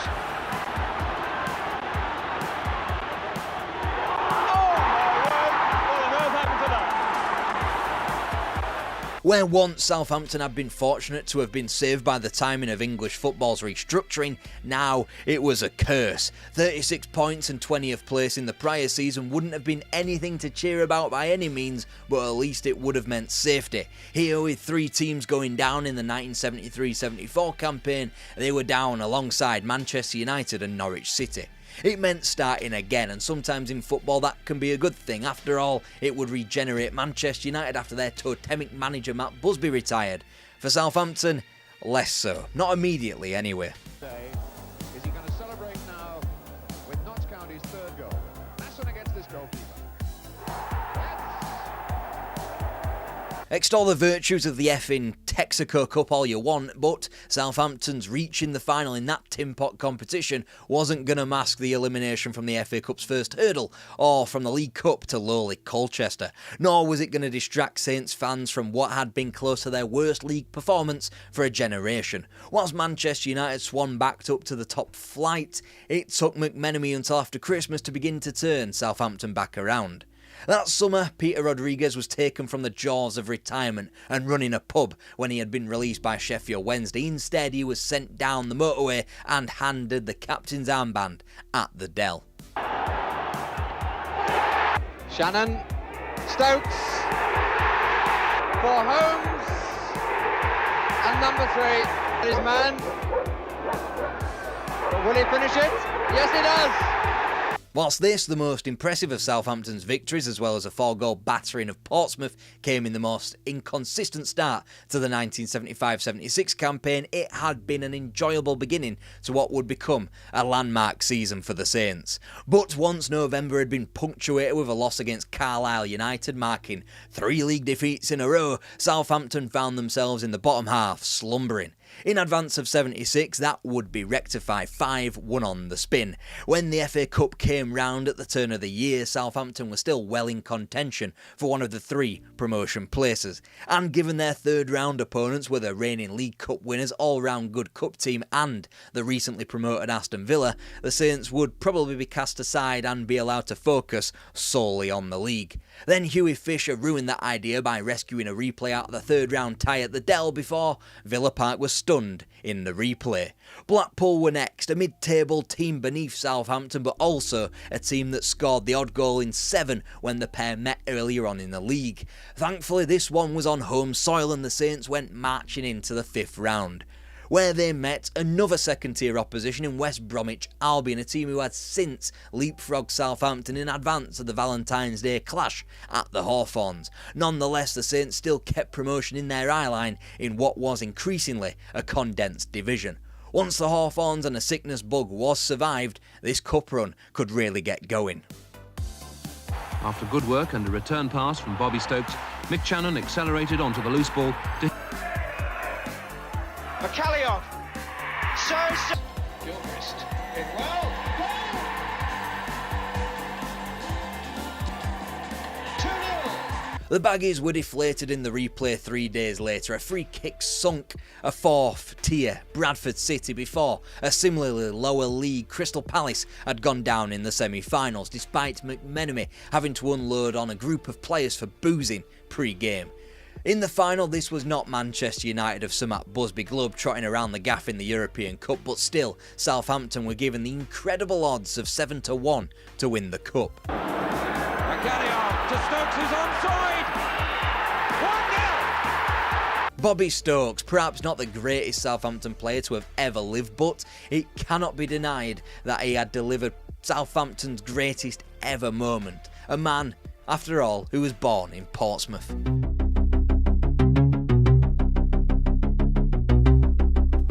L'OM a résisté pendant 30 minutes et a été estoqué en 5 minutes, c'est-à-dire en moins de temps qu'il ne faut pour le dire. Vous l'avez... Chasing is Shannon, this is dangerous.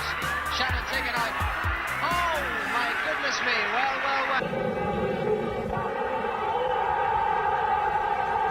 Anderlecht doch noch in Bedrängnis, denn McDowell erzielt hier sogar das 2-0 für den englischen Zweiten. Southampton could be immensely proud of their first foray into the European game, especially as a still second division team. It all started with a 4-0 thrashing of Marseille. Whilst not the beast that Bernard Tapie would create in the 80s, it still was an incredible achievement and a win which marked the Saints' first victory since Wembley. The previous day, Saints had secured the signature of Ted McDougall, who would feature in the back end of the run after Southampton eased past their first round French opponents. McDougall would be joined at the club by World Cup winner Alan Ball. The last 16 was a stroll in the park as Jim McCalliog returned from his UEFA suspension, which carried over from his Wolves days, scoring in a 5-2 win at Carrick Rangers in the second round first leg. Eventually, Saints would stick 9 past their opponents over the 2 legs, gifting the club a chance to dream in the springtime. Anderlecht were the quarter-final opponents. Beatable today, back in 1977 though, they were amongst the cream of European football. Holders of the Cup Winners' Cup led by names like Verkotteren, Rensenbrink, Hahn and Van der Elst. There was no shame in losing to the Belgians, particularly after such fights shown. It would not be Southampton's last flirtation with Europe under McMenemy, nor would it be Southampton's last season in the old second division, as they returned into a domestic world, rubbed the starry continental sleep from their eyes and noticed the horrors of mid-table second-tier football in front of them. It had been that kind of campaign really, losing 6-2 and winning 6-2 across the same 3-week span, and despite signing off with improved form, it was 9th place and some way back on the promotion exploits of Nottingham Forest. Wonder what happened to them as the 70s prepared to make way. Pick out a man, picks out McDougall, Boyer! Rashford. Oh, he crossed that well. Boyer's there with a header! Meanwhile, Southampton were doing just fine. Around the time of this footage, they were shuffling about in the background of the second division promotion picture. But it wasn't until Christmas that they bombastically strode to the centre of frame, arms spread wide, enveloping the promotion places as January became February. Phil Boyer had been acquired from Norwich, the headline transfer of the prior summer, but Saints' attacking numbers largely remained the same. No, it was their improved defensive nous which ultimately took them up, as the amount of goals conceded nearly halved to 39 and the clean sheet tally doubled from 8 to 16. Laurie McMenemy was a wanted man in the summer of 78, but then again it would be most summers from here on out. The club attempting to coax him from the Dell, this time Leeds United. Fast forward 5 months and that only becomes more ironic.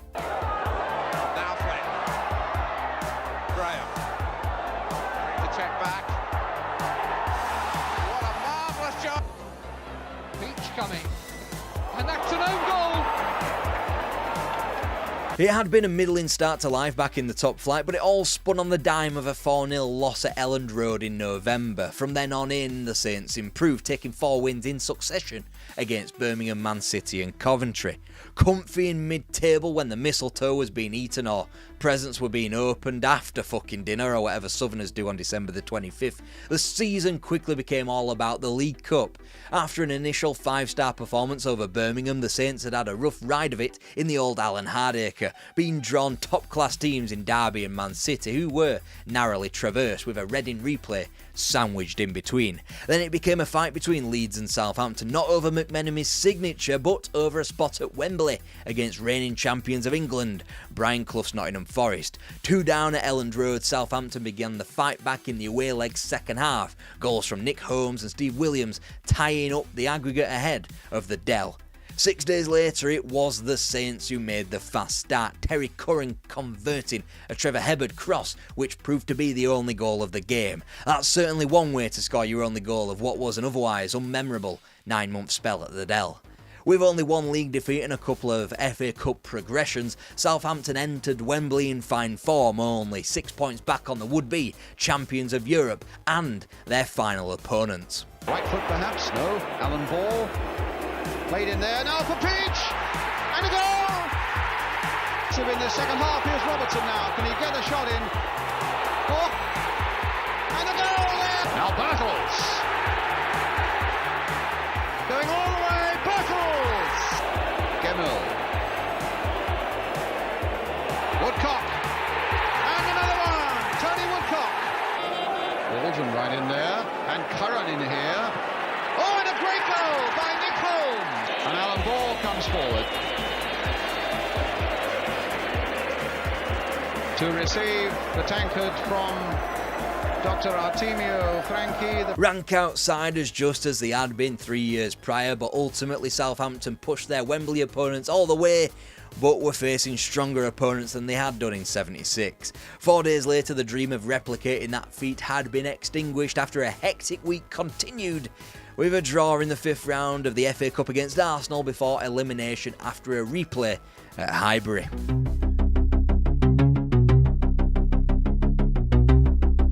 Watson!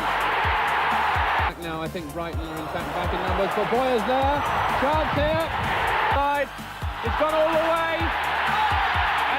But he's got Holmes. Holmes on the run. A great goal from Nick Holmes. Loving every moment of this match. Phil Boyer nearly turning Hebbard. Oh, what a cracking goal from Hebbard. Silver medals in the league and then the League Cup, it was hard to see just where Southampton would go from here. With both cups sworn off by the 3rd round, the league had long since become the priority. When they were ejected out of the FA Cup's 3rd round by Birmingham City at St Andrews, Southampton were in what was now becoming familiar territory, 4th place in the league over the halfway point of the season. And whilst the 2 points for a win season prohibited another title challenge, it was a good start. Unfortunately, it was a stickier second half to what had been otherwise a half-decent campaign. Still, for a club the size of Southampton's, 8th wasn't bad going whatsoever. To Watson, and there's Nicol. Southampton, nearly took an equaliser there in here, Moran. Shannon miskicked it, Holmes didn't, and that's in. Got through the crowd. To say Southampton had been rattled by their 7-1 League Cup elimination to a Watford team that had been in the 4th division not long ago was an understatement. They'd gone from tied top of the league to begin September to 15th by the time a win at home to Arsenal signalled a return to form. The Saints wouldn't lose a game of league football between their November defeat at Main Road and a disappointingly turgid loss at Brighton on February the 24th. They were 5th going into the final straight, far off a pace set by the likes of Ipswich, Villa and Liverpool, but there was still room to spare for famous wins over Man United, Forest and Ipswich, as well as a cup-avenging triumph at home to Everton after the Toffees had eliminated Southampton from that season's FA Cup. That summer though was earmarked for a spectacular return when Alan Ball was re-signed from Blackpool. The drama did not stop there. McMenemy was squirreling away in the background working on his greatest transfer coup yet. To gain one of the greatest English players of his generation, McMenemy told people that he was going to West Germany because he needed a light fitting that could only be found in the country. History neglects to tell us whether that wall lamp came back with him, but Haas vows Kevin Keegan certainly did. The opening salvos of the 81-82 campaign were goal-laden as Southampton either scored or let in 4 most weeks. Entertaining and yet still successful as European football returned for only the 2nd time, courtesy of league position. As this is suggesting. And Nick Holmes struggling, and it's gone in off Jordao. Allowed to go on, and could finish it here, and does. Shannon got to the byline and pulls back the cross for Armstrong. Keegan, Armstrong, Keegan, Shannon. You won't see a better goal than that this season. Not only did Keegan score by the bucket load, 30 to be exact, but he lifted fellow striker Steve Moran up, who had netted 20 times the prior season, but this time he became the PFA Young Player of the Year.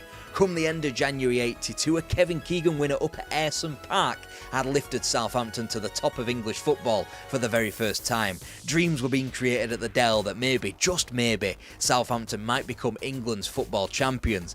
However, a trip to their seemingly most pertinent challengers Ipswich Town on February 16th proved the beginning of the end, despite an otherwise winning end to February as the Saints shipped 5 at Portman Road. Ultimately, Kevin Keegan injuries slumped the Saints back down into 7th, winning 3 of their last 14 matches. Such was the level that Southampton had attained. The campaign felt like a major missed opportunity. Can it produce a goal for Hazard? It can! What a beautifully struck... Involved as it reaches Whiteside again. And a gift. Swinging corner, and it's gone in, I think, off Agbula. Sadly, that hangover remained well into the 82-83 campaign as Kevin Keegan called time on his 2 years on the South Coast to move up north to Newcastle United. Again, their time in the UEFA Cup was ended prematurely, this time more annoyingly on away goals to Swedish minnows. They'd last much longer in the domestic cups, out in December in the League Cup at Old Trafford, while Spurs ended Saints' FA Cup interests in the 3rd round in January. If anything could be drawn as positive from the season, it was the continued emergence of Danny Wallace, who had made his debut as a 16-year-old in 1980, but was now coming to the fore, top scoring in Keegan's absence. 1983-84 marked the first cup clash with Portsmouth since the 5-1 evisceration in the FA Cup in 1906, and sure, Steve Moran's double at the City Ground against Clough's Nottingham Forest in the prior round might have been more impressive, but there was no quicker way into the Saints fans' hearts than what he did next.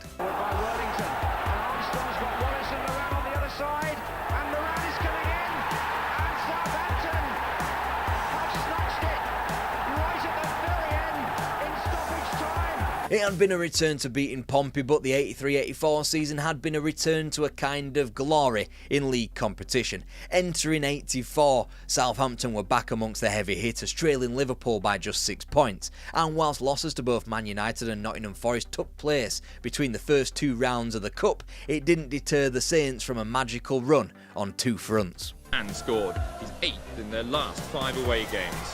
To the line, and Armstrong!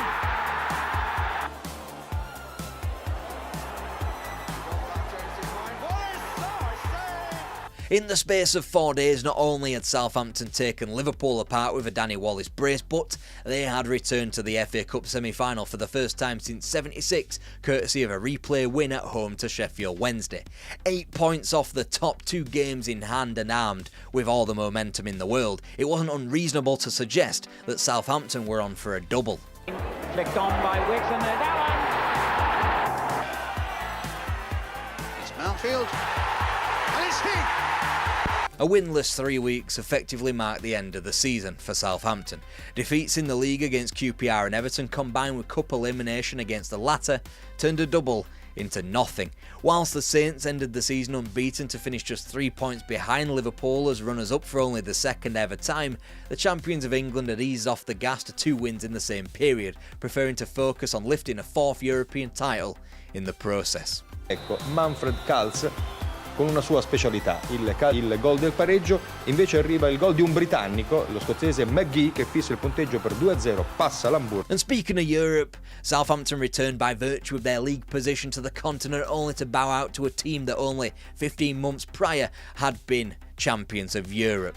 After that unlucky draw, while Southampton remained a handy enough team, and whilst from 2025 eyes it sounds batshit to moan about a 5th place finish in the top flight ahead of teams like Chelsea and Arsenal, the days of milk and honey under McMenemy at the Dell were over. Stevens. Regis at the back. Gray with the header. And Richardson's there again. His second.